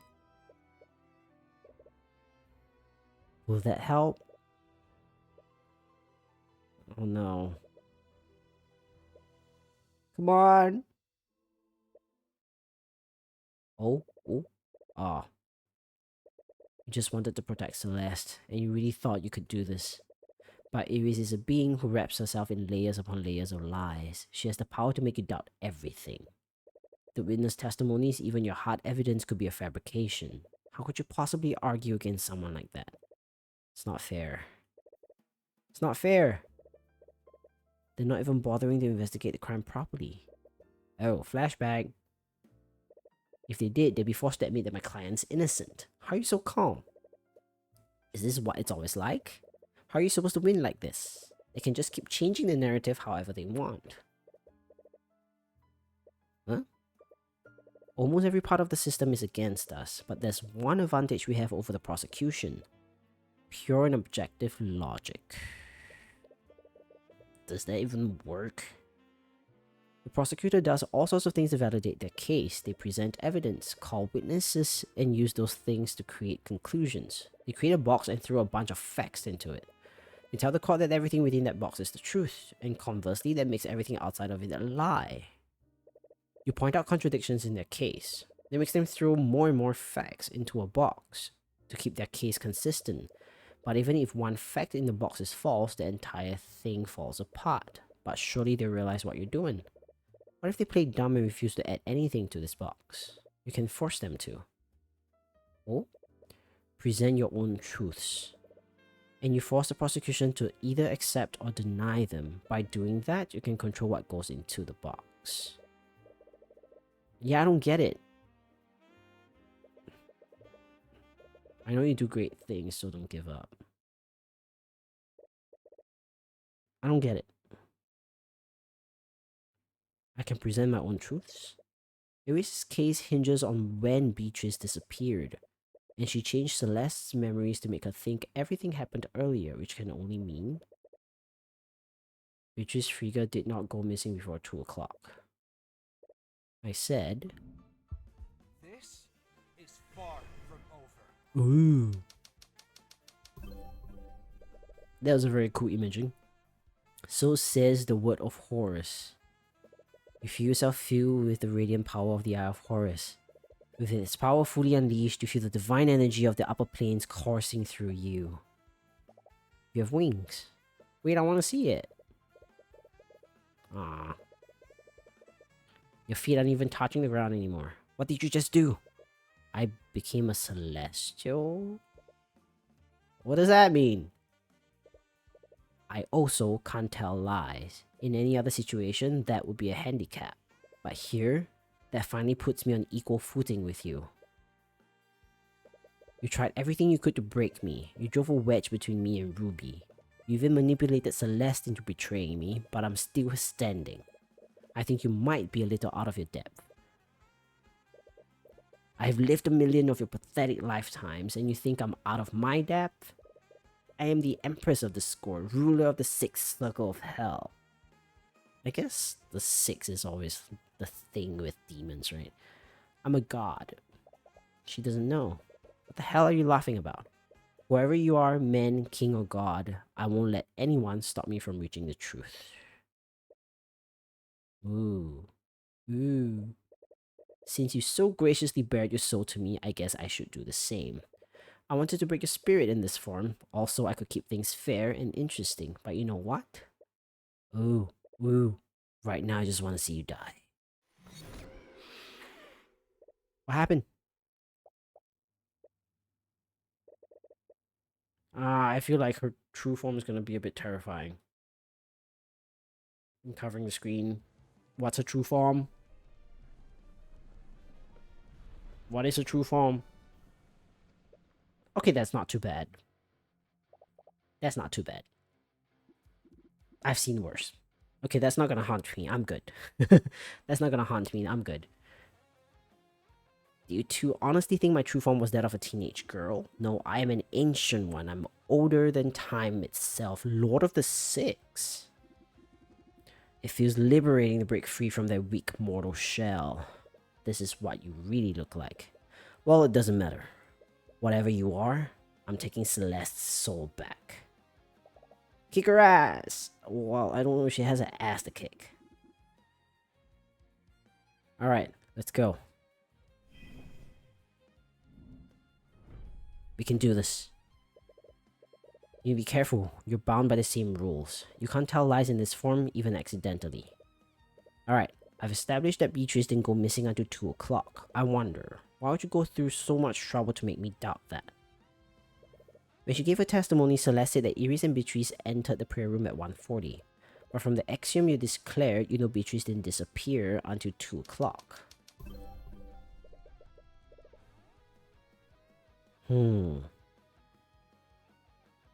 Why did Iris change Celeste's memories?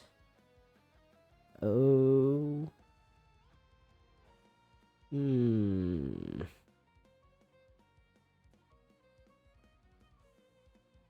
Let me see, okay. Iris needed Celeste to believe the events occurred earlier? Yeah. I believe you needed Celeste to think that the events happened much earlier. That won't work. Okay. So says the word of horse. Yeah. Can't stay quiet forever. I didn't need her to think that specifically. I simply wanted to confound your ability to deduce what actually happened. And is that not what happened? That may be, but I think you had a specific reason to move a timeline back. An event occurred that required Iris to change Celeste's memories. Oh.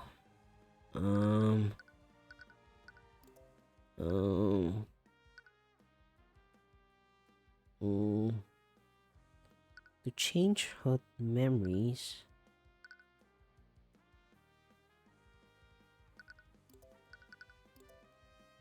Why?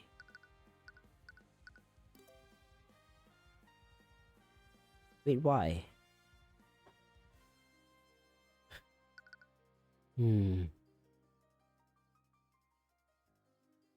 Something occurred. He died at... But that's 2:05. Oh no. Hold on, let me go back and read the dialogue again. Okay, so... Celeste remembered the attack occurring much earlier than it actually did. Okay. She has specific reason to move her timeline back. Why? Event occurred that required Iris to change Celeste's memories. I mean, this is the only thing that happened around then. Well, let's not die here. Let's go. Oh, it's correct. We needed Celeste to think that she signed the contract much earlier than 2 o'clock. That's because Lord Fong Santos' death occurred at 2:05, which would imply that you killed me, convinced Celeste to sign a contract, and made Celeste trick Arya into signing another contract. All in the span of 5 minutes. If that's true, could it be possible that Celeste isn't the patron? It's the only logical conclusion. The timeline is far too short. Even if you remember being tricked by her, we can't trust your memories. Isn't that right? Your desperation is almost pitiful. I should respond so that there's no room for doubt. I mean, we know that is true. Celeste McCoy was the person who gave Arya Stewin that blood contract. That is correct. I know the truth is hard to accept, but Celeste did betray Arya's trust. She always speaks in technicality, so you can't take that claim at face value, but this could also be a trick. You could declare outright that Celeste is not the patron, but if you're wrong about that, you most definitely die. You need to be certain before you decide to declare it. Okay. Let's assume that Celeste isn't the patron. Why would Celeste hand Arya a blood contract? You already concluded that the blood contract was disguised as a normal legal document. Oh, right. Yeah. So Celeste...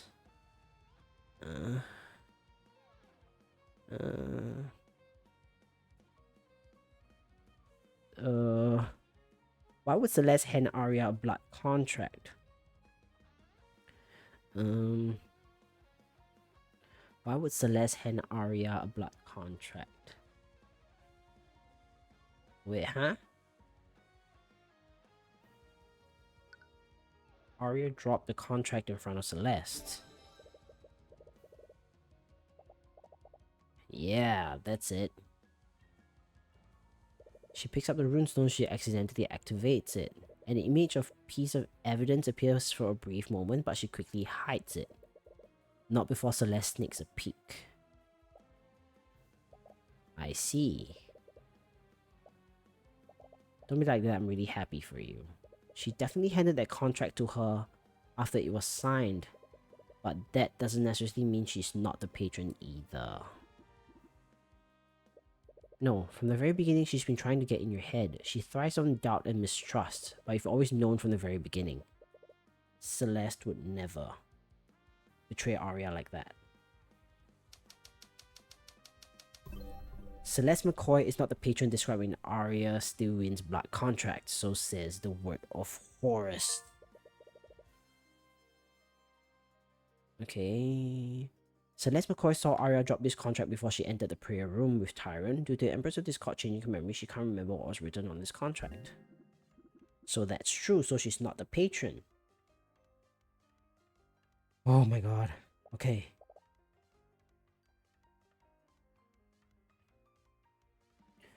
That means you didn't betray Arya. She only manipulated your memories after the fact. She wanted to make you think that you did. Okay, so she didn't hand her the contract. It isn't. Okay. Someone else is the patron, but who? Oh my gosh. Who's the patron? Need to focus on saving Celeste. Okay. Celeste wasn't the one who secured Arya's compliance. Doesn't that make your contract flawed? I thought you were an attorney. The contract states that Celeste would engage in actions deemed necessary to secure the compliance and cooperation of Arya Stewin. No further actions were necessary. She was already under my influence. Oh, damn. That means none of this is her fault. My. Neither Arya Stewin nor Beatrice Frigga was directly responsible for the death of Garrick Pierce. So that is true. So neither Arya or nor Beatrice. Oh my gosh. Okay. You act like you're in control, but you've been nervous ever since I began disputing your contract. You're hiding something. Something is off. Is it possible that I didn't die? Answer the question. We can't trust Celeste's memories. The memory where she confirmed my death could all be a fabrication. If you're still holding on to hope that you survive this, let me state it plainly for you. Celeste McCoy did, in fact, observe that Tyrion Cuthbert was dead. So that is true. She did see Tyrion dead. How did you revive me? Do you even have a power to resurrect people from the dead? Who do you think you're talking to? Of course I do. If you doubt me, why don't you declare that Tyrion Cuthbert never died? Knowing her, she could be baiting you into telling a lie.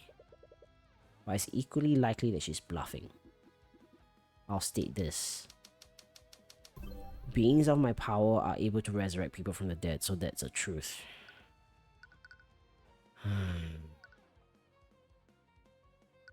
Why would you need to specify that beings of power can do that? Is it possible that it's not a simple or easy feat? I guess this is the only way. Why would you need to specify the beings of your power? Is it possible that it's not easy or simple or easy to feat to accomplish? For example, would Marinef be able to resurrect a person from the dead using a contract? Let me save you some trouble, I'll say it for you. The Empress of Discord can't resurrect people easily. So that's the truth. Well, it's not impossible, but require a large amount of effort on your part, perhaps. Celeste, wait, recall my previous declaration, Celeste was there. And by all accounts, she concluded you were dead. How thoroughly do you check me? It was pretty bad. You weren't breathing and your heart stopped. She tried to resuscitate you for several minutes, but to no avail. There was no way your body could survive that long without oxygen and blood flow, and Iris just confirmed that Celeste spent several minutes trying to resuscitate you. But there has to be more to this than you're seeing. Oh. Alright, so I guess spells. Spells. Customers target a creature that's always like unconscious. When they concentrate this spell, the target will appear to be dead. The target creature will stop breathing. Okay, this. But you had a far easier way to create that scenario, and luckily for you, Beatrice was there and under your control. No, the opposite. Beatrice Frigga cast Feign Death on Tyrion Cuthbert. Oh my god, this argument is going on for so long. Sorry, but I was never dead. She just used a spell to trick you. So everything I did, it was all for nothing. That's even a worse thing to arrive at. That means you never resurrected him. He was never dead in the first place. The contract only said that he was apparently dead. All I did was revive him by making Beatrice release a spell which allowed him to wake up. Okay. That leaves the death of Garrick Pierce at Celeste's hands. Something happened with Pierce. What are you hiding? Your contract says that Celeste must bring about the demise of Garrick Pierce by her own hand. Since you wrote that contract, that must have been your intent from the beginning. So why are you so nervous? Did she not kill him? If you want to stay quiet... All of this could be an elaborate trick to bait you into making a false statement. Oh, you need to find out exactly what went wrong. Is it possible that Celeste didn't kill Garrick Pierce?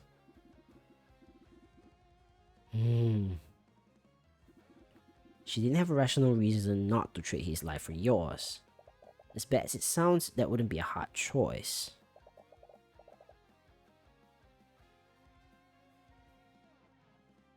There isn't a single reason why I wouldn't take a deal. She may have wanted to, but something else might have happened. Perhaps Beatrice or Arya misinterpreted one of your commands and killed him against your wishes. Neither the Empress of Discord, Arya Steelwind, nor Beatrice Frigga killed Garrick Pierce. That rules out everybody. She signed a contract already, so you had control of her. The contract states that she needed to kill Pierce of her own volition and agency. Do you honestly think I'll make a foolish mistake like that? Celeste McCoy had complete control of her actions when Pierce died. We're trying a bit too hard. Maybe a member of the Kingsguard who survived and entered the prayer room. Try again. Garrick Pierce's death was not an accident. It was intentional and committed with malice.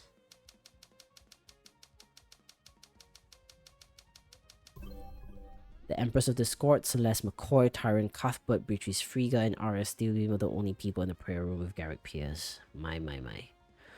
So by process of elimination...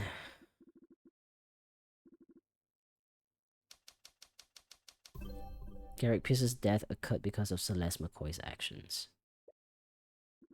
Come on! We're so close. No. This can't be it. We're so close.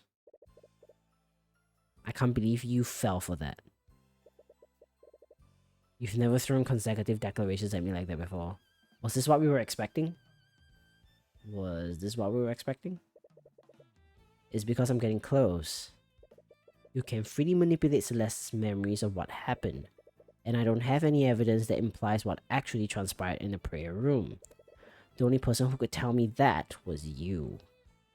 You thought you could overwhelm me by shooting down all my theories, but all you did was tell me the exact state of the room where Garrick Pierce died. And now I can figure out what actually happened.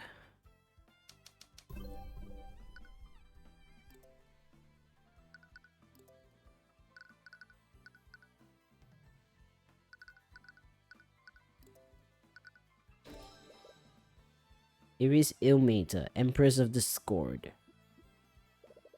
I'm not sure what would possibly drive him to do something like that, but when he was in the prayer room, Garrick Pierce chose to take his own life. You know what that means, don't you, Iris? But for the sake of it, I'll state it in a way that makes it abundantly clear. Celeste McCoy did not bring about the demise of Garrick Pierce by her own hand. So says the word of Horus. The conditions of your contract were impossible for Celeste to fulfill. That renders it legally and logically invalid. That's checkmate. We're finally out of it. We're finally out of it. Contract nullified. Does this mean I successfully nullified Celeste's blood contract? You look in your satchel and check the place where you've been keeping her contract. You only find a pile of ash. It appears that it's completely disintegrated. Integrated. You. At first you think she's glaring at you, but then you realize... Me? You little bitch. I could have accepted losing to a Heavensborn, but you? What are you talking about? Wait, what's going on? Wait, who is she? I remember what really happened now. It appears that he's quite dead. You should be more careful.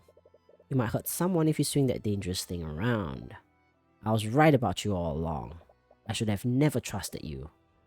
I like your enthusiasm, but there's still something you can do to save him. What? What's this? Do you feel that pit of dread in your chest?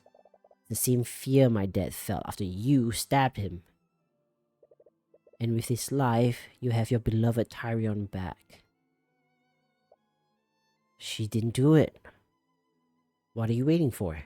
End him. I can't. What are you talking about? He wouldn't want this.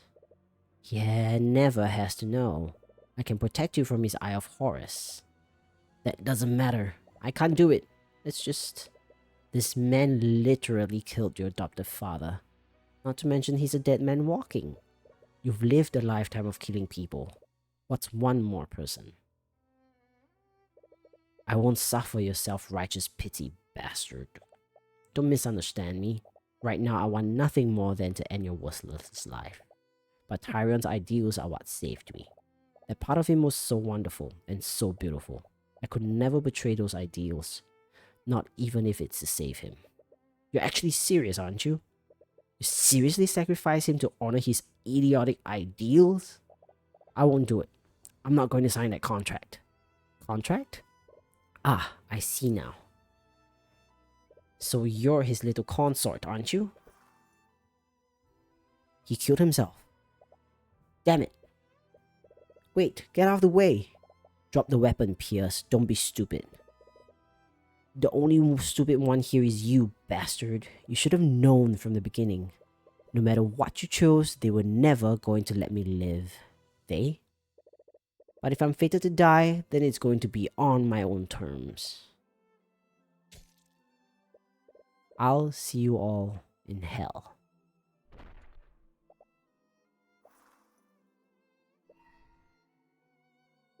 Are you trying to heal him?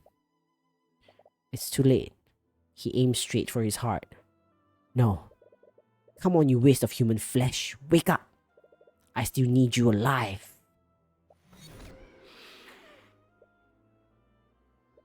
What the hell did you just do? Pierce is dead and I signed your stupid contract. Now bring Tyrion back. No. Wait, but what does this mean? Pierce was dead anyways, so I thought I could catch her on a technicality. But I never realized what I actually did. You signed a faulty blood contract.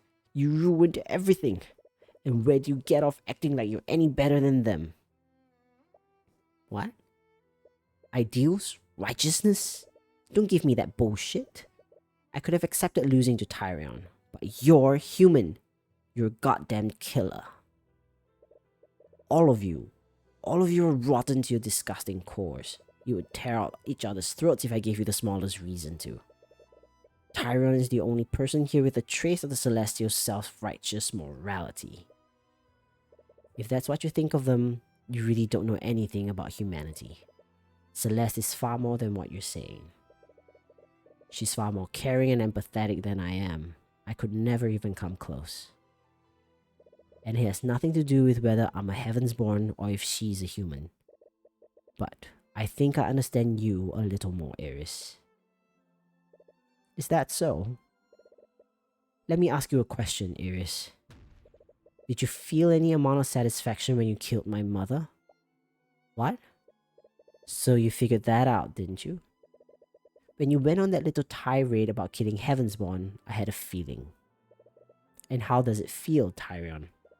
The person who killed your mother and ruined your life is standing right in front of you. What do you have to say? Nothing to say?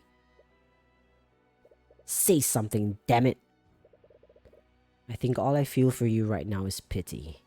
Oh, that's rich. You pity me? Your existence is an infinitesimal blimp in my eternal existence. And yet, you put all of this effort into making me suffer. Well, was it everything you imagined it would be? Did it satisfy you at all? I bet you didn't feel anything when you killed my mother. It was just another drop of evil into your empty soul. I was excited. It was far too simple. I didn't truly make her suffer, that's why I didn't. Is that right? Well, what if you did succeed in throwing me into despair? Would you have felt any sort of satisfaction? Of course, Demons can't tell lies. You can't lie to us and you can't lie to yourself. And that's why I pity you. You were fated to be evil from the moment of your creation, weren't you? That's why you hate humanity so much. You envy us. You're envious of humanity. You don't grow. You don't change. You can't become a better version of yourself. You're right. Your existence probably will be eternal. You will be eternally evil. And you'll be eternally unsatisfied. That's why you envy us. Because you'll never be free from that fate. Will she just vanish into thin air? You can't say it, can you? You can't refute my claim because it would be a lie. You know what? Maybe you're right. Maybe I'll never be satisfied. Maybe I won't feel any satisfaction from killing you. But I'm still going to try.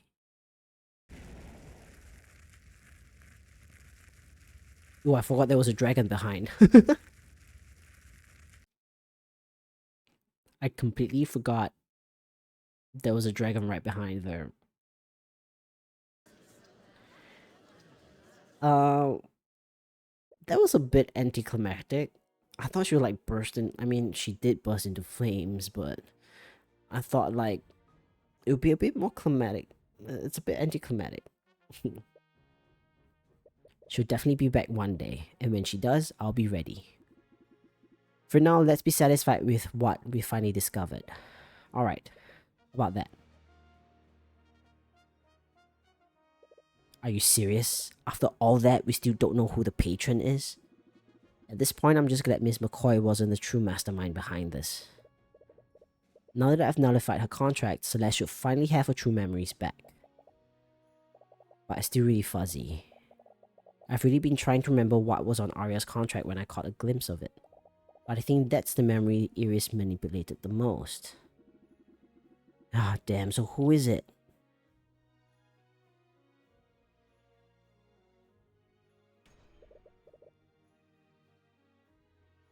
But we don't have that kind of time. That damn demon led us around for the entire morning. We lost Lily an hour due to Cuthbert's disputing that contract. It's just past noon. We have less than 3 hours before every magical trace at the crime scene disappears. Could you try testifying? Maybe reviewing everything will help jog your memory. My. Who's the true patron?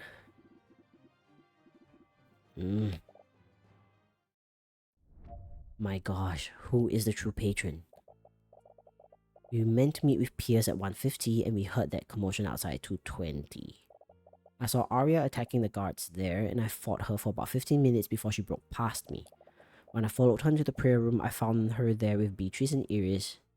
They knocked Arya, Tyrion, and Pierce unconscious. I checked Tyrion's body and thought he was dead, but I realized now that Beatrice just cast feign death on him.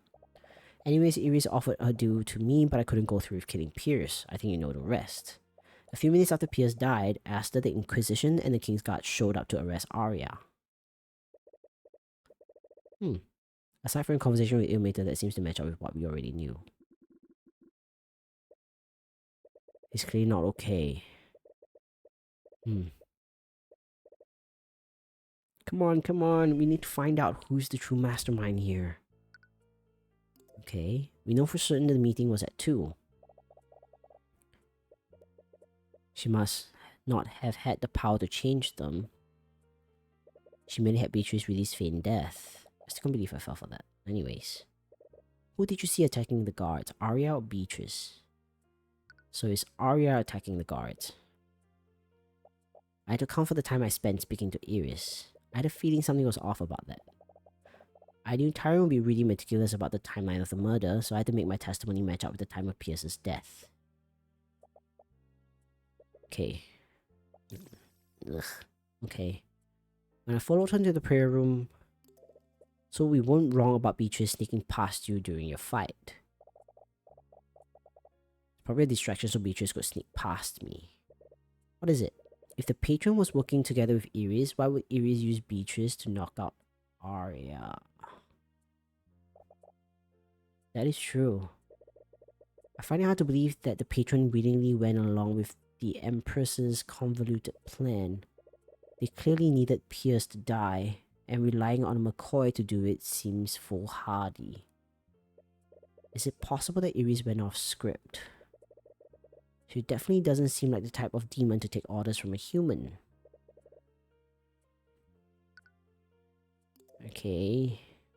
Well, thought he was dead.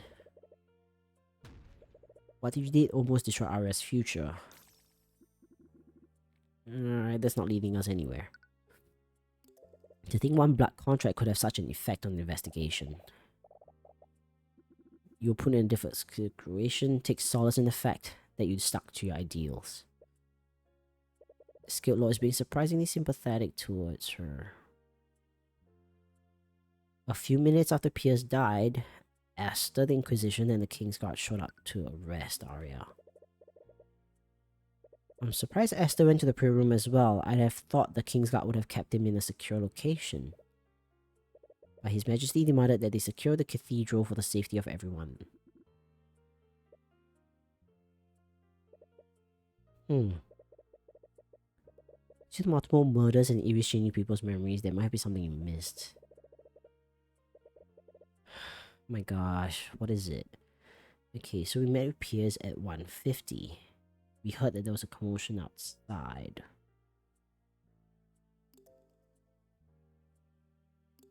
Wait, hang on. I always thought it was odd. Esther in the Inquisition? He was trapped, right? He was trapped from 2. He was trapped from 2 o'clock. Are you sure Esther showed up only a few minutes after Piers died? Iris seemed really worried about being seen by them. It's just that...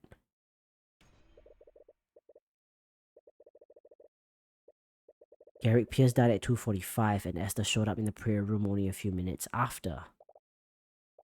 Wait, that raises a big question. How did Esther enter the prayer room at 2:45 when he should be trapped in the forest cage until 3? You're not serious. My men all reported that His Majesty led into the prayer room after he exited the forest cage. Normally that would be more concrete when compared to Celeste's testimony, but we can't trust their testimony. While I was disputing Celeste's contract, Iris declared that she made contracts with multiple members of the King's Guard. They were working together with her, and if these contracts were structured similarly to Celeste, she must have had the ability to manipulate their memories. This means they could have intentionally or unintentionally lied during questioning. Even if we assume that he somehow escaped an inescapable force cage, how did Esther know to head to the prayer room? Oh, we are implying... Damn, we know that a human, whether willingly or otherwise, worked with the Empress of the Discord to orchestrate this massacre. He was deeply trusted by Arya Steelwind, so much so that she didn't even think twice about signing a contract that he gave her. There's only one person who meets those criteria. Esther Wyverngard, the reigning king of our kingdom. Is he the true patron? Oh my gosh. Oh my gosh. To claim that the king collaborated with the demon in any capacity is no small thing. I'm hoping this is all a misunderstanding. After all, Iris's goal seemed to be nothing beyond sowing as much discord as possible.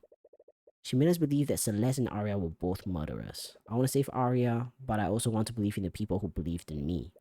If Esther has information that can save Arya, we have to find it.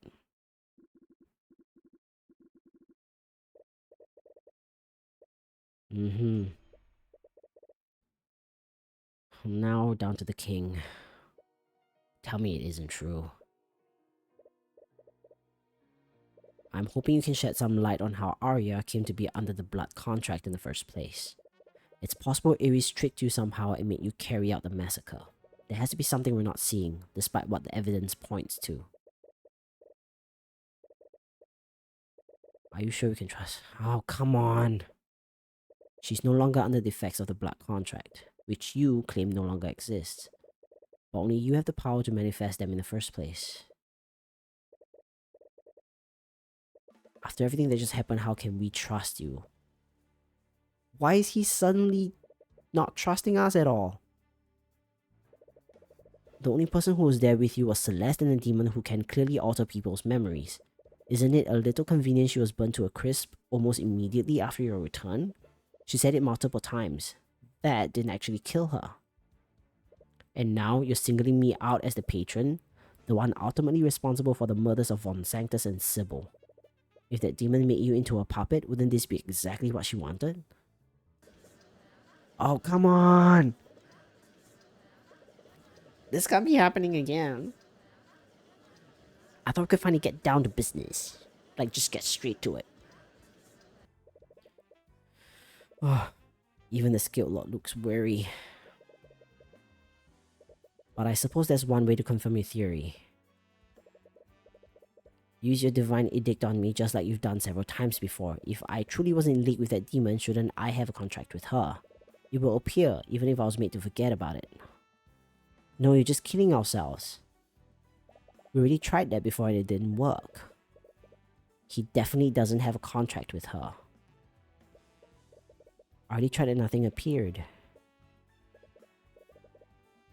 But we also saw Celeste's blood contract and we heard her earlier confession, not to mention we have no way of knowing whether Celeste is truly free from Ares' influence.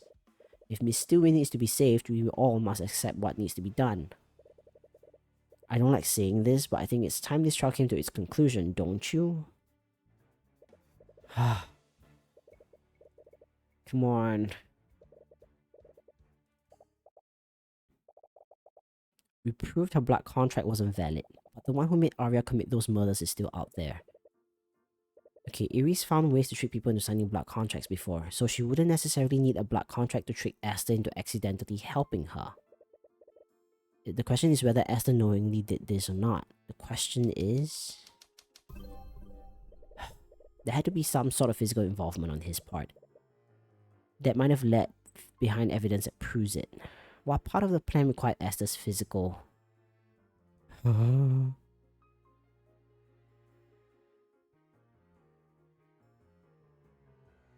Esther was tricked into... No...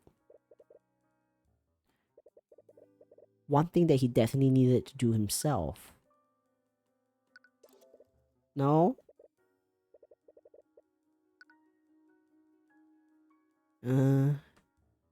Esther... I'm pretty sure he did it.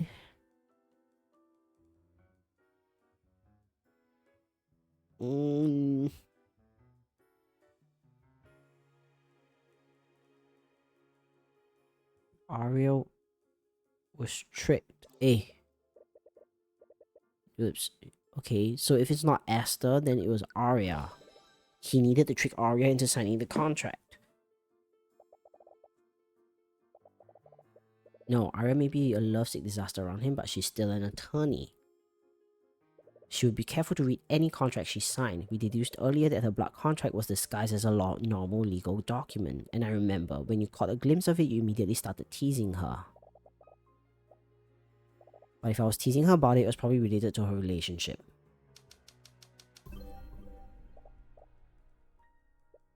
No, that's it. Arya signed a marriage license.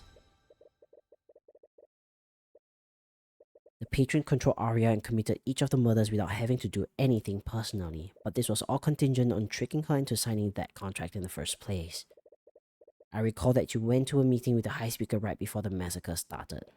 It was to discuss your marriage to Arya, wasn't it? That's correct.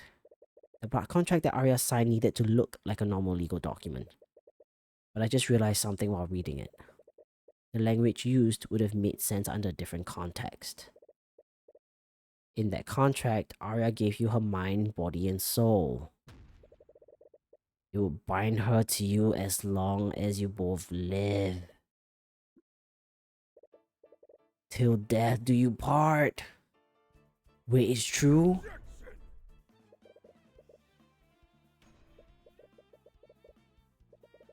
The demon went out of her way to destroy her memories of signing it.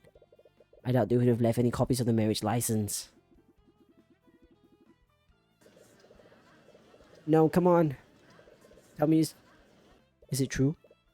I have more than just speculation. I have a copy of it.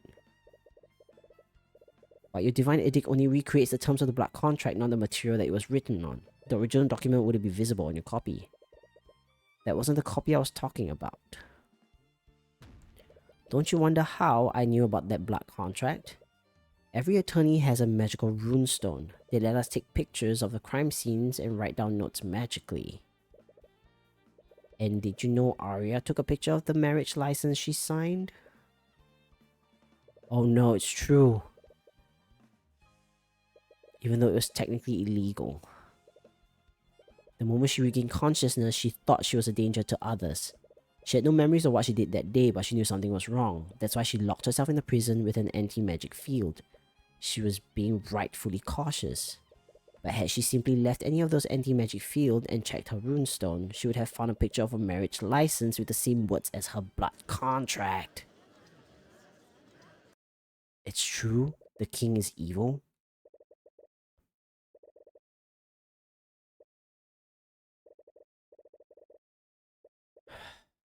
No, he's evil? Do you know what the best kind of lie is? The kind that's hardest to disprove. The kind where you won't even try. The best kind of lie is the one you want to believe in. The truth can be right in front of you, but it will make you look away. If I recall correctly, McCoy made you experience that firsthand today. I'm done with this farce. I'm sure if you brought the high speaker to the stand, Cuthbert would just deduce what happened anyways. It was always going to end this way. Wait, he's really evil?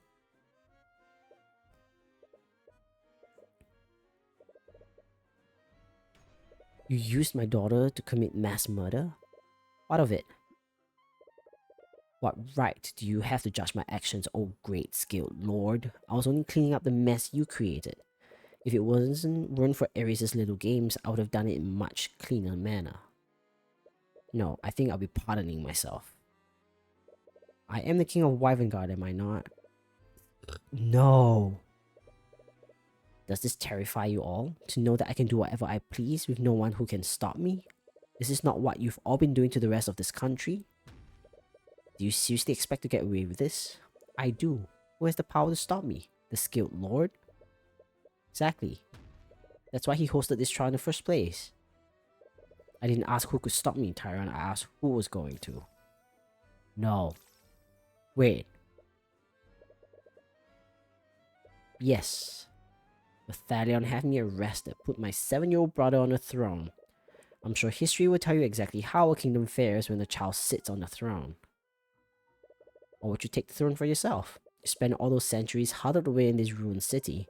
I'm certain you know exactly what problems this nation is facing and what it needs to right itself. No. I may not know the best cause before me, but I know with painful certainty that it is not to seize control of this nation. I will not take that responsibility again. Nor will I thrust that responsibility onto those who do not have it. Oh no. What about you? Are you going to try to depose me? The beloved prince, now king of Wyvernguard, or did you remember, the people of this nation love me and hate you? I hear you're very skilled at arguing, Tyrion, but I doubt even you could make the public see that as anything other than a military coup. Can you imagine? Grand General Lucio deposing the new king of Wyvernguard before the previous king's body is even interred. I wonder just how bloody of a civil war that would plunge this nation into. And even if Lucio doesn't have much difficulty crushing the commoners, I'm sure you can imagine just how tempting a weakened Wyvernguard would look to the other nations. Damn. He's good. I'm merely consolidating power where it belongs, in the hands of a kind and benevolent ruler who is finally going to fix this nation. Ah, you murdered several people, consorted with demons, and enslaved your own fiancé. I'm sure that, to you, my actions may seem evil and unforgivable, but to the rest of them in Wyvernguard nobility, I very much doubt I'm even the first to do such a thing. This is just politics. Oh my god. Okay. And I think that makes checkmate. I can't believe it. I've always wanted to say that. Are you all just gonna let him get away? Are you just gonna let him keep control over her? My daughter will not sacrifice the stability of Wyvernguard for her freedom. You know that to be true. He killed so many people and enslaved Arya. He almost killed you and tried to kill me. Wait a minute. Why did he try to kill you? If Esther's the patron, that means that Pierce originally sent that letter to him.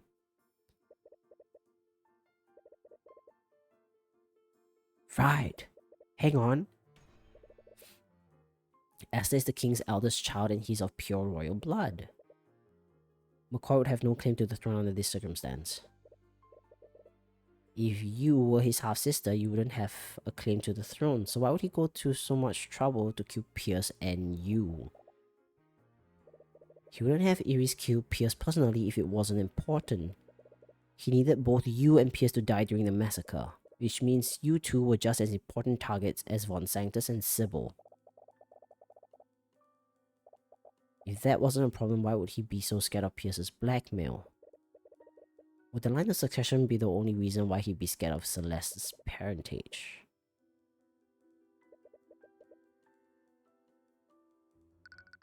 I don't know. The Scaled Lord? Despite everything, our kingdom's constitution still includes the Scaled Lord in our government. As the savior of our kingdom, he and his kin were given an honorary position on our political hierarchy. The ancient dragon's authority technically rivals that of the king. The law is just a way to revere him and appease the church. The Scaled Lord and his kin can override the king's rule. No. No. She's the dragon's daughter?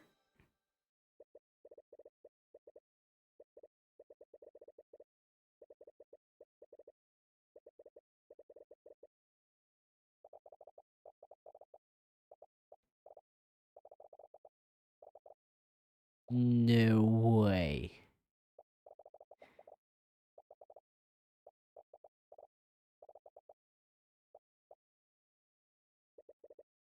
Hang on.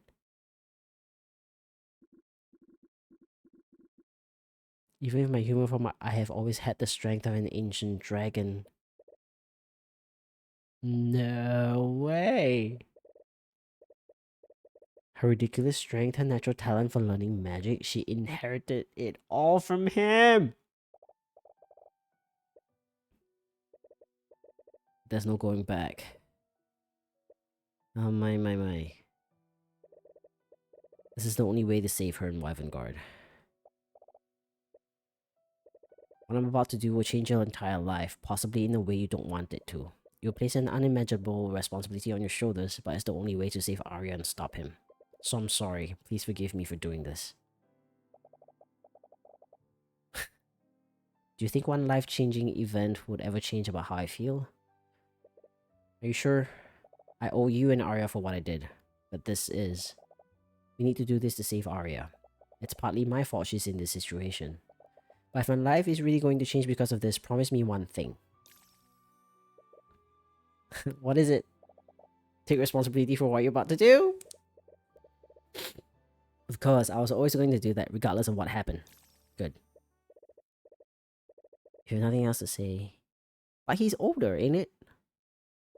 Esther, I know who Celeste's father is. You're bluffing. You have to be. Why don't we test that theory then? You said that no one could contest your rule of Wyvern aside from the Scaled Lord. But there's one more person, isn't there?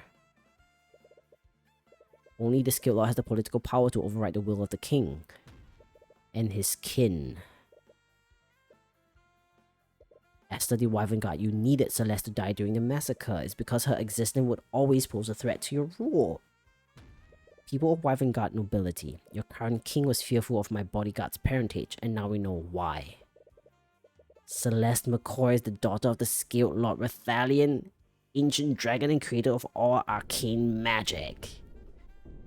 Why doesn't he know that? Or does he already know that? Stupid dragon, can't you just say it? Judging from your reaction, I'm right. She's half dragon? Well, I'm apparently part angel, so you're in good company. So that demon was speaking the truth. Esther the Wyvern, as the Scaled Lord's kin, Celeste has the authority to pass judgment on you and override your rule. And when you're gone, she will take your place as the ruler of Wyvern. Can you even begin to grasp what it takes to lead the nation, much less this broken one? You find this crown no less binding than any blood contract. Just tell me one thing. Why did you do this? She trusted you. You could have changed Wyvern together. And you could have done it all without having to do any of this. Is that what you really think? I suppose you would. You probably also think Tyrion's the first person to try to change this nation, while still working within its laws.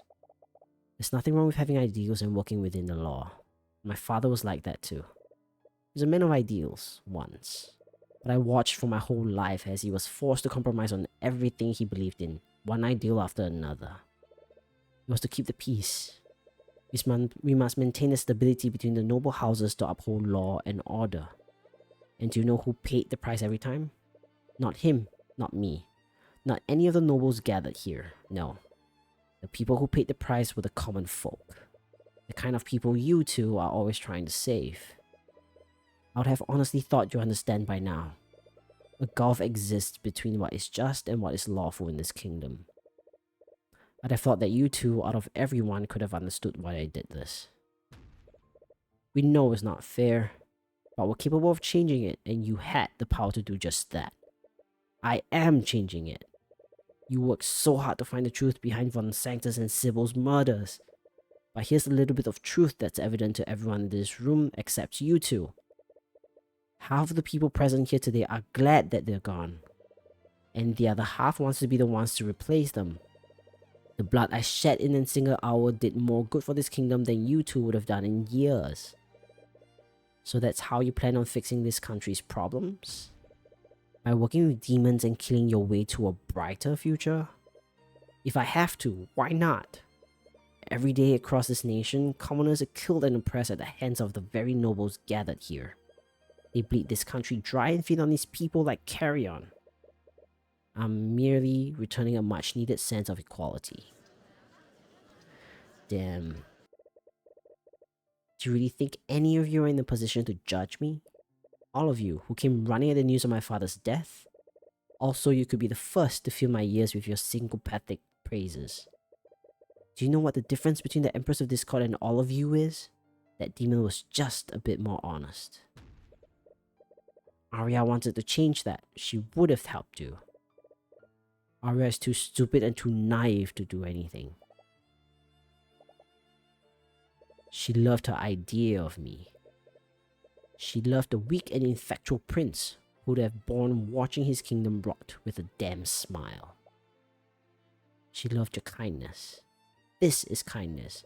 The blood I will spill will be the greatest kindness this kingdom has ever known. And once I'm done, Wyvern will be better and stronger for it. McCoy, I don't care what you are. The skilled lord's daughter, the rightful heir, none of that matters.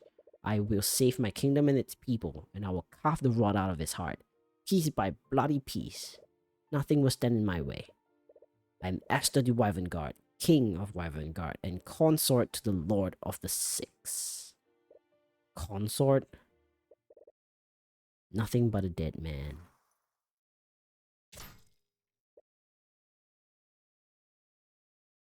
What did he do?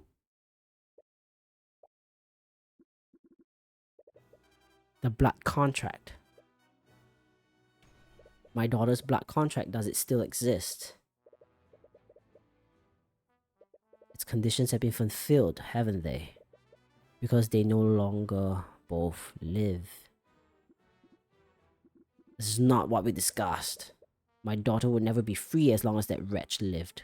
Wait, he just killed him like that? Wait, he just killed him like that? Save your breath, I already know.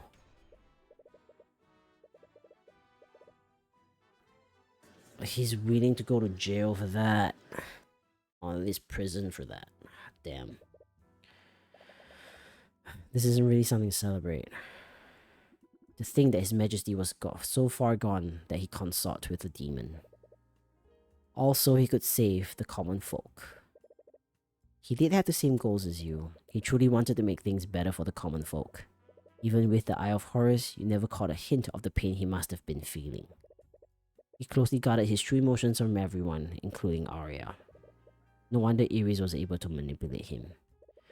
You of all people know how easily she can exploit someone's emotions. Nevertheless, it's apparent that there's no need to continue this trial, although it's clear our work is only just beginning. Court is adjourned for the time being. You're all free to return to your homes. However, I'm sure there's still much for each of us to discuss. Many things have changed here today, and I'm sure many of us will need to make arrangements to adapt. Until then, please refrain from discussing the events of today outside of these halls. This goes without saying, but we must keep today's events a secret from the public, at least for now. My, that was a little bit more than I expected. I thought once the demon was done, we were done, but I guess we finally found the true perpetrator. Arya was saved, Iris was vanquished, temporarily at least, and the patron no longer lives. We won, didn't we? So why does this feel... Yeah. He killed people. He tried to kill us, and he used Arya like a puppet. I really wish we could have changed his mind. Yeah. Sometimes people are beyond saving. And I think he made up his mind a long time ago. He knew what he was doing to Arya, and I can't think of any other way we could have truly freed her. I know. I just hope... Oh. You freeze up when you look at her. More specifically, you're a little disturbed by what the Eye of Horus is showing you. Why are you apologizing? What? If it's about your testimony, I'm afraid I will need you to charge you with perjury. Wait. I'm basically your boss now. No one is above the law. That was made apparent.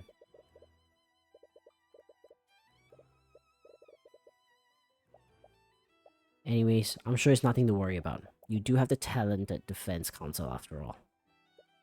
Right. Anyways, I wanted to thank you for the work you've done. I truly mean it when I say you have my gratitude. Anyways, I have much work to get done now. Now that the Grand General is in custody, I'll be taking my leave. Yeah. Will she be the next Grand General then? I didn't see anything through the eye. I guess I don't really blame her. No, I didn't see anything. She wasn't holding anything back. And even with that, I saw nothing. There was no anger, no sadness, no fear, no joy. I've used the eye to see the emotion of countless amount of people, but I've never seen that before. It was like I was looking at a machine. But you're right. I should have said something. I'm going to. Are you sure? You actually hang out a lot outside of the trials. Alright. I suppose I'll let you handle it. Keep it verbal.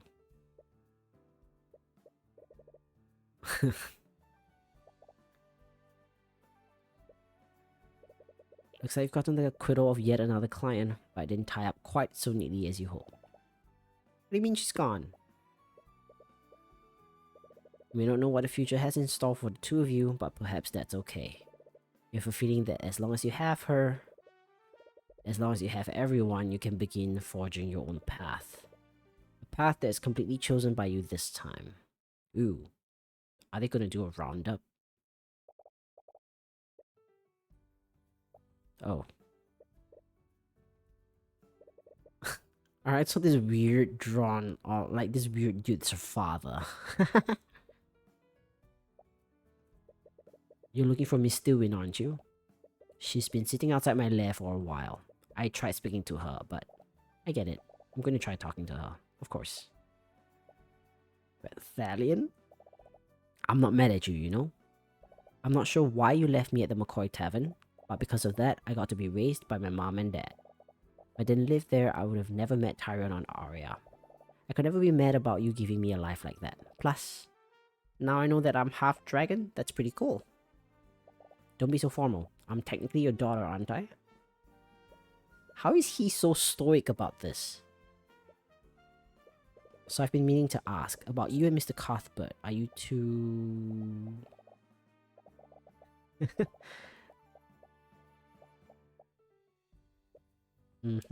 She called herself my daughter. I suppose I understand how you feel now. Hmm.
Alrighty. Seems like we're coming to the end. I thought to stave off some of the text at the end just to let it round up on its own. But yeah, we've reached the last case, and I'm glad that everything has rounded up pretty good. And I'm guessing we're getting some bits of characters here just to round off the story. But it was really interesting, and I really enjoyed the game really well. Yeah, but this will probably be the last I do for a while of games like this. We might go back to our regular, I guess, a bit more action games in the next couple of streams. This was a lot of talking, and I wouldn't be surprised if I actually lost my voice, if I actually did it when I was sick last week. But yeah, this was fun, but was very, very long. We have been doing this for about 5 hours now, and it's just for one episode of the game. Yeah, so I wouldn't probably be streaming any time longer. But yeah, probably the next stream we'll try it out with the recent sale that was going on.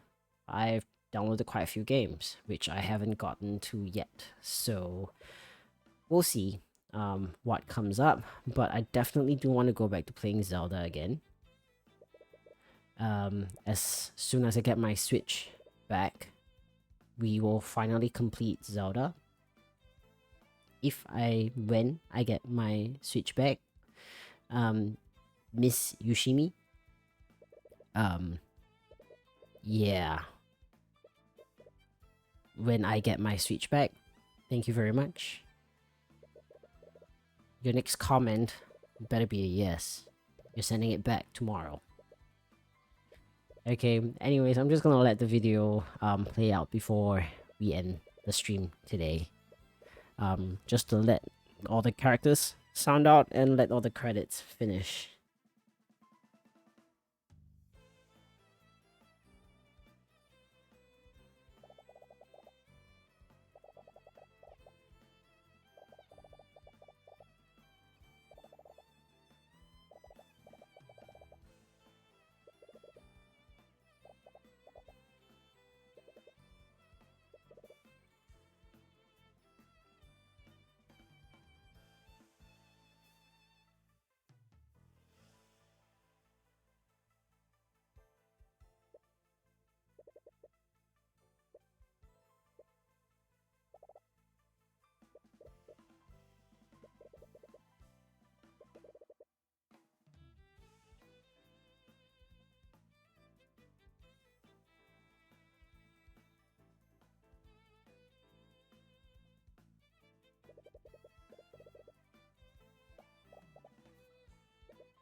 Well, I guess there was more to the story than we thought. But anyways, that's it for today. If you stayed tuned now, thank you so much for watching. This will mark the end of our run with the Attorney of the Arcane. Alright, hope you guys have a good night, and I'll see you guys on the next stream, whenever that is. Alright, have a good one.